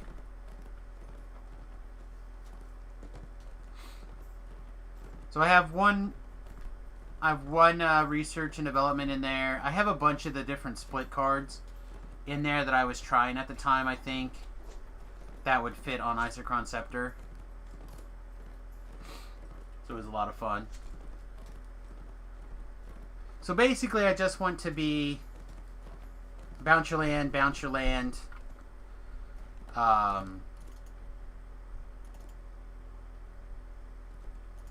quite possibly slap down a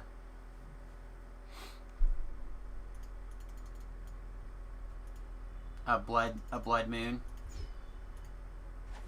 Stink of trolls lingers in the air. Buku was right. You didn't kill them all the first time.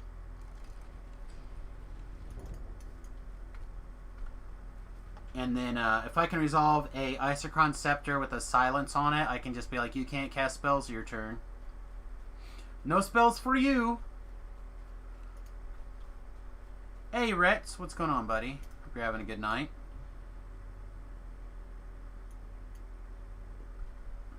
We TR'd on Wednesday. Are you level 8? Are you ready to go? I'll be level 9 in probably 5 minutes.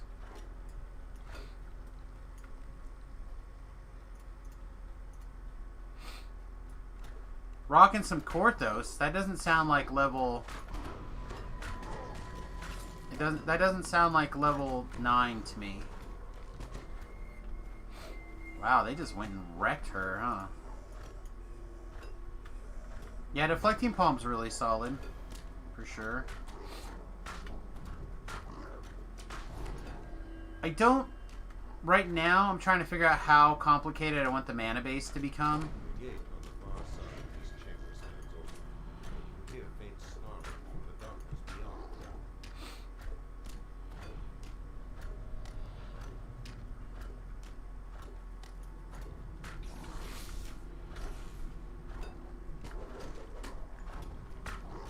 Man, they're hitting us good, huh?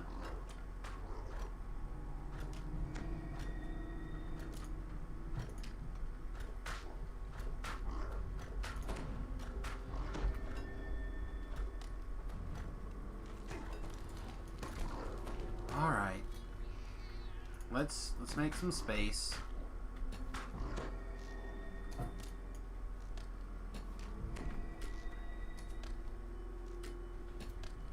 God, he's so close. Hey, babe. Alright, what I did was I took trash cans in the bathroom, my office, trash, and put it in the one in the kitchen. Okay, I'll take care of it. So, and I also put the chicken in there. So, the old chicken. Okay. So food. I So- put bacon in the trash can too, so Needs to go out. I'll get it. The chicken will be stinky by morning. But, Yeah, I've Just got wanted to this make to sure. remind me that it's trash and day. so, yeah, My nose kind of sort of slowed down a little bit ago. you got brain power going. I smell it. I was looking for literally anything to help my nose stop. Brain power. Ingrain.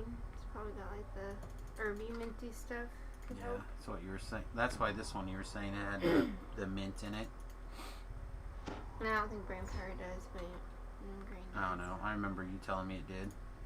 It's either you're a liar then or you're a liar now. It's not mint in brain power. I don't think. Maybe there is. I don't know. I looked at it a long time, but I don't know. That's why I've been using that one as the definitely smell. when my nose bothers me. Well, peppermint Anyway. probably gonna be the best for that, but it doesn't matter. I'm going to bed. Good night. Good night. Well, I'm glad I healed. Have a good night. Boros Charm's okay too. Again, right now it's mostly mono blue. I want to be able to consistently play islands like crazy.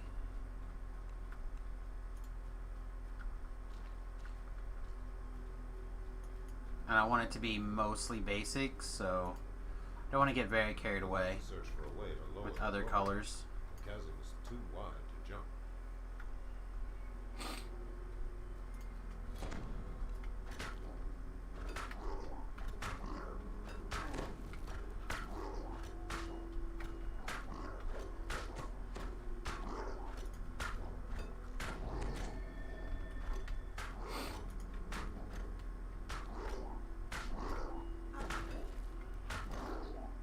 Probably could have leveled before this quest, but I always do these at 8, kind of as a package, but I think this quest is technically level 7, so it could have waited to next level.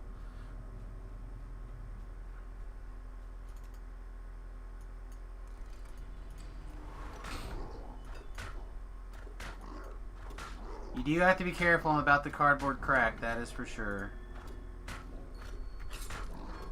But if you decide to get back into, like, Arena, like, that's where I mostly play. I mean, I still go to my local game store for Friday Night Magic. It's part of my job. But, why did she not teleport to me? I called her, like, numerous times. Sound reach you from the west. You have lowered the drawbridge.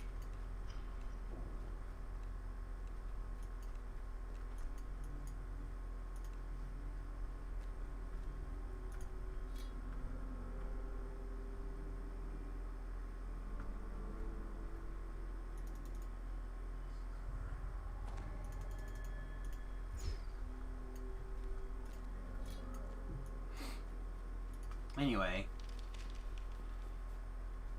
I have to take a look at that unexpectedly Bluish runes were absent. carved into the wall here. They've been scratched into illegibility by There's a bunch of interesting cards now that cave lies ahead. I think make a lot of sense.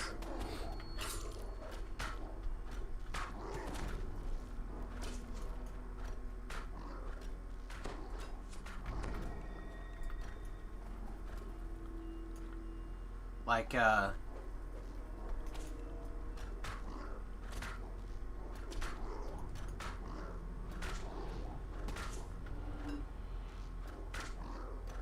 whoa, whoa, whoa, whoa, whoa. Take me to 2.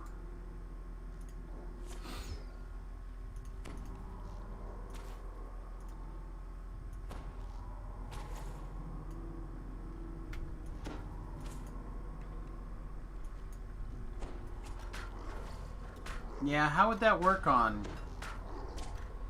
Would you just The presence of Just trolls put it on the top? operating in hope down 0 cards.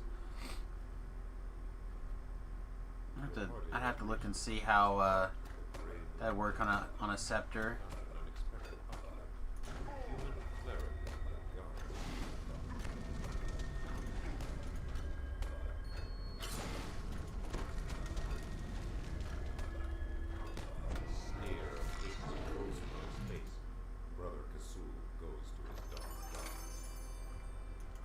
Again, my problem with that kind of stuff is that it's, if you do have to cast it, double white is probably going to be difficult.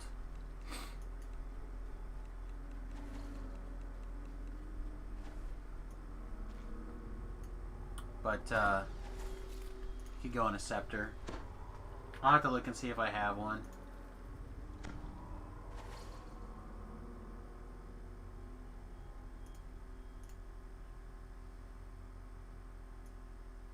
To the south lies the entrance to the caves of the Grey Moon Ogre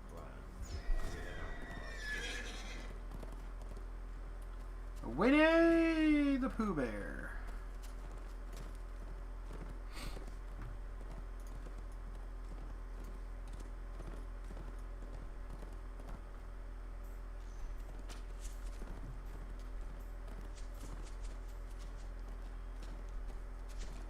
That's true. That is true.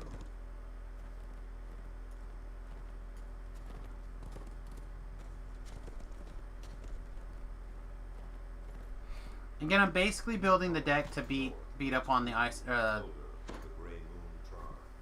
on Wendell specifically, because he really pissed me off that last time we played Modern. Like I said, he specifically cast, like, in the 3 games that we played, I bet he cast 8 of that stupid Eldrazi, the World Breaker Eldrazi, or whatever it's called. I was so mad. I was so mad.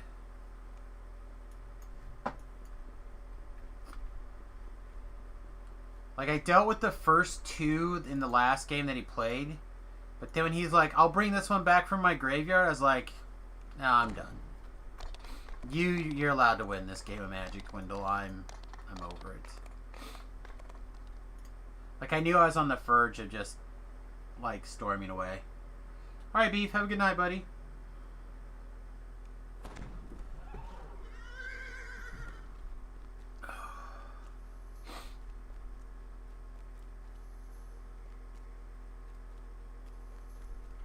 Alright, I think we're going to take Paladin level number 2.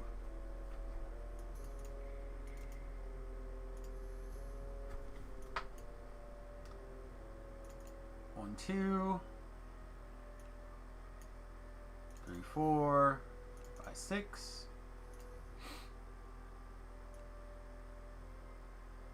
Now we get to take that that dagger throwing feat. The mini shot of daggers. Magnitude of missiles.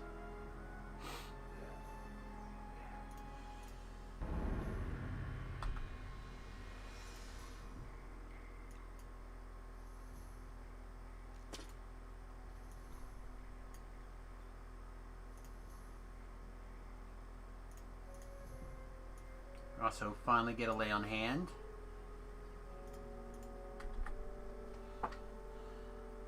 We gotta decide how many of these we want. I think we want lots of lay on hands.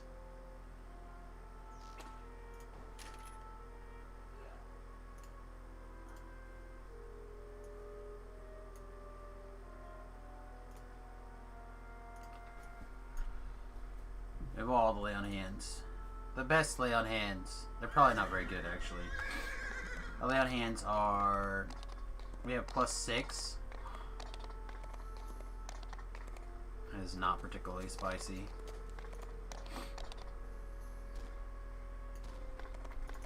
Alright, so I think we're going to take 30 seconds to use the restroom. We'll come back. We will hit the bigger level 9 gear, and we'll be right back. That's true. Conversation in the channel. It does happen. It does happen.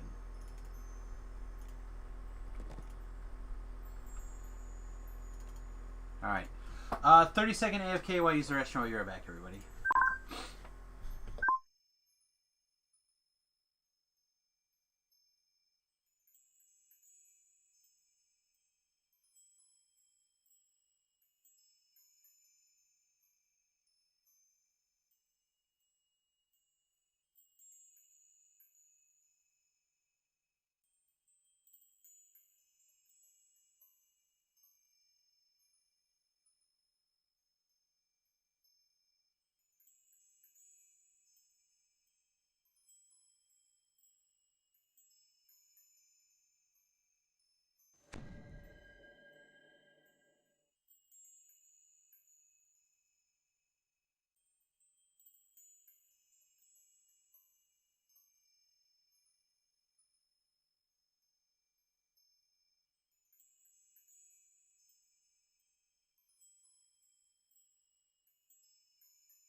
Alright, sorry, back.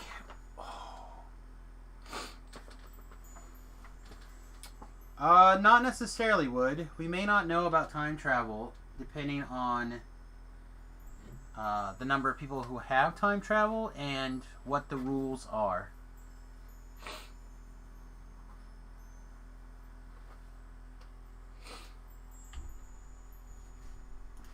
It is likely, but it doesn't mean that there would not be some sort of rule.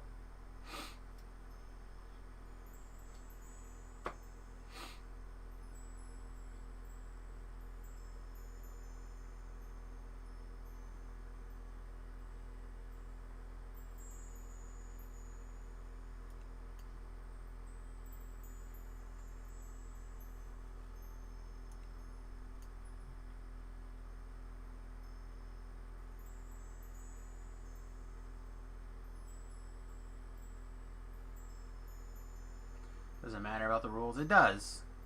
Because what if it's one guy who invented time travel and went back, decided it was problematic, and then ended the machine or whatever? It's possible. It's possible that the part of what happens with time machines, or part of what happens, is strictly the non-interference portion. Like, because we haven't figured out what the rules would to make it work is, we don't know what the rules that make it work are.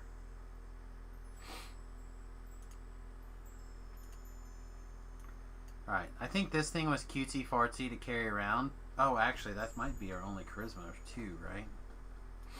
It's actually important. It is actually important. Dang.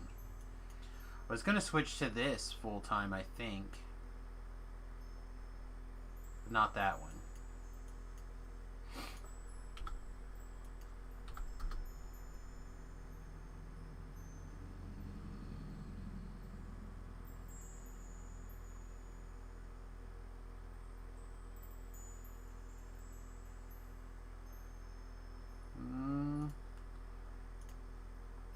I imagine anything is possible. That is the difference.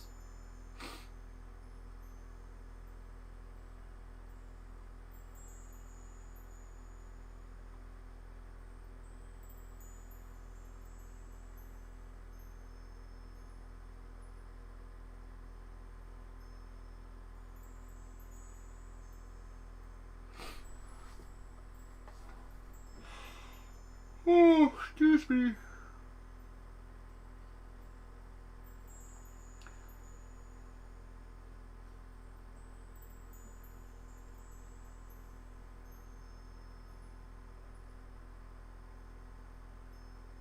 feel like there's gear upgrades here, but I don't know what I actually want to put on, if anything.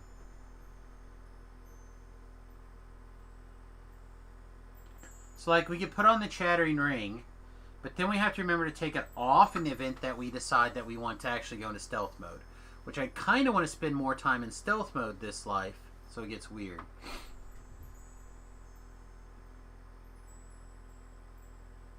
Again, unless there's a rule that says you can't go back before the existence of time travel. Or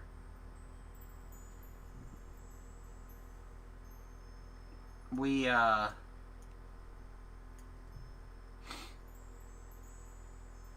you have to skip these ages. You can only exist in this age.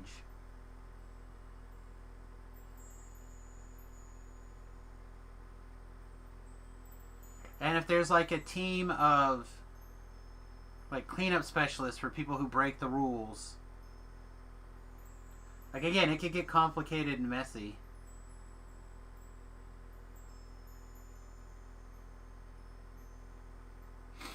It may not be a human applied law. It may be part of the foundation of how time travel works, which is why we currently can't make it work, because we don't understand the rule.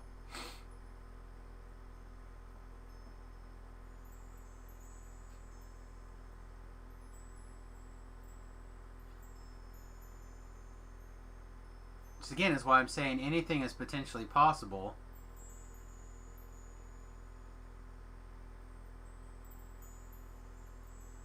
That's what I said, smiley face.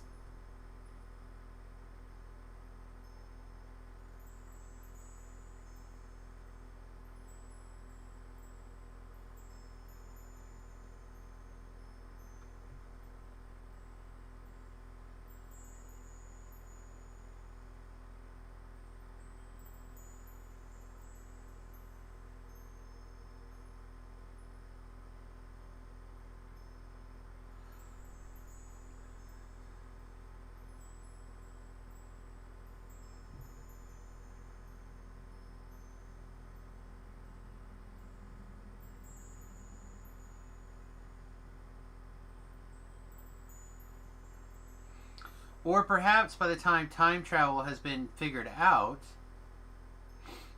right, the morality of the people who have it have shifted to such that people could in fact be trusted with the idea that you don't interfere with the past.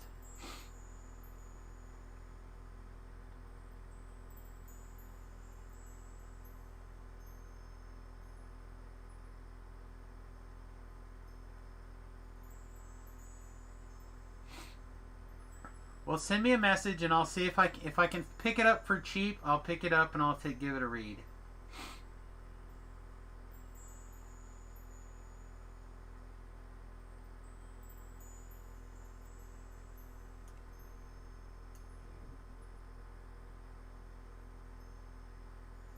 Yeah, I didn't care for the butterfly effect. Again, that's a bunch of science fiction what if, woulda, wouldas.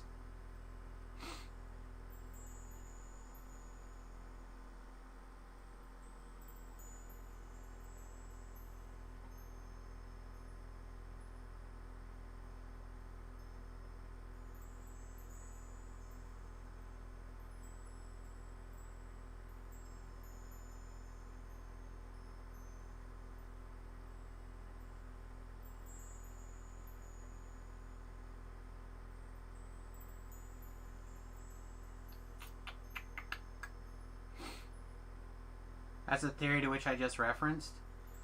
No, I didn't reference any theory at all. I just said it's possible. Anything's possible.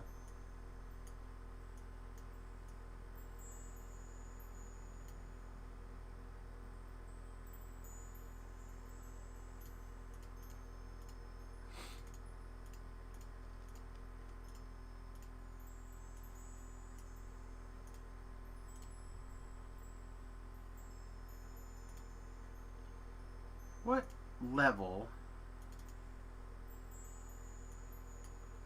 Morning, Peter.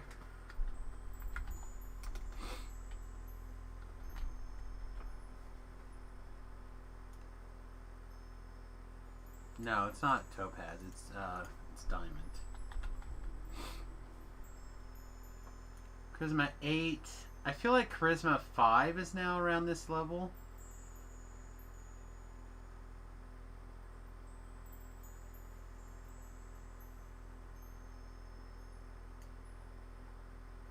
When I mentioned going back in time and not messing things up, sure.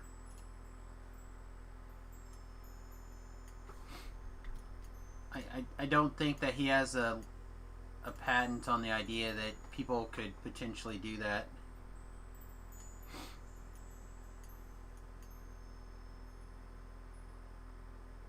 Oh, I have to log out and log back in to fix this.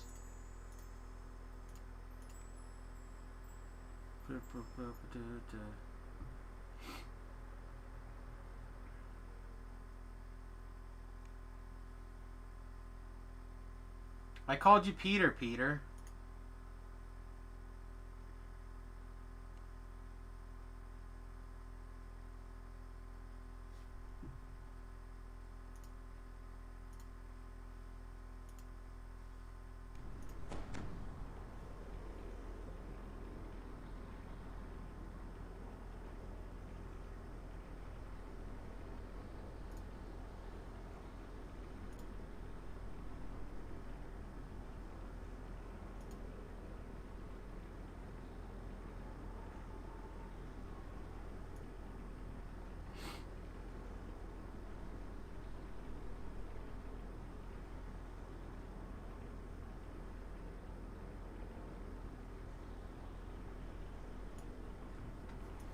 Alright.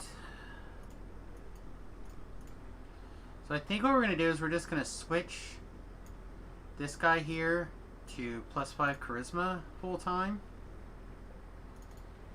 I'm just going to wear this now.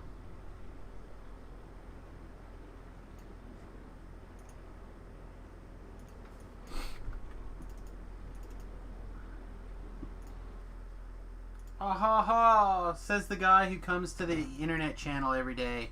Throws a fit.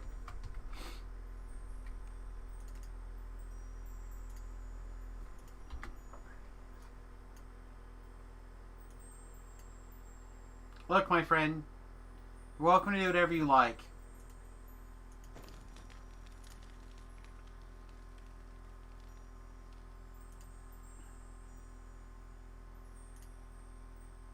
Is that true? Is that true? Do I give a shit, actually? Where's my rules to ban people now? Maybe we just do a ban. Maybe we just make people go away on YouTube that are being problematic. Old man virgin? Yeah, that's good. That's funny.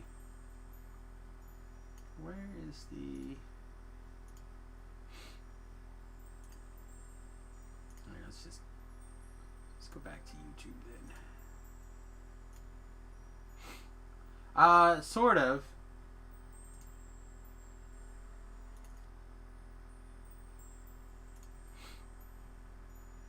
There we go. What do we know about junk food now? See, we could report him. I don't think it's irritated me yet. We could put him in timeout. We could just hide his messages. Oh yeah, we have all sorts of powers now that we didn't have before. All right. Jerry is streaming his PS5 play. Doesn't seem very fair for someone to be playing their PS5 at butthole in the morning.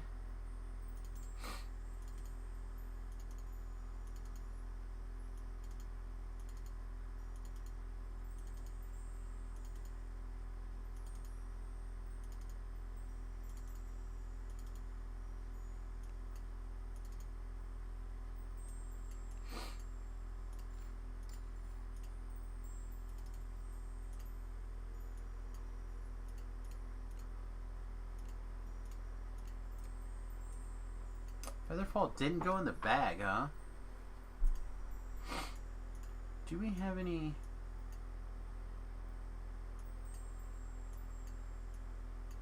Do we have any 10s?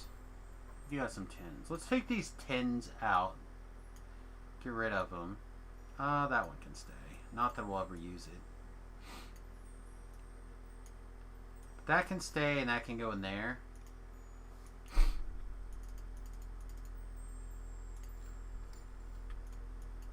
Nice. Alright. We don't have any paladin spells. We just have the 2 ranger spells. Yeah, I think we're probably good.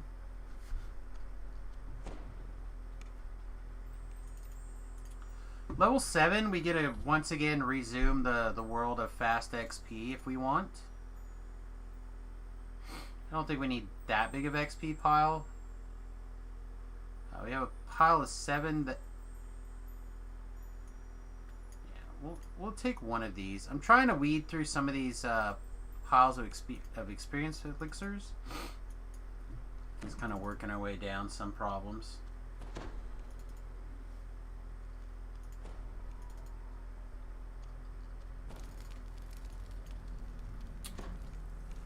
How about I do this?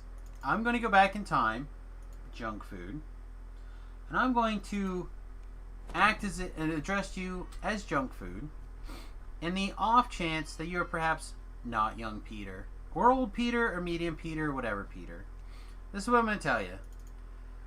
I'm currently, if you're a person that actually gives a crap about things, then you'll pretend to become respectable about things. Here. And you won't act in such a way that makes us all believe that that's who you are and you're problematic in that direction. If you want to become a member of this community, you're welcome to do so. However, if you exclude yourself by being problematic, I'll be happy to ban and block, hide your account, whatever. I won't care. I won't lose any sleep over it. Door into Summer uses the conventional time-space continuum theory of time travel. And I think there's probably a lot of different ideas behind time travel, and I have no idea the ins and outs, nor do I have any idea how things work as time-traveling monstrosities. Sounds sweet to me, though.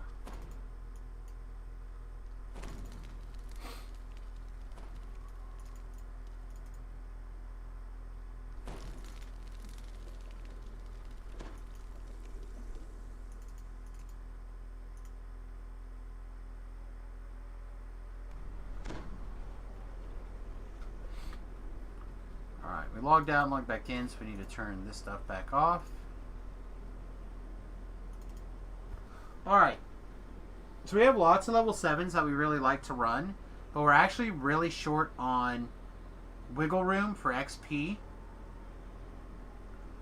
So why don't we just start with the House Beneath chain for our saga, and then we'll kind of go from there and see what happens. It might be that by doing Feywilds, we actually push a lot of the unnecessary 6s and 7s out. By banking it at 7, 8, and getting to 9 by doing Feywilds. And as we become more proficient in Feywilds, it could potentially push it further and further out. Unfortunately, we're not going to be doing more Feywilds because we're going to be going to level 12. Or sorry, level 15, more and more and more here in the next, over the next little bit.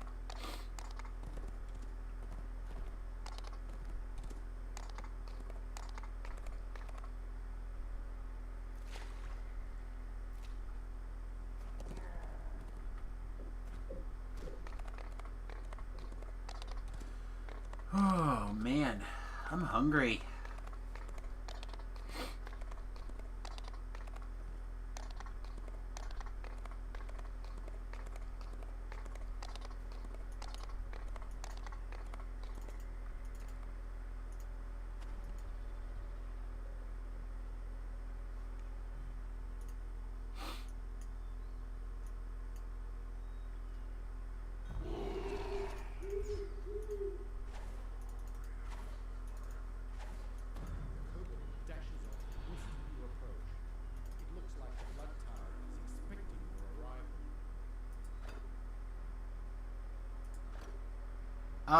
These are not the Red Fins quests. These are the House K quests.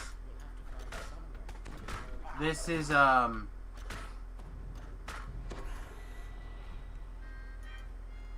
House D chain. What am I thinking this is called?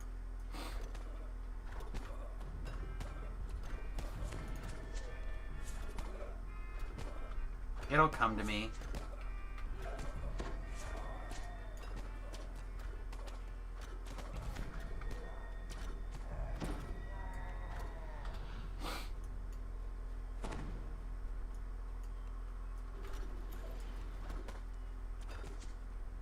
It may not come to me.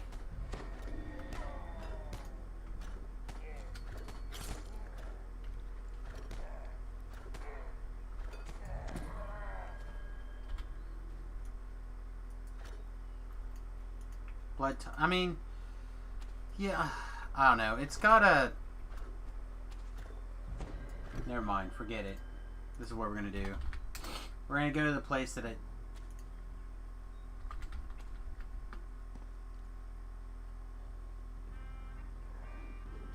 What is this quest? No, it's Bargain of Blood.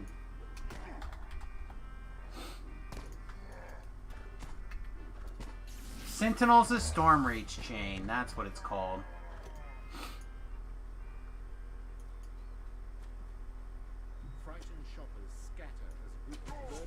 You guys are going to shift this time travel topic into something too deep for the stream to actually be able to have a legitimate discussion about.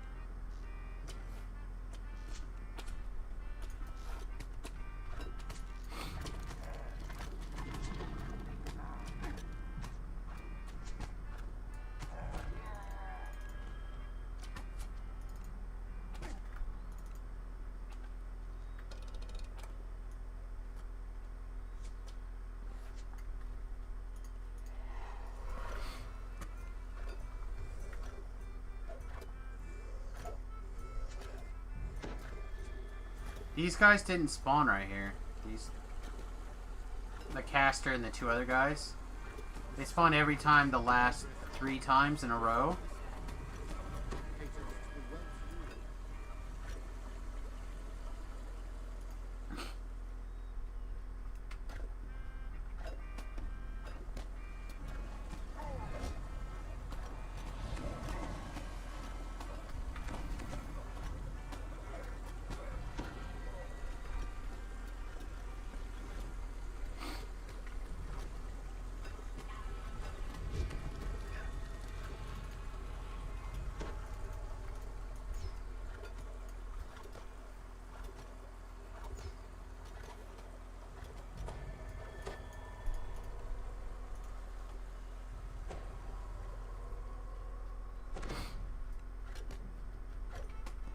Should we see what our lay on hands does on Reaper 1? Currently, my answer is probably, or my thought is probably not a lot.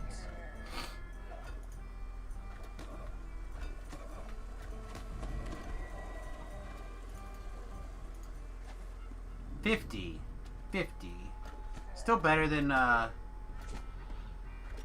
potion we currently are using, which is none. We use no potions now.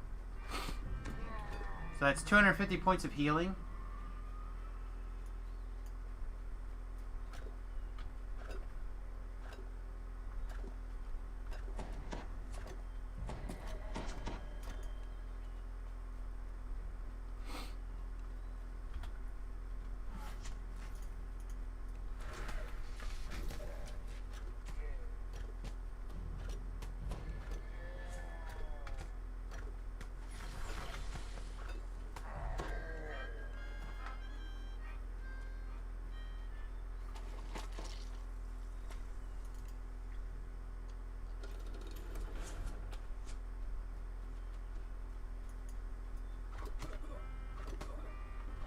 Actually, how many traps? Can I pick up with 2 traps? Can I pick up a trap bonus in here? I don't think so, right?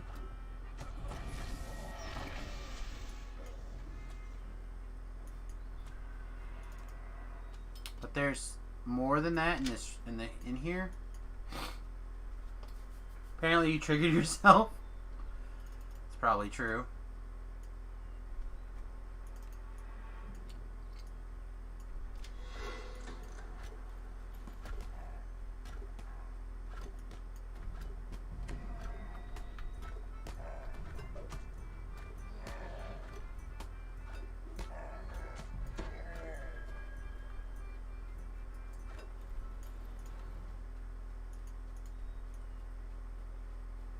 Just got moving targets. Epic Elite first try with 8 minutes to spare.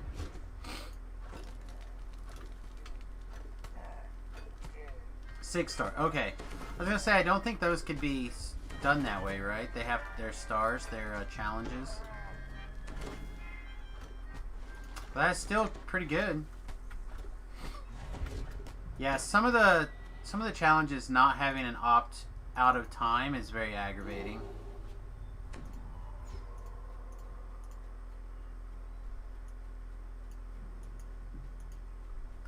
If you're looking for favor, you're looking for favor. I mean,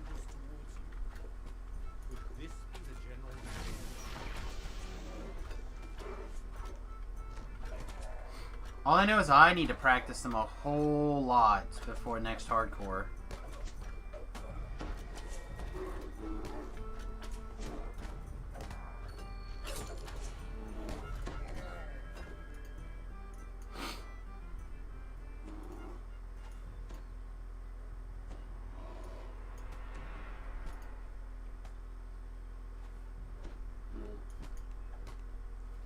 Well, it's not that I'm worried about the difficulty. I feel like I spend a lot of time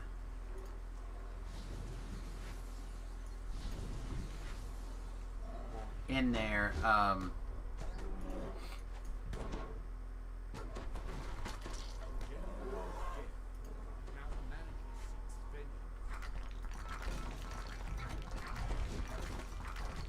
There's not a trap box here? I swear there's a trap box here. We'll put on our items and look. Well, and again for the hardcore server, you're not even trying to get XP out of them. You're just trying to do them. I guess there's no trap bar. Guess we'll take that 10% and call it a day.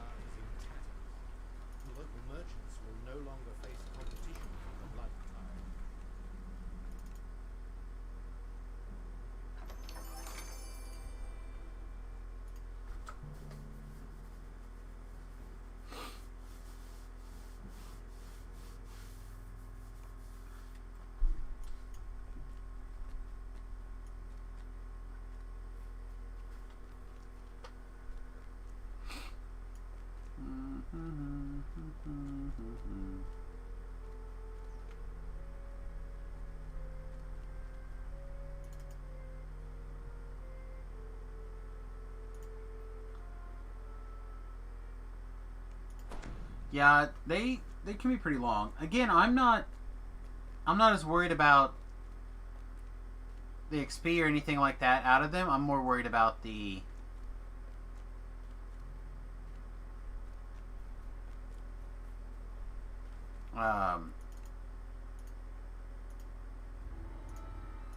idea of getting that favor taken care of earlier.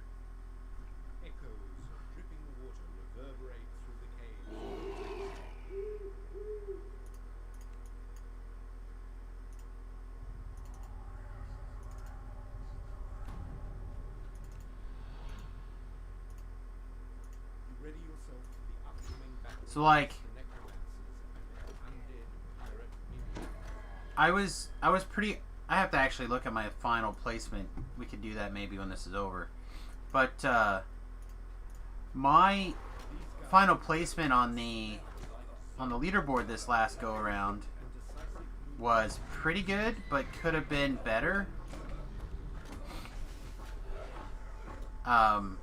In fact, I ended up, I think, 2 points below the guy I was playing with because he did a challenge run where he got Like, I had left earlier or didn't make it on a particular run and ended up with... He, like, 5-starred a run that I 3-starred. Otherwise, we had played almost everything together.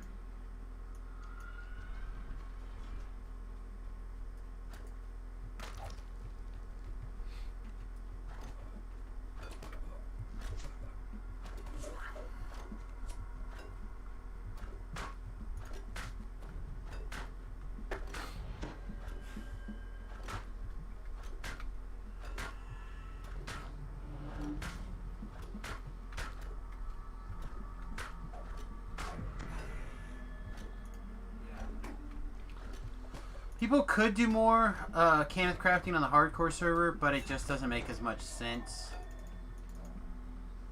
by the time you put some of the investment in. Unless you're doing something very, very specific, say like sonic spell damage.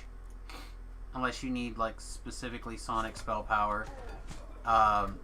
Everything else is a lot easier to come by. However, if there's a group of people who are very good at doing the Cannith challenges, you could even pick up your Cannith or your sonic spell power out of there probably. Oh yeah, people are though. People really are. A lot of people they'll go for the 4 or even the 5-star runs in some places on the hardcore server.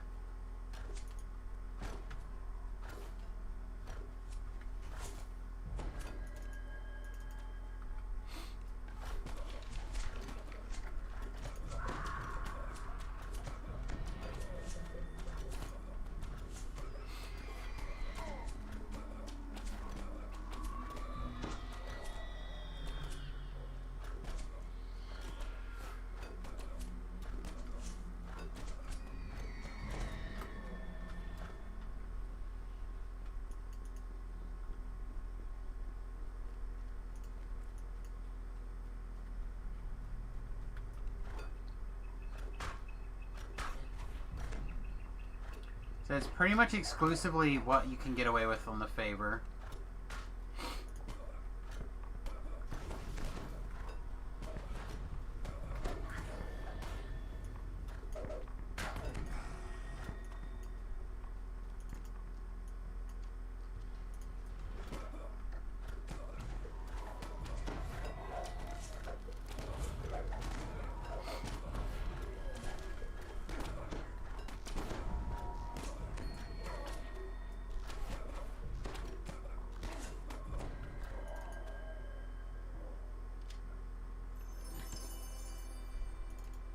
Well, I said I have 5,000 favors for every hardcore server run so far. I have one.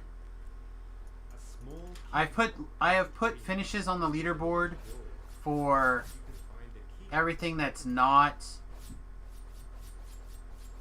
I put Reaper forward finishes every year on the Reaper side, but not on the favor side because I tend to TR that character on the favor side to finish my Reaper experience.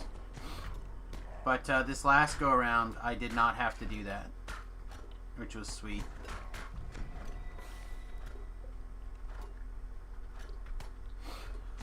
Well, again, for me, it's a different story. As somebody who streams the game full time, I feel like enough people want to see the hardcore server that can't do it on their own, or they want help and they're looking for someone to take them along for the ride. And because I am willing to play with the people that are a little bit less experienced on the hardcore server, a lot of people tend to work their way over here a little bit differently. I have more playtime for sure, but also I do this as an income, right?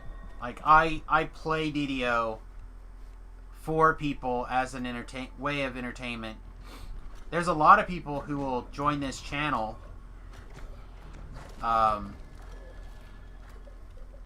and I am the television that they watch.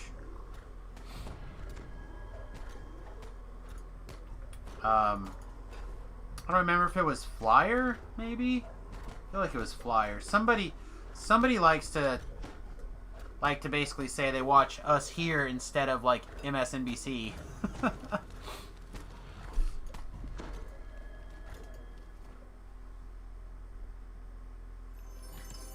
Yeah, exactly. So when you put forth 45 to 50 hours a week on something like this, it's a little different. Like, I don't have nearly as much time in like the challenges probably as a lot of other people do. This continues to go off, but I'm 90% positive there's not another trap box here. No, it's just that trap didn't get shown.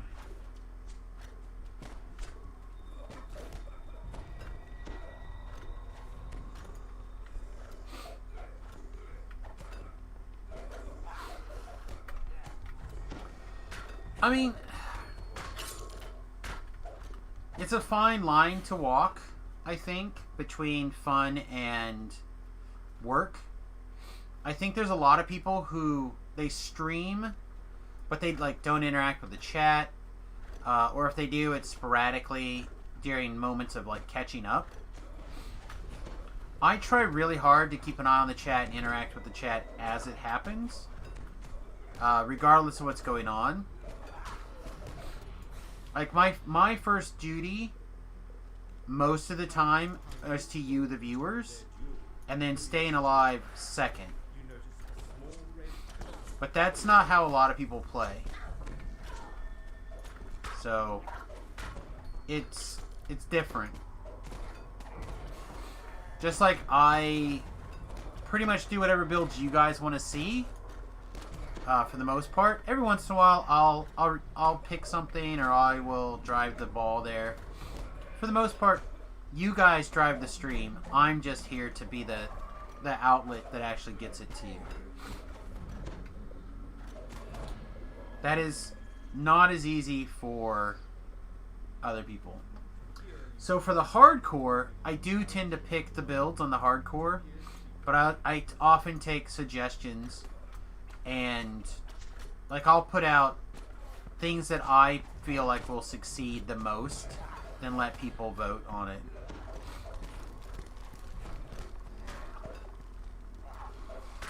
This stream is very TG friendly, I would agree. Somebody was having difficulty finding an explorer point out in Three Barrel Cove, for example. We went out and did it. So, like, there's a lot of little stuff like that. I'm happy to show people things, or if people have questions or conversations that are game-related they want to talk about, even better. If people have questions or conversations that are not game-related, we'll talk about that too. The conversations during the evening are far wider. Again, as long as people are polite, well-behaved, etc.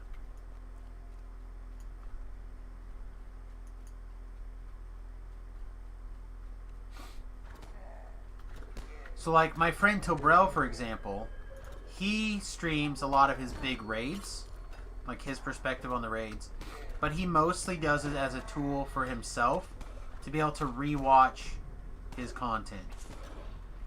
So he can better, like, it's like watching people, watching a football practice a lot for him.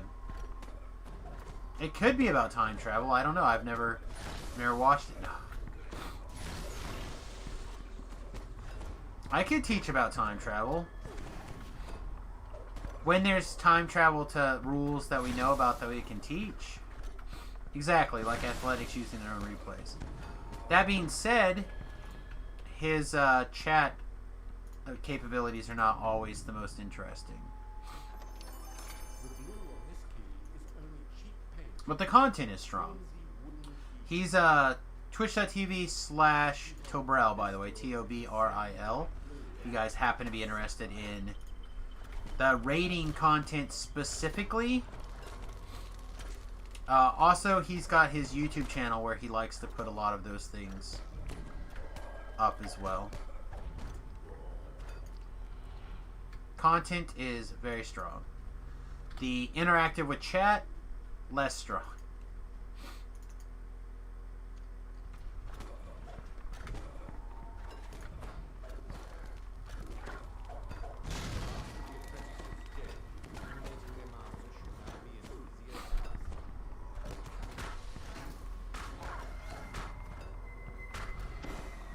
Oh, man.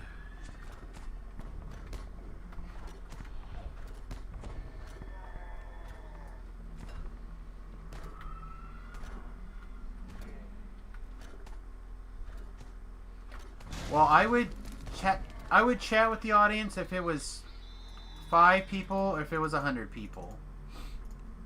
I feel like I do a pretty good job of keeping an eye on the chat and talking with people. Now, it's possible if I had like 1,000 people watching that those it may have to turn into more of a highlighted type thing, but I do the best I can.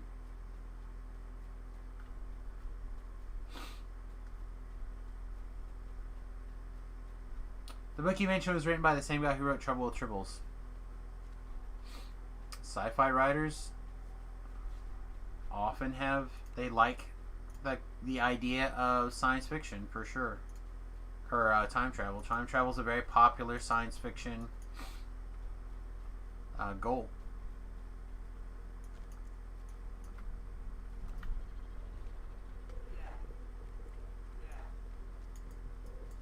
Oh, we still have a scroll in our hand. No wonder. Charlie, good morning.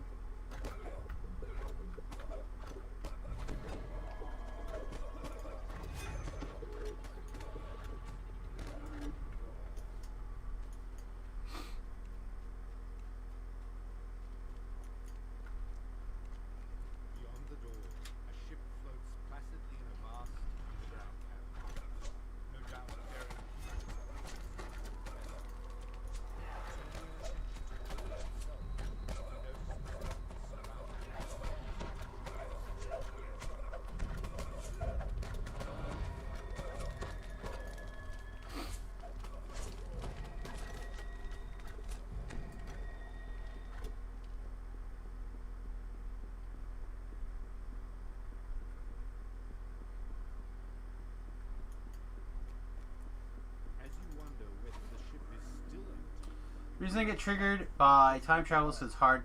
You had to write a paper on time travels in Utopia. Well, utopias can't exist. Nirvana is not for this world, but for the next. Milton Freeman.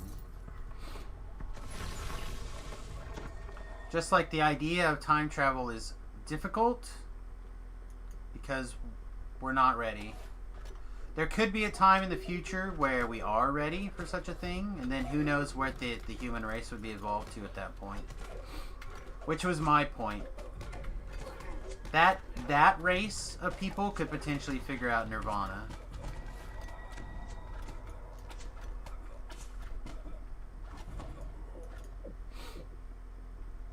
But not now.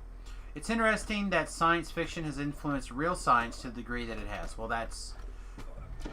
When your imagination develops around a pack of ideas or a pack of technology, that's not hard to imagine. Given how few writers are actually doing speculative fiction and basically doing fantasy within spaceships.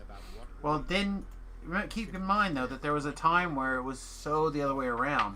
And the stuff that we've latched onto... Like, think about the OG Star Trek, right? The idea that you would be able to take a phone and just, like, or a communicator and just flip it up and boop. There we go. We got it, right? The same thing for, like, talking on a view screen. Like, because these were fantastic ideas. And people are like, wait, we can make that happen. So the people who are interested in will chase those things will keep chasing it because they want to. It's like a fantasy. And what's more likely to drive your fantasies or like working within your bubble that you have? A post-scarcity society in which all hardship and the first world problems would be petty and indistinguishable from Plato's utopia, other than the weird social dynamics.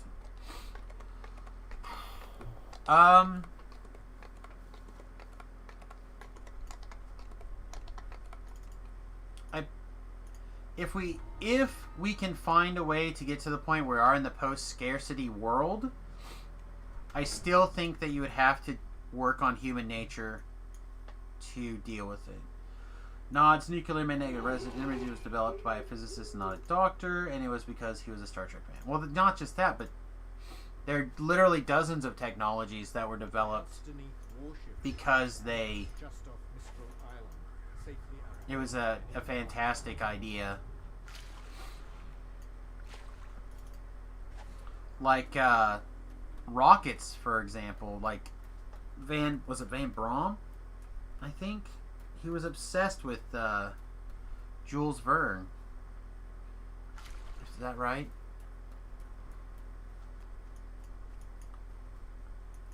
Like a lot of having the imagination to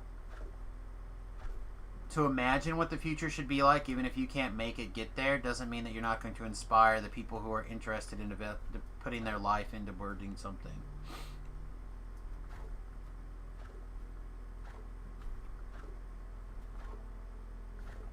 Yeah, Van Braun. The German Rocketeer that after World War II, that we stole.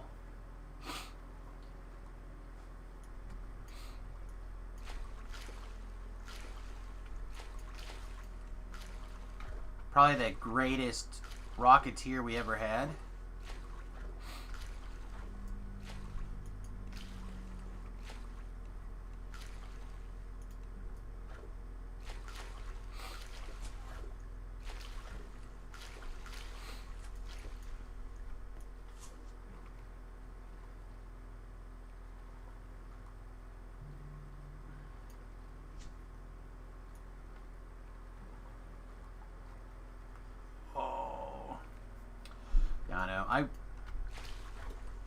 I hope that when I'm in the bus and I have more free time to research things and expand things, I really hope to get into a whole bunch of history stuff in general, more so than I can now.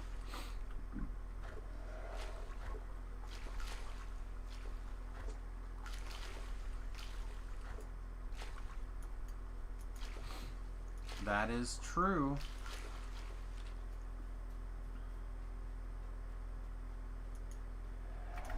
Fine. Let's go. You want to fight?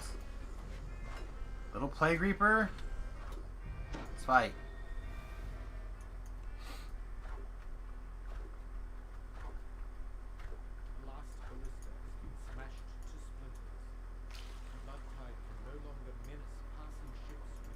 Well, I mean, rockets were invented by a guy in Kansas, if I remember right.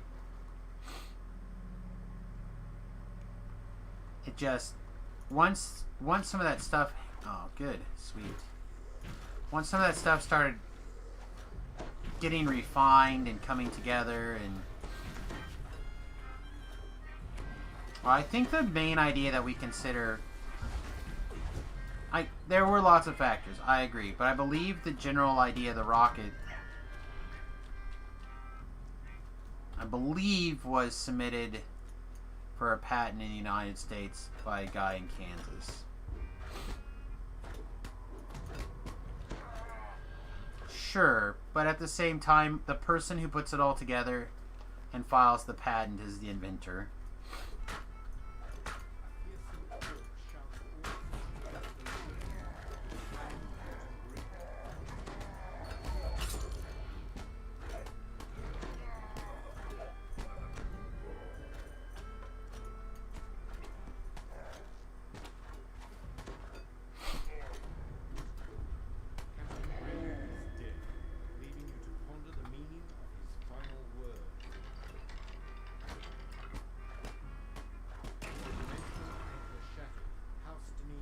Oh, I was gonna drink a potion, I forgot.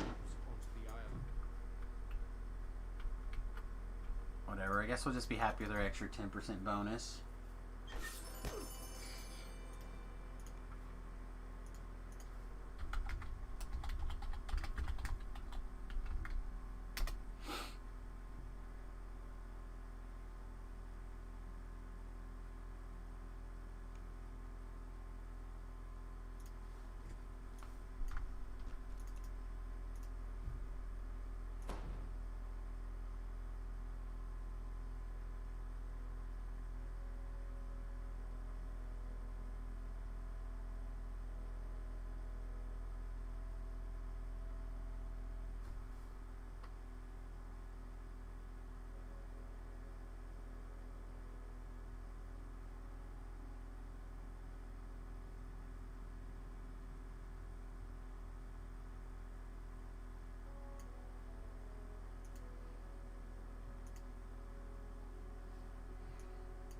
You mean most tech was invented by guys that are exploited by the marketing department? Only for Apple.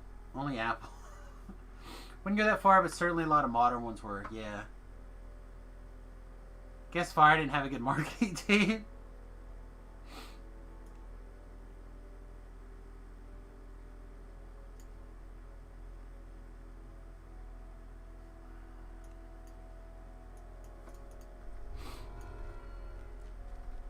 Alright, how's our time here? 25 minutes. I think we're in good shape.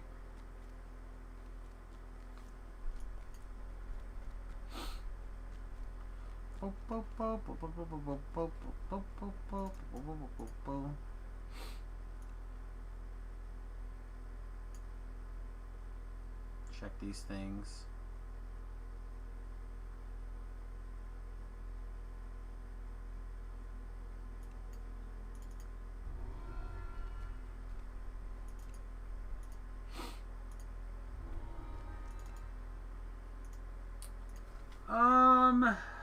Man, that is quite the statement. As you enter, you are surprised to hear the clamor of battle and the cries of the wounded. The tower is being attacked from the inside.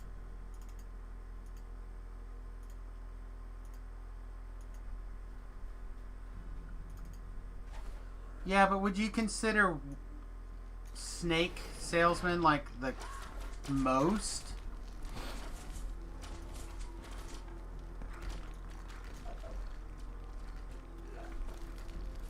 Also, why would you think that they would necessarily believe in their product either? Like, there are certainly people who do not believe in their product that work for marketing, but there's certainly people who believe in their products that work for marketing. I've worked for a lot of good marketers. Again, most, some.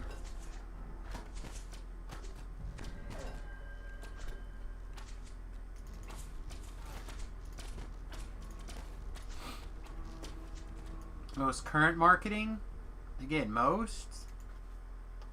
I think there's examples everywhere. Also, I feel like that's really subjective. I don't know how you could measure that. Oh, of course. We're gonna have to fight all this stuff. I was hoping we could just run away from it. But with the champ there, we're certainly not going to be able to just run away, probably.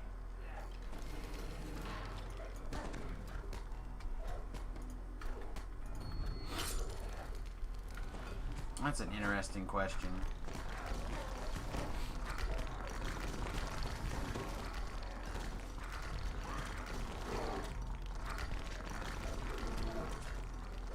You measure marketing in paychecks? I'd love to measure paychecks at all.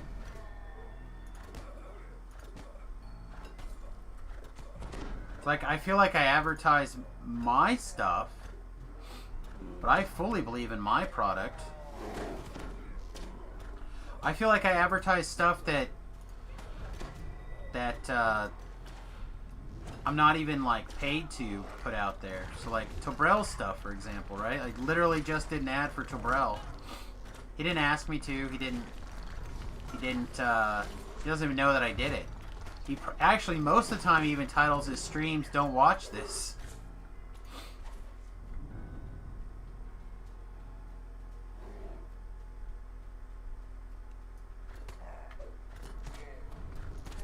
We talk about I talk about Me Undies all the time. That's a product. It's a product that I think is good. I do advertising for my local game store. I think it's a product that's worth talking about. I don't know, man. Like I said, I think it gets really, really subjective there. Again, I can't disagree. I don't know if I can agree either. We're gonna keep throwing words in here. Corporate marketing.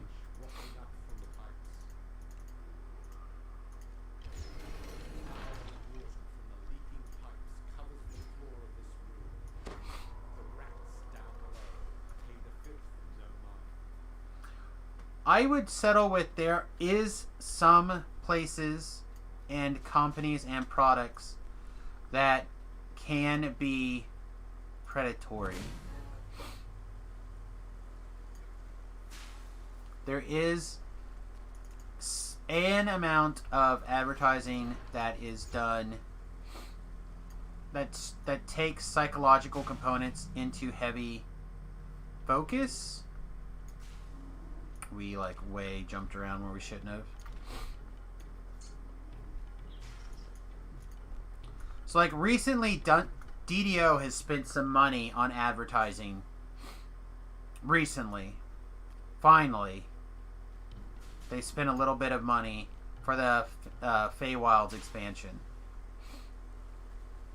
And like, it's pretty subtle. It's not at all what I would like to see. I would love for them to do like some really heavy duty advertising. I realize it takes money that they probably don't have.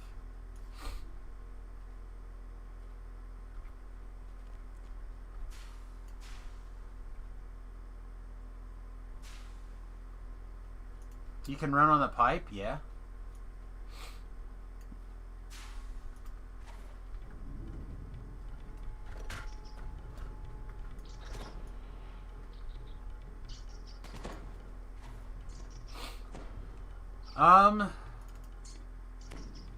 I don't know. Dungeons & Dragons is hot right now. I think they could do some very interesting advertising that would be low cost for sure.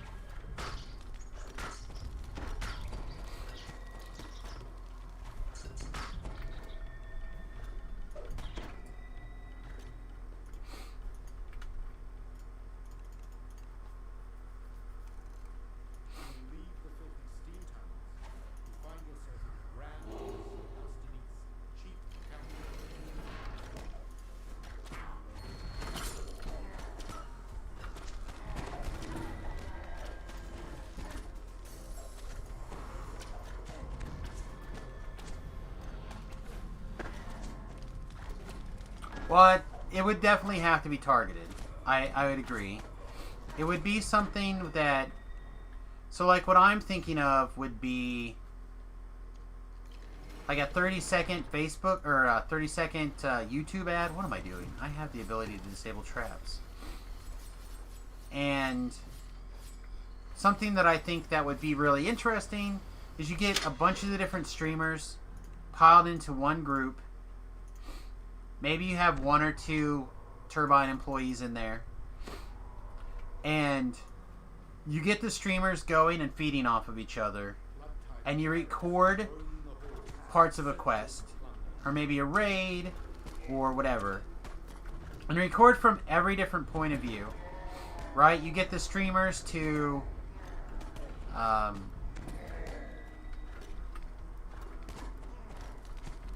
to run the same layout, you give them a stand, like you get the streamers to do it for a relatively small amount of money, right?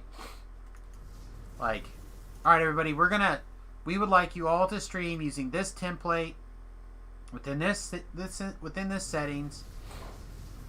You know, put this stuff on, and we're going to make a special server for you or whatever, and we're going to give all of you guys the opportunity to, like, do XYZ, right? Why is this control panel still blocked? Here we go. And then you record like 5 hours of that, getting them all going ham. You chop it down to like 30 seconds of excitement over 5 or 6 quests with different points of view, and you just like show the experience. And then perhaps there's an opportunity that you get the people to work in certain phrases and into the game while they're playing. I feel like there's something there. As the magical shields vanish, you hear the Deneith mercenaries below cheer. So the thing I don't like about WoW ads in particular is they don't use in-game. I don't like it when a game doesn't show you what the in-game play is like. That really bothers me, and it turns me off a lot of product. Like, I'll watch an WoW commercial on YouTube. I'll be like, oh my god, this game looks absolutely amazing. What is it? And then we get to the end, and it's a WoW expansion. And I'm like, oh, so what does this actually look like? Then I go Google what it actually looks like, and I'm like, I'm not playing that. That looks terrible.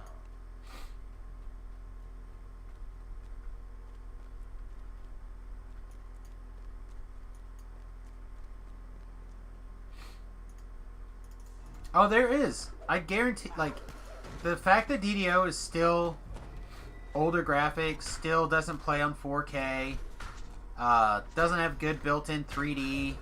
Like, there are certainly things that impact DDO in a massive way. However, if you were to set some situations up, you could... I definitely think you could highlight the active combat system. You could highlight the character creation portion. You could highlight the things that make DDO, the things that DDO does better than any other MMO. You could highlight those things and really get some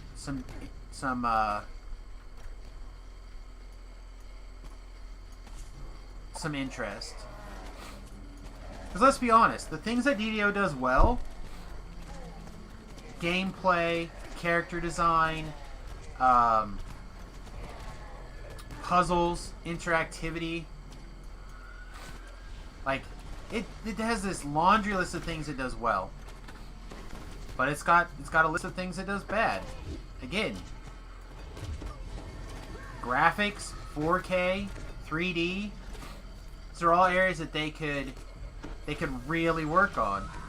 Storyline. It doesn't feel like a 15-year-old game. Like, it's got new storyline all the time. I bet you for $10,000 you could make a 30,000 or a 30-second ad on YouTube that plays if people are like, the problem is going to be hunting down your group. Right? So it's people who have interest in Dungeons and Dragons, WoW, fantasy. Like, you have to really narrow down your audience. MMOs in general.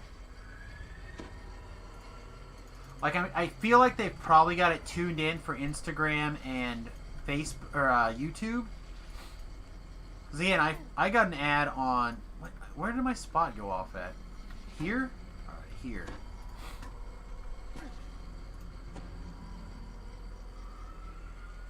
It was over there. I thought it was. I just didn't see it.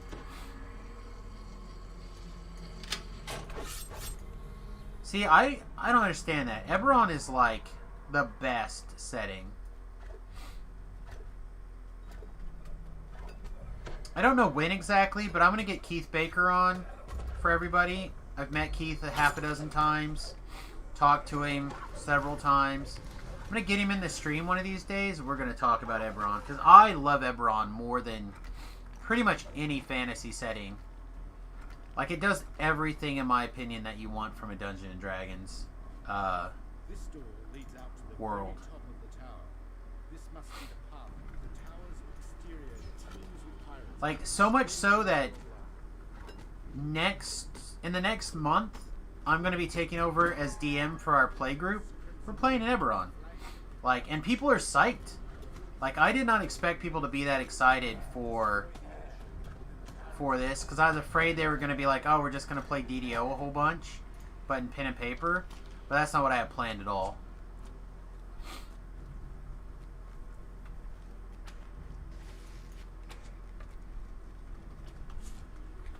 But my playgroup seems to be pretty psyched for it. So we are just actively finishing up, or they're actively finishing up another guy's Pathfinders 2 session. You hear raised voices screaming about the loss of the airship. One voice overshadows them all. Captain Tew is making ready for his last bloody stand. Yeah, I never understood the no Eberron thing. As the crimson moon falls from Like, I realized that there is a scream of fury behind you. Captain Tew has arrived. I realized that, like, Forgotten Realms has a following, but I've never understood the enjoyment of Forgotten Realms, I guess. Maybe it's just me. Maybe I'm just that person that poo-poos Forgotten Realms for no reason. I've never liked it.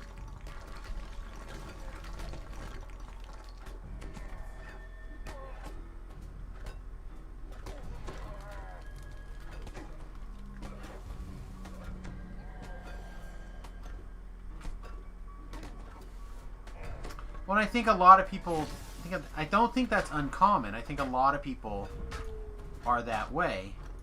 They fell in love with the world through the novels first, which I can appreciate. Just don't understand. Again, I read some of the Forgotten Realms books. I didn't think they were very good. Again, that is another thing that's super subjective.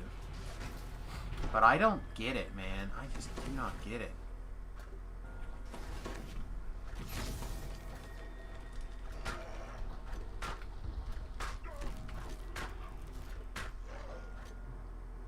I'm sure it does.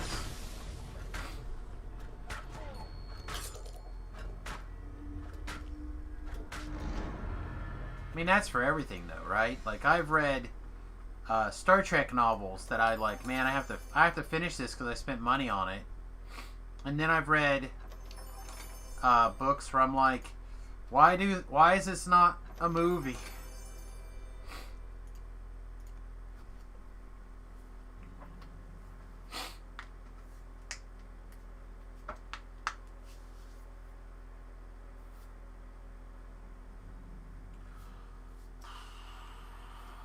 That's another tough statement. I think TSR was doing the best they knew how, but they didn't have somebody. They didn't know that they didn't know what they needed to know. And instead of taking the time to go out and tap somebody who knew what that they needed, they just were like, we'll just keep pushing content. We'll keep pushing this, and we'll just be okay. It'll work itself out. It turned out it did not.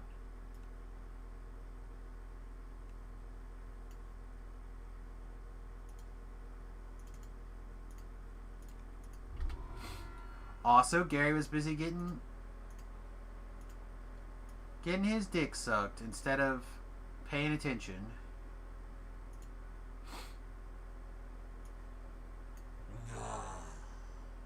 I grow stronger.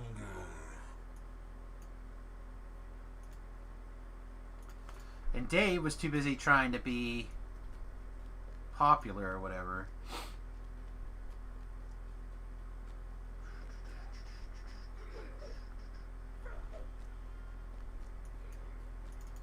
Well, so the issue with TSR, especially the early days, that kind of set the stage, is that Gary and Dave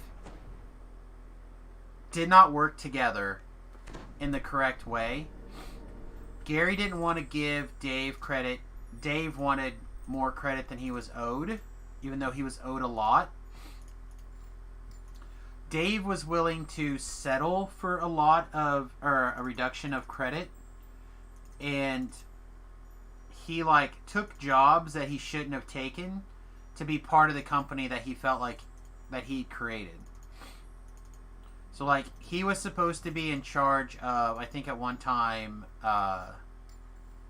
he was going to be VP of shipping or marketing or something, and he ended up basically becoming a glorified shipping manager. He wasn't actually had any place, and he never should have been there. He should have been on the creative team. It was a lot of people. They had the jealousy of trying to grow something instead of having somebody who came in and said, okay, this is how this needs to be set up. This is how the leadership needs to work. You guys are the talent. I need the talent working where the talent goes. And I need X and Y and Z. And often what happens in a lot of companies that become very successful is that there are 2 to 3 people who, usually 3 seems to be the pattern that I've noticed. There's usually 3 people, and in those 3 people, there are different degrees of talent. And usually the person that has the least amount of creative talent gets put in charge of the business. And that person can either sink or swim. When the talent tries to also be the management, it never works out well, in my opinion.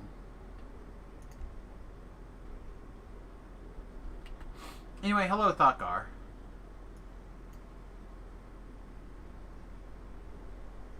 Well, now see, that's a different story. At that point, they had bought into a model, and they were trying to kind of put things in a different spot. It's really awkward what happened afterwards. But they were making money doing the company was profitable by putting out content. You think about that time frame, they were putting out new and interesting product modules on a monthly basis. The Complete series was huge. Complete Warrior, Complete Wizard, Complete Cleric, Complete Thief, Complete Halfling, Complete Sorcerer, Complete Warlock. They were pumping out quality product, and then when they finally got to the end of where they thought they could put out quality product, that's where they were they were putting out modules on published modules almost monthly. Usually quality modules, not always quality modules, but usually quality modules.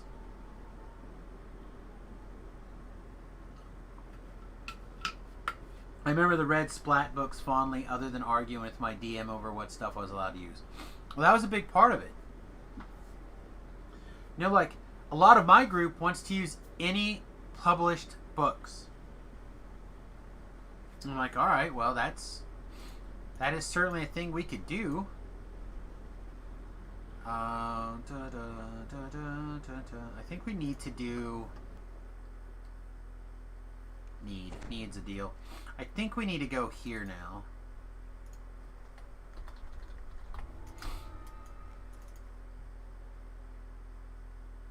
Is our weapon good aligned? It is so not good aligned.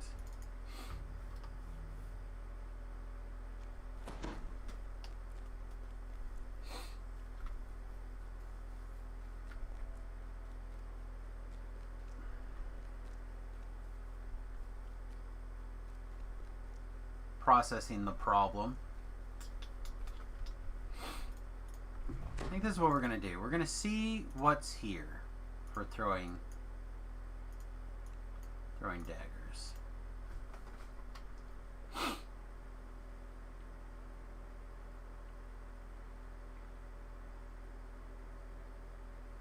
I usually allow any basic published material, but I tell my players I reserve the right to modify functionality in line with their classes if it gets out of hand. I agree.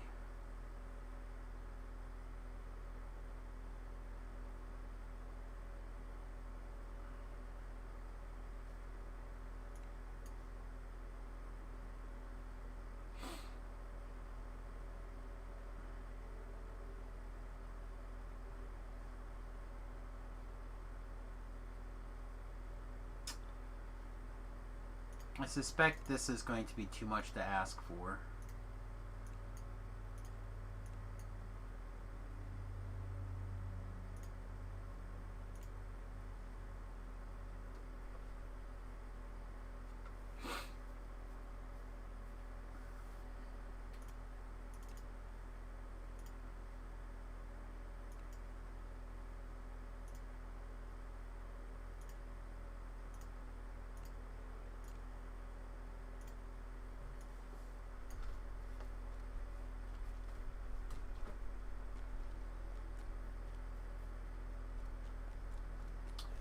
Book of the Nine Swords Path to the War stuff was way too powerful at low levels, but they weren't stupidly overshadowed by casters in the mid-teens.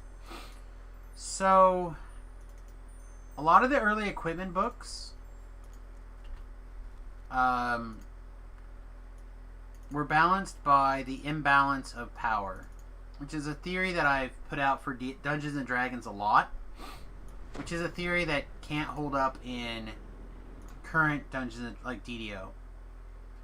But there was this bell curve of power that happened in traditional pen and paper Dungeons and Dragons that is completely impossible to replicate now, except in physical pen and paper.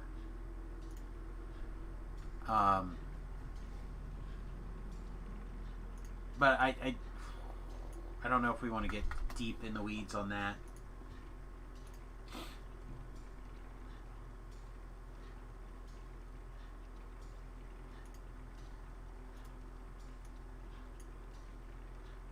Alright, if we make a baby thrower, we're already good aligned, so we don't have to worry about good. So, unfortunately we need Ghost Touch, which sucks, but this way we don't have to switch things all the time. Which then that means we could do something really stupid like Undead Bane. But then it's kind of, I mean, it's pointless against everything else. Or we can just do Bludgeoning effect.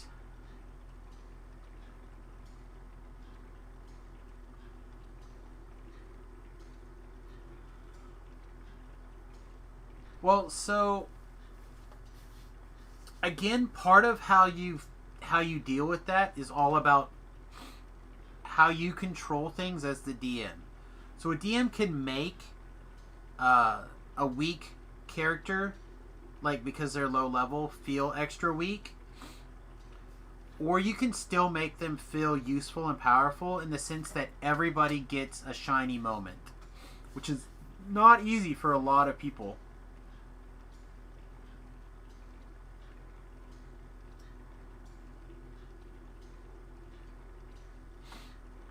I should do an ASMR stream where we just do Dungeons and Dragons Online sounds.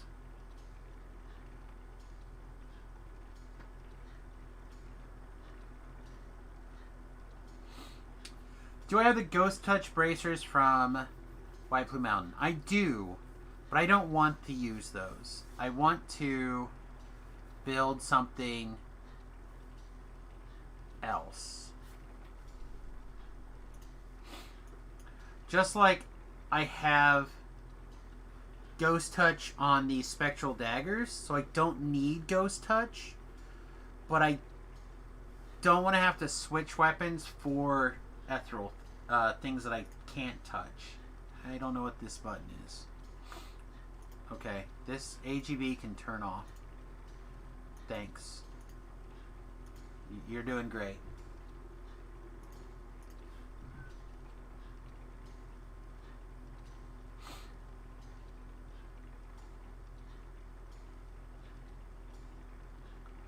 It's not that hard to give a wizard a shiny moment, typically.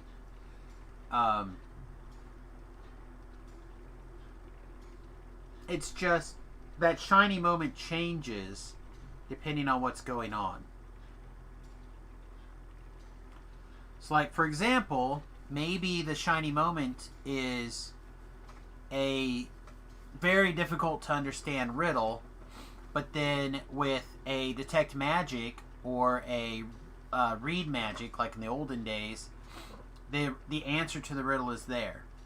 So then it just, like, because the wizard thought of it and they did this thing that's really common and easy to do, I went, "Bada!"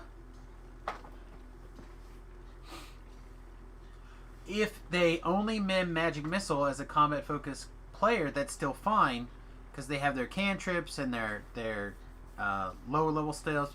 In the old days, if all they did was prepare Magic Missile, it was a little bit more challenging, but typically people unleash that Magic Missile differently, and even wizards back then, they would carry their quarterstaff or whatever for damage. So you could still treat them as a thing. Well, it's still in older editions. So, like, for example, you could have the equivalent of a ghost touch creature come out and harass everybody, and then the wizard comes out and kills it with a magic missile, and it just falls over dead. Like, you had to get a little bit more creative with the rules, but you could still do it.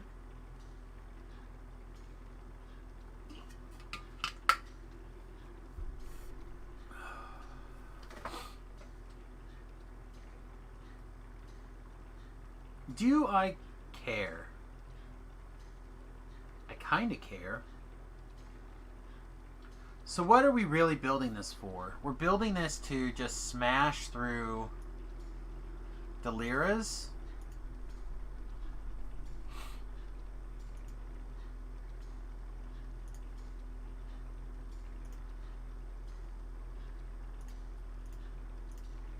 +3 kicks over at 6. This doesn't change. So what if I do just damage on a good aligned weapon?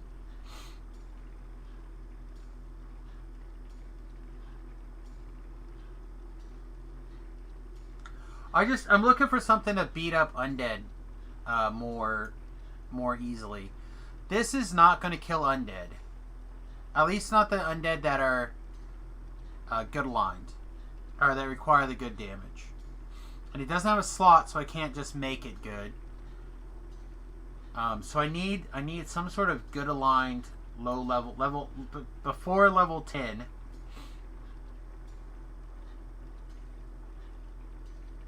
So I think we just go force of bludgeoning and call it a day. Yeah, that's probably fine. Unless this build does not do that. We're only losing +1 if we make it lower, though.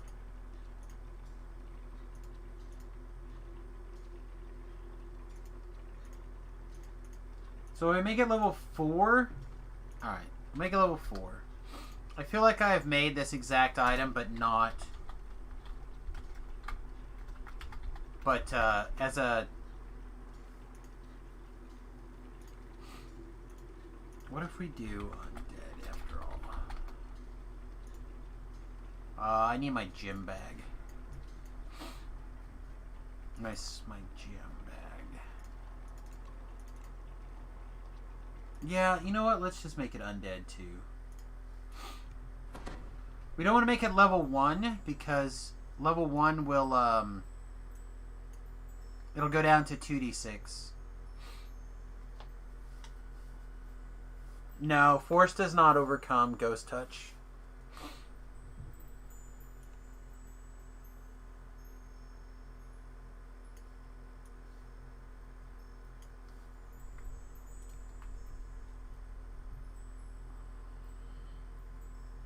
Son of a bitch.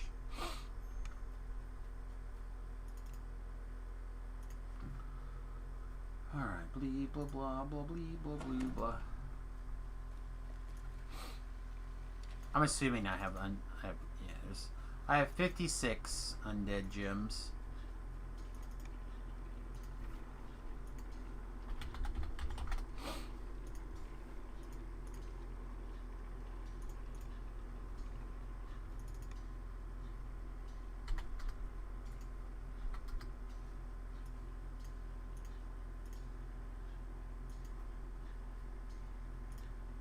Go, thank you.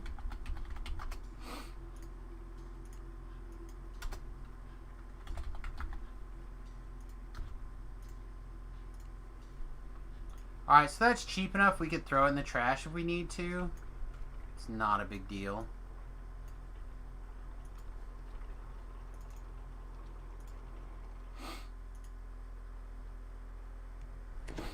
Oh, it hasn't stopped. It's just better. I also had the fan going with the brain power stuff blowing into my face. And I put a bunch in my nose. It's got a little bit of peppermint in it. Allegedly, or not allegedly, I don't know. The wife says this Imgrain does too. Fire up one of the two of these. But, I'm in the process of making myself as cold as I possibly can, which helps.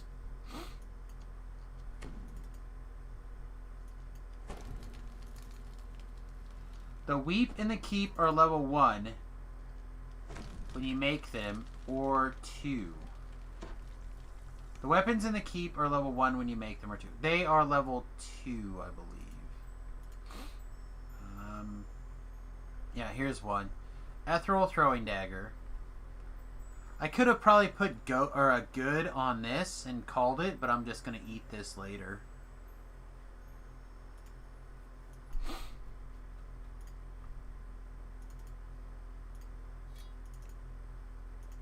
So we're going to have to switch weapons for Reapers, which is what I didn't want to do because we don't have quick draw, so we're definitely chunking.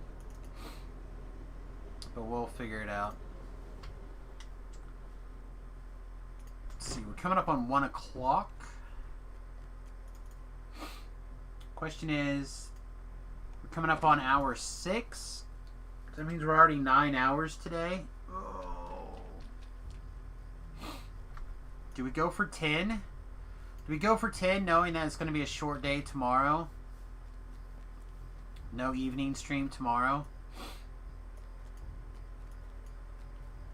But I'm hoping to have a bonus stream on Saturday or Sunday. Probably not Sunday, but maybe Sunday.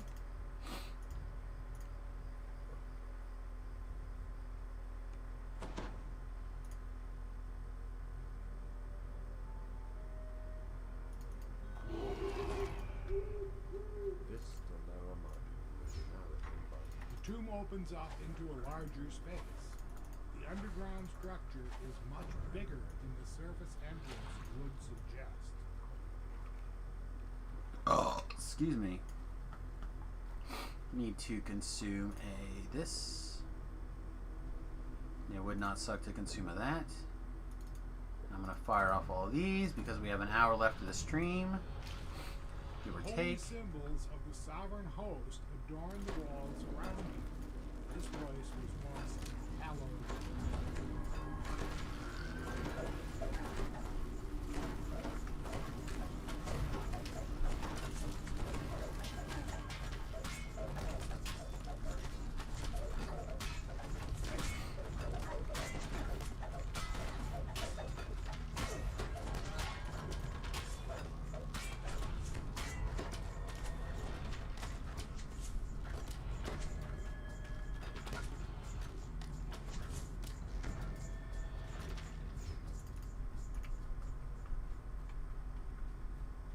Oh, we're rogue. Damn it. Means we gotta get this trap bonus, which means we gotta stop and kill everything.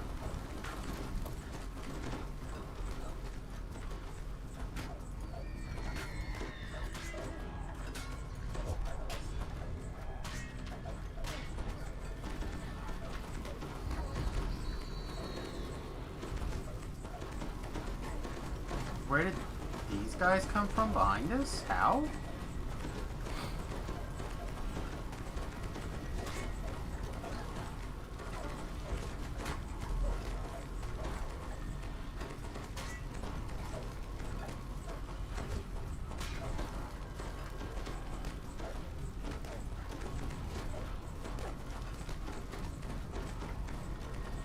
Warlock Fist!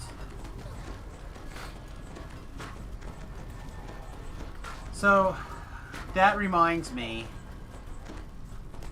of the Tinglers.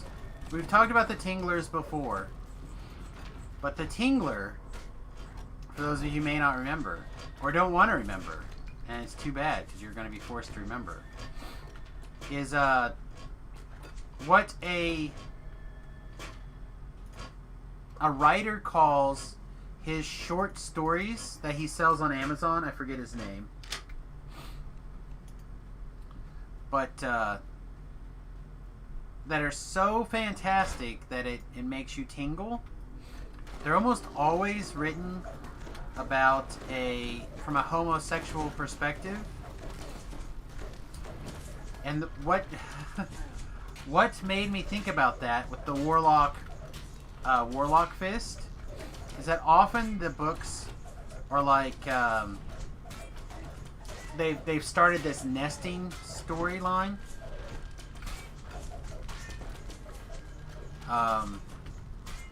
So like this guy will talk about his like a love affair with my millionaire jet plane, and then he'll be it nests. So then it'll be you know, like my millionaire jet plane did this terrible thing to me and I loved it. And then the terrible, like he'll animate the terrible thing to do other terrible things to him, and he loves it. So like one of them was, so he wrote a book. I'd have to get out the Amazon reviews to get into it in really deep detail. But like he wrote a book about his millionaire jet plane. And then he wrote a book about how that book sued him over that book. And then he had a torrid affair with that book. It's very weird. You did jump back in a weird conversation. No, not at all like South Park. Give me a second. I'll see if I can pull it up and we can talk about it.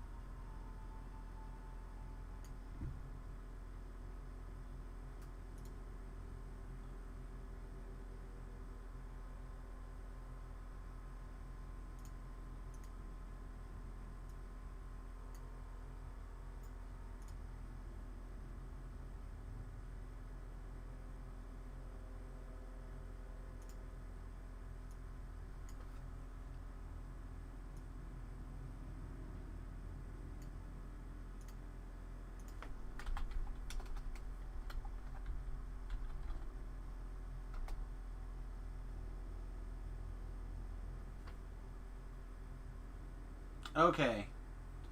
So the guy's name is Chuck Tingle.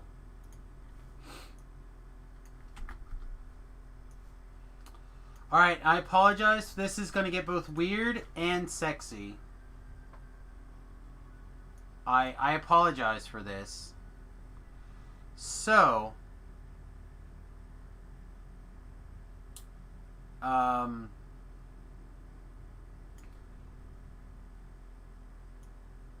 here's one, for example. Scary stories to tingle your butt. And then later this book will animate and tingle your butt. And it's I've never read any of these books, but I've read a lot of things. Like here's Handsome Sentient Food Pounds My Butt and Turns Me Gay. 8 Tales of Hot Food. So if you keep buttception, a butt within a butt within a butt. No, this is your fault, Thought-Gar. This is your fault.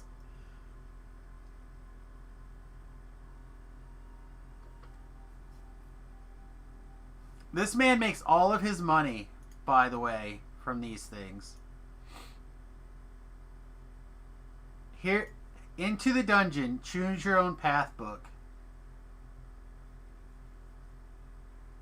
It looks like it could be an actual choose your own story, but instead I imagine it's dirty.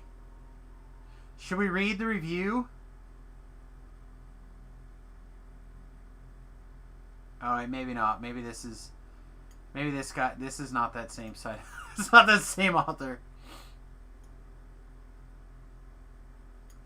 The sentient physical manifestation of my morning stroll, who is an accountant, pounds my butt. That is Warlock Hand Warlock.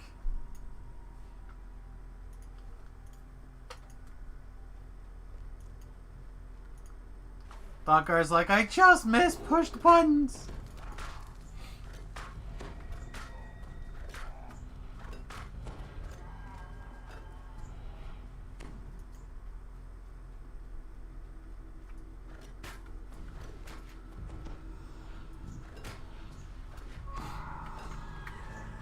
Oh, Scandal's so scared.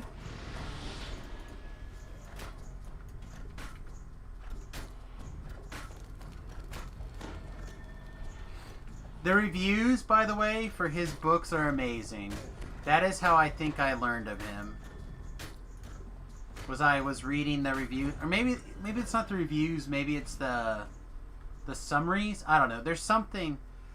We literally spent one stream doing nothing but like just basically laughing about them. I don't know what the book, again, I don't know what the books themselves are like, but the titles are amazing.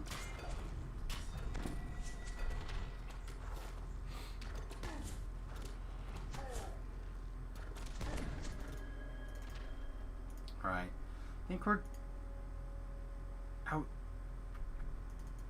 Did the door close? Was that the door closing ambush? I honestly don't remember. I'm going to pretend it is. Alright. So, for those of you who don't know this quest, step on these 3-dimensional bones and the doors close. Avoid the 3-dimensional bones and the doors don't close. You can just run through the quest.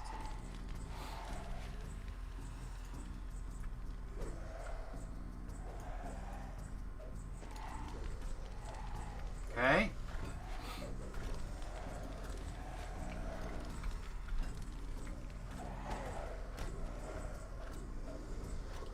You can do all of it. You can do the whole quest without having to get locked in any of those rooms. But it is hard.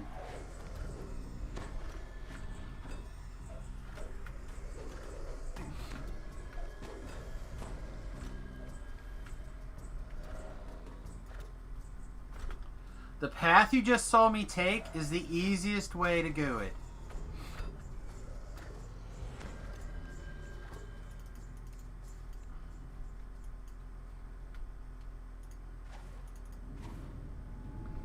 Alright. Now, there's a lot of 3-dimensional bones here. Again, it's very hard to do this last room. I've only done it a handful of times. But usually it involves some sort of boost and moving very quickly. I think we did it. Did we do it the last life? I remember if we did last life or the life before. I think it takes like a 30 sprint boost to do it reliably. And I only have a 10, right? 15?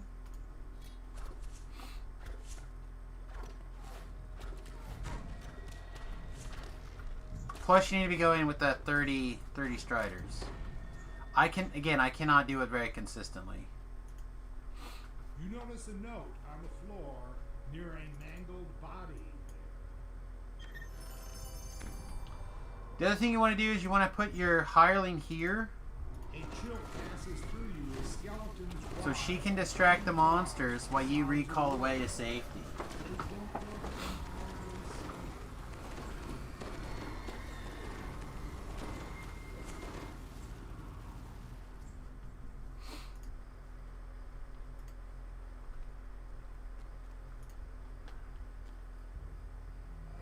Now, we could look up the time for that quest, but I fully admit that I screwed around for like 5 minutes talking about the Tingler.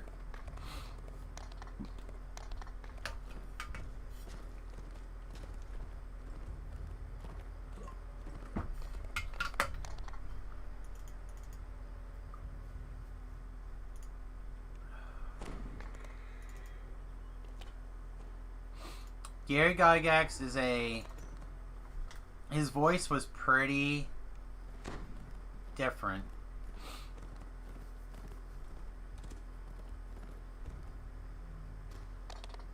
I agree.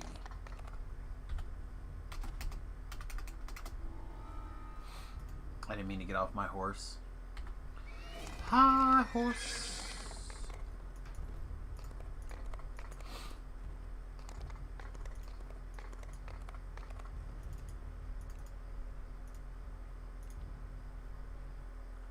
One thing that always bugs you is how much tail that man got. Me too.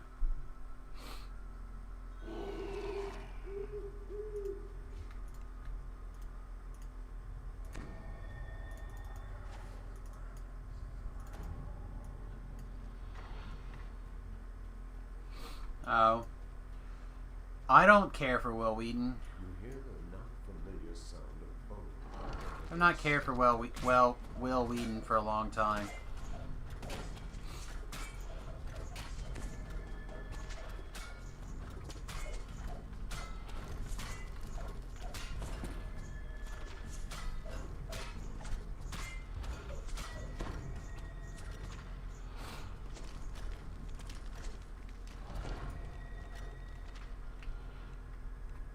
I used to like Will Wheaton, but I was on the fence, and he did some personal things involving one of my best friends and my wife.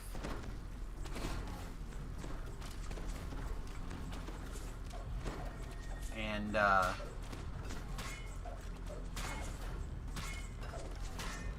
I hold grudges. I hold grudges like forever. So he was at Gen Con a few years ago while we were there doing stuff. And he like tweeted out that he was doing something. And my wife and one of my best friends like got really excited and like ran 3 or 4 blocks, 5 blocks, something crazy, to go meet Will Wheaton, because he was like, yeah, we're meeting people doing blah blah blah. And then basically they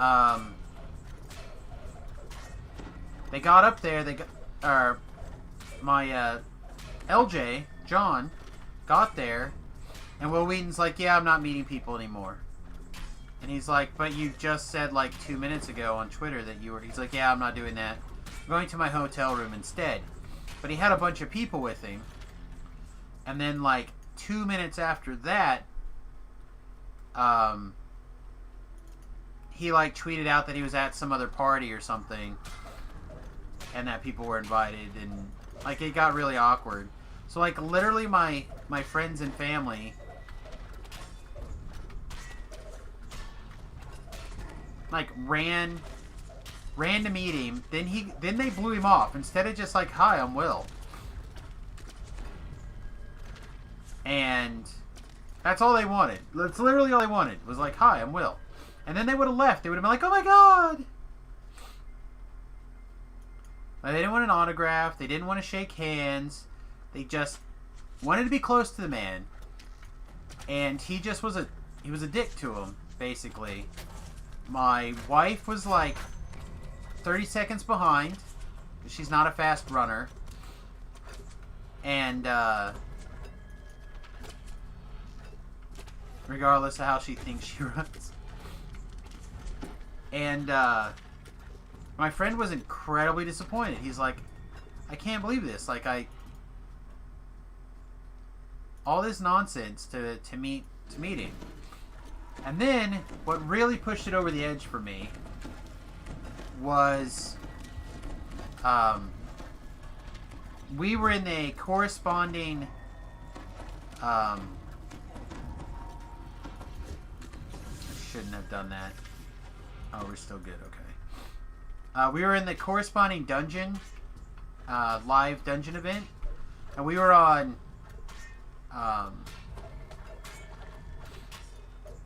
like the slower story mode, and his group was on the corresponding other side. So basically we're doing the same infight, but we're doing different parts of it. That's how that particular year went. And he ended up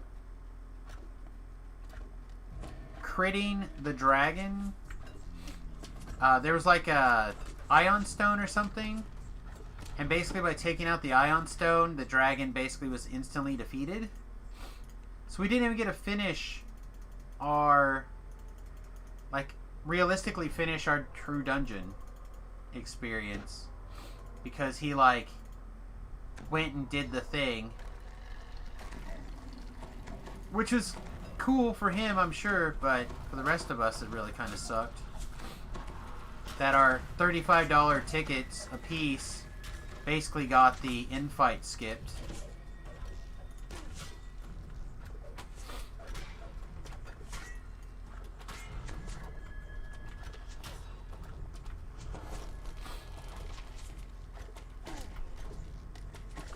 Never been to a role-playing con because you've never had the money. It's amazing. If you can find a way to make it happen. Are you based? Where are you based? Storm Blossom.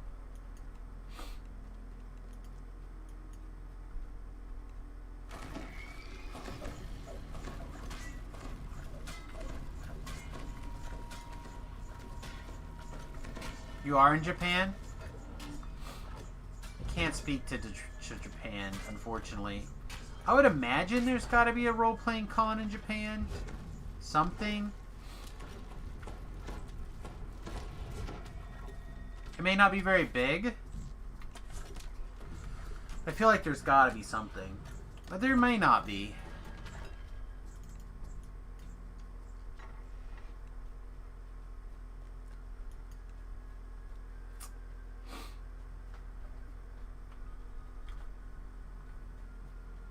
But if you ever get the chance to visit the US, Gen Con is phenomenal. You can do it on the super cheap. Don't let people tell you you can't. You can. You can do it very, very inexpensively.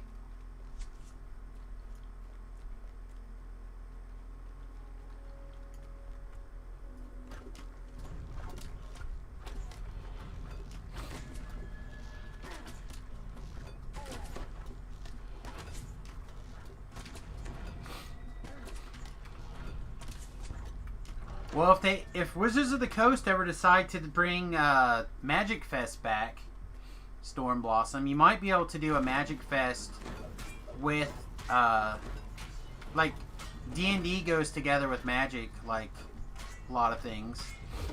I'm pretty sure they do similar things there. I know there's lots of Magic in Japan.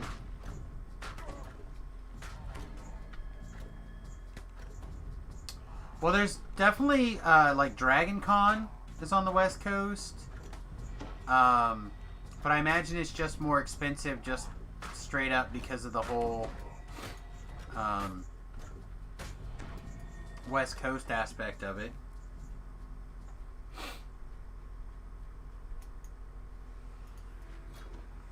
Don't know if it would mostly be in Japanese. It might mostly be. I don't know. It depends on a lot of things, right? If they bring in like guest DMs and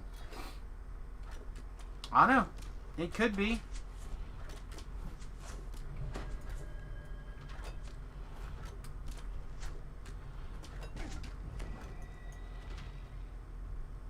PDX has a con.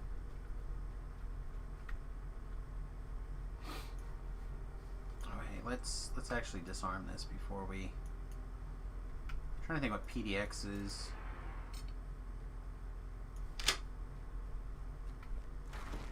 But a lot of nerd cons will overlap.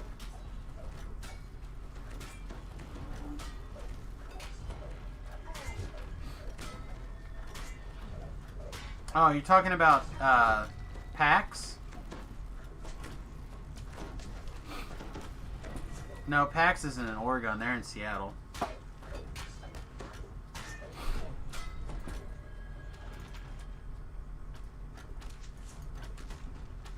Yeah, that's Seattle. Yeah, I don't know what the PDX is then. Or PDX is. Oh, my nose is on fire.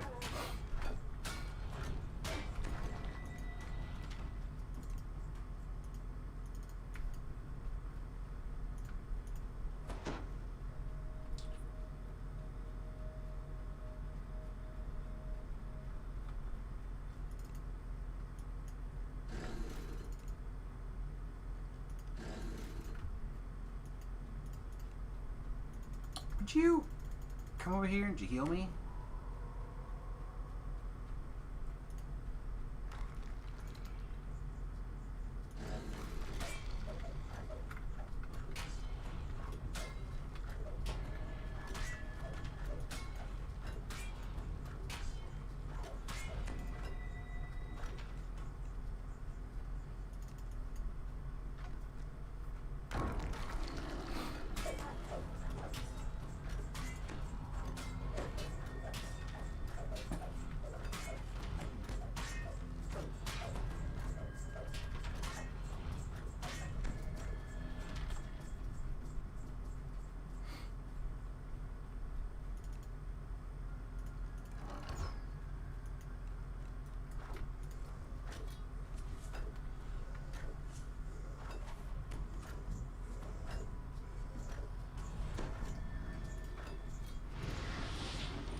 Good.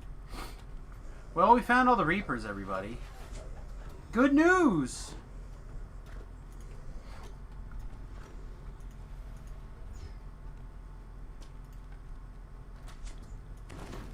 We're gonna find some more Reapers?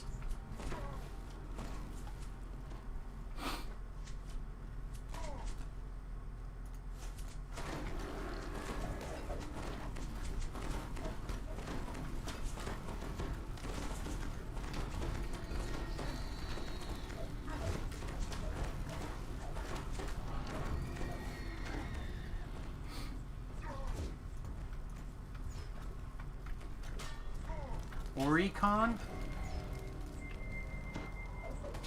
No, you don't screw around. You open this lever. Pull this lever.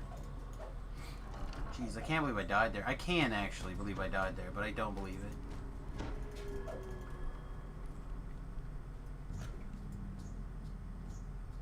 Ah, good. Perfect.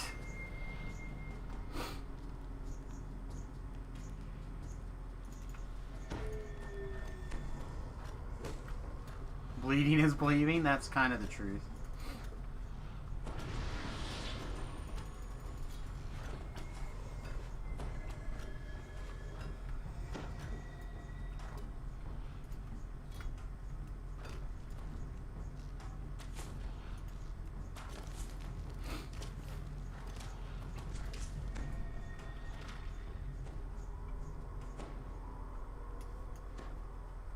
Spawn the rest of these.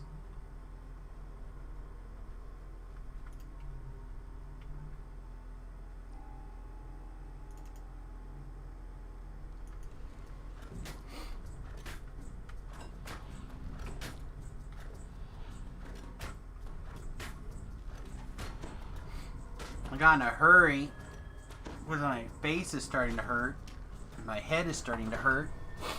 And I just wanted to be done. And I got sloppy.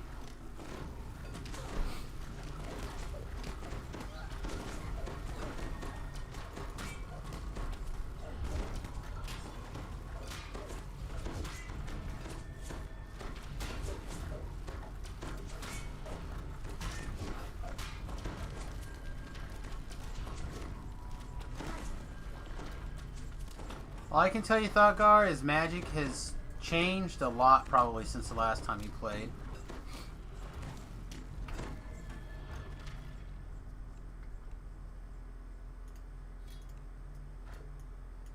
It doesn't mean you can't play it, you can't check it out. It doesn't mean you can't play some of your old favorite stuff. But a lot of stuff just isn't good enough anymore.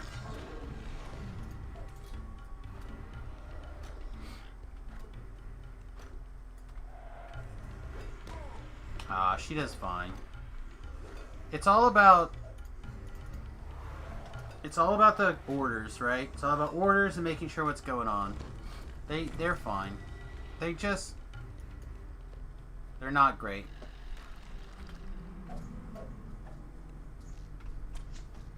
You have to watch when you give them the order. You have to there's a large variety of factors when it comes to making your hireling do something.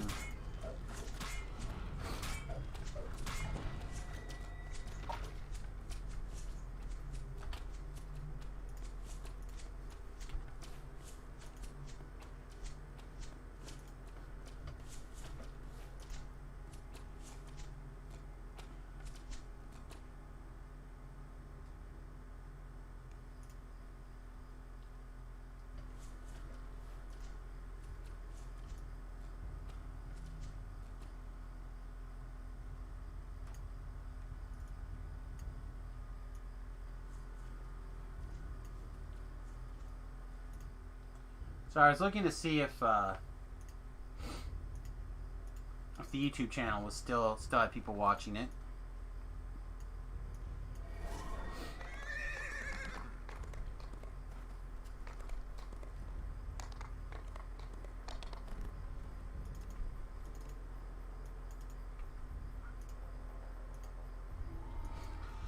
Part of the reason we died there is because we had at least 4 dots of the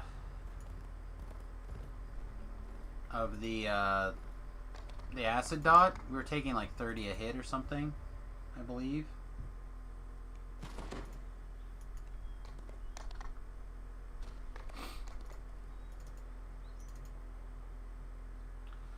Alright, my friend, get some sleeps. Thanks again for your support and your service, and we'll see you in the future.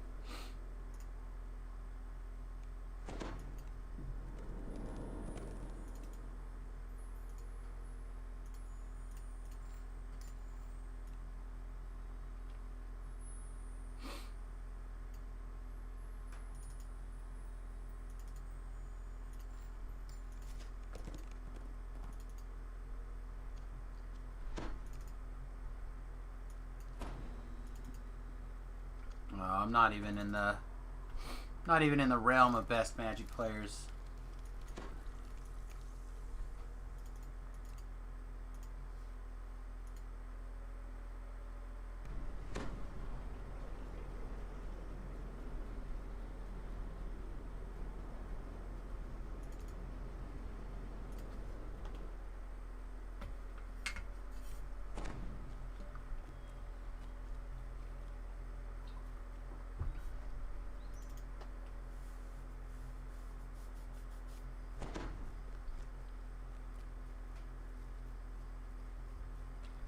Ah, yep. Whenever I do something like that, I name the alt, like, what it's doing.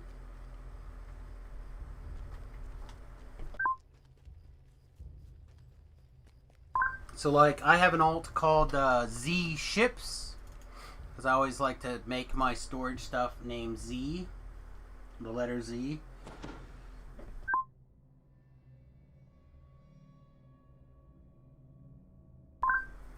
And that way I don't forget what they're doing.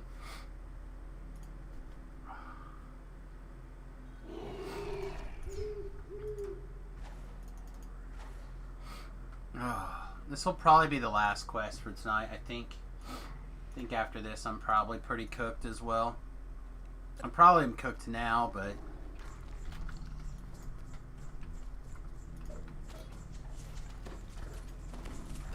I'm not ready to call it.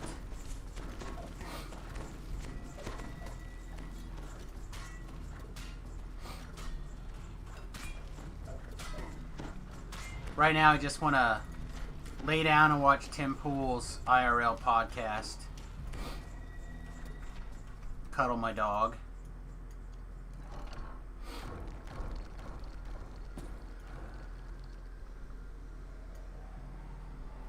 But am I beer battered? I am not. I'm weak sauce.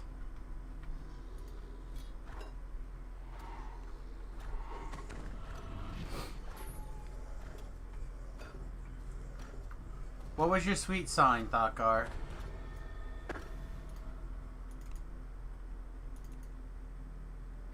A bright flame flares upwards as the first soul lock is opened.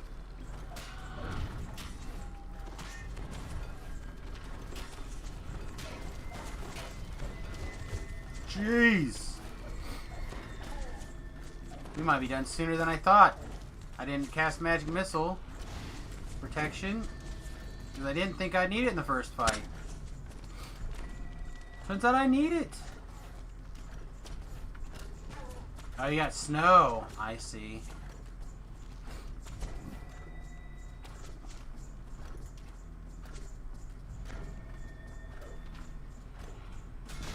Snow can be sweet.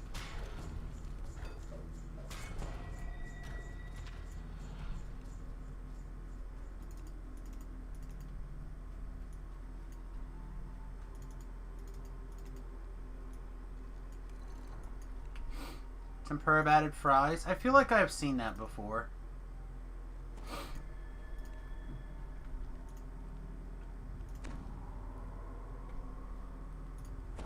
Summon Ellery. She seems to fire off the heels a little quicker than this dork.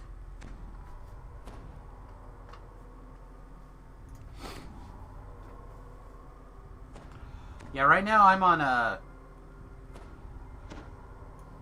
not no carb diet, but I'm trying to keep it as minor as possible. And then after the new year, I'm gonna get really strict for like 2 months probably. Again, get back into the swing of things. I've only lost like 3 pounds in the last month, give or take. I would need to get back in the hard cuts. And Finley, good morning.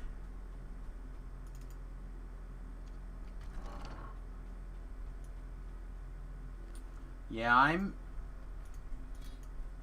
I've got, I would really like to, in a perfect world, I'd like to lose at least another 75 pounds in the next 2 years, preferably less.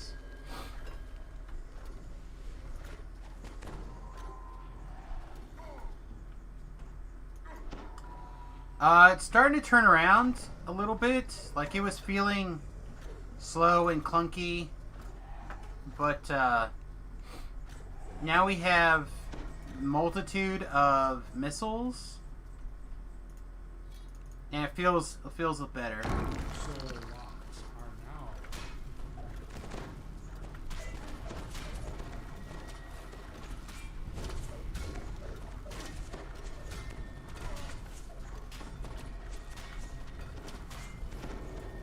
Oh, excellent.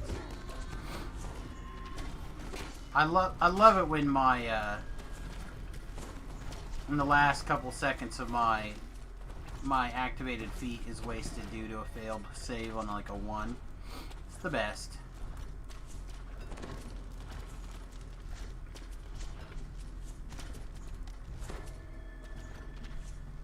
The magnitude of missiles is mini shot but for throwing weapons.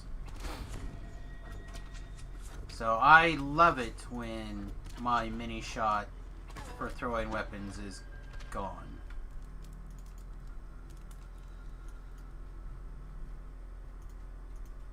It's the best.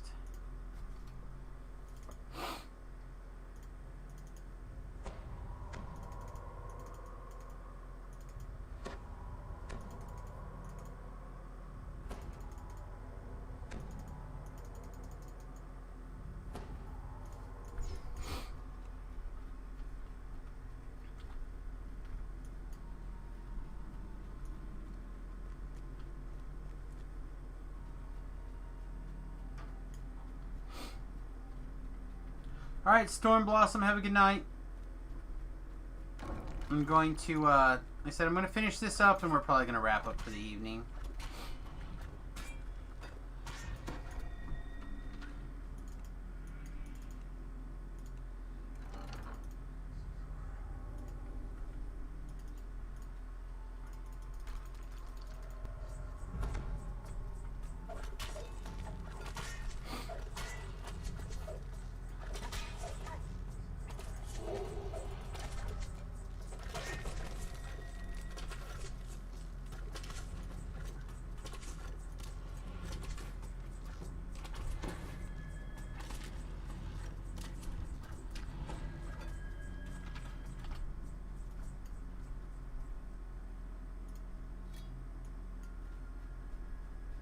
What's this Wii stuff? Me. Royal Wii. Wii the Stream Wii.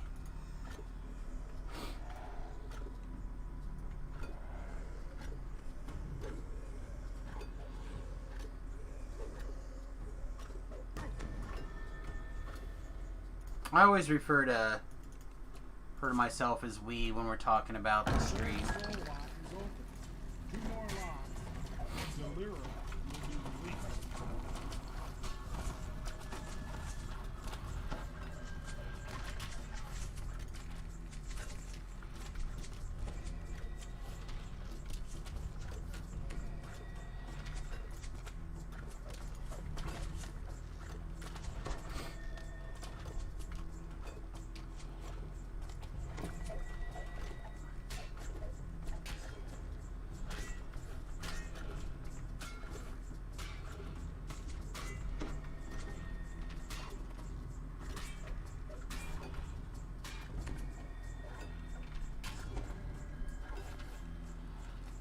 Okay.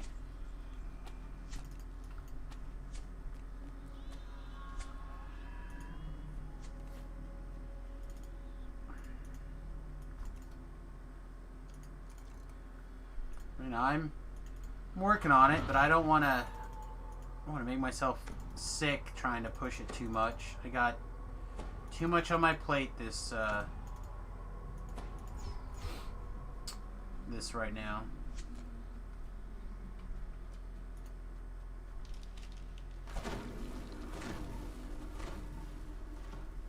I cannot afford to make myself sick because I overdid it.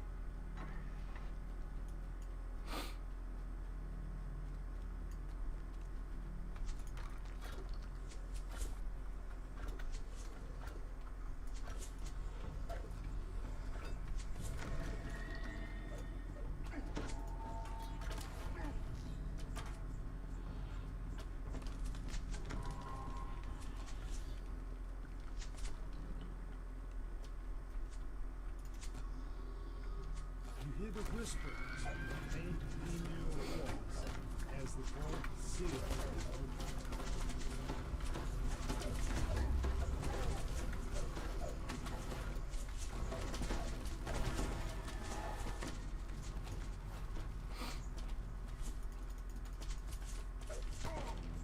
So as we made it to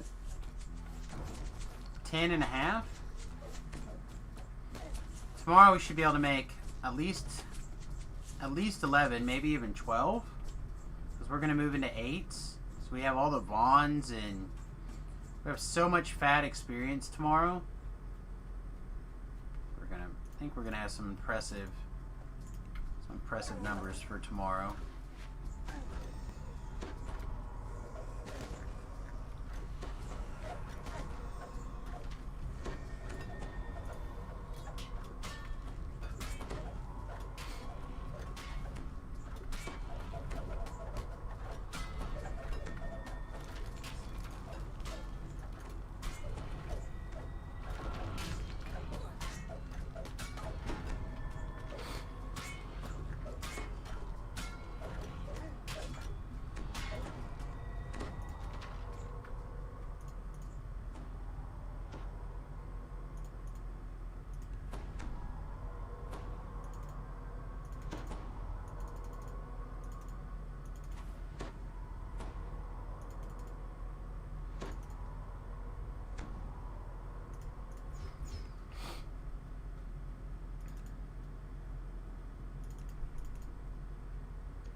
Alright. So we went through this just to make sure that we had the ability to do the next quest next. At level 10. So that's prepped. Basically, I think we're probably good to level. But I want to double check. You never know. Maybe we should go ahead and maybe tomorrow we do the pit and then we level and then we hit the 8s. It's probably a good call. Like for the first time in a long time, we accidentally basically banked so much experience. I think it's probably a good idea to try to put that to work.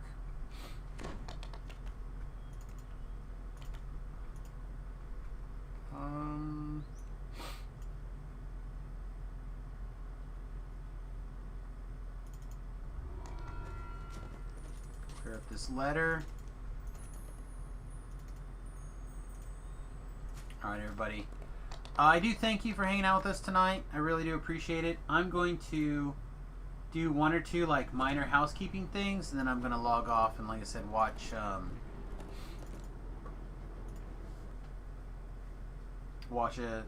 show or something.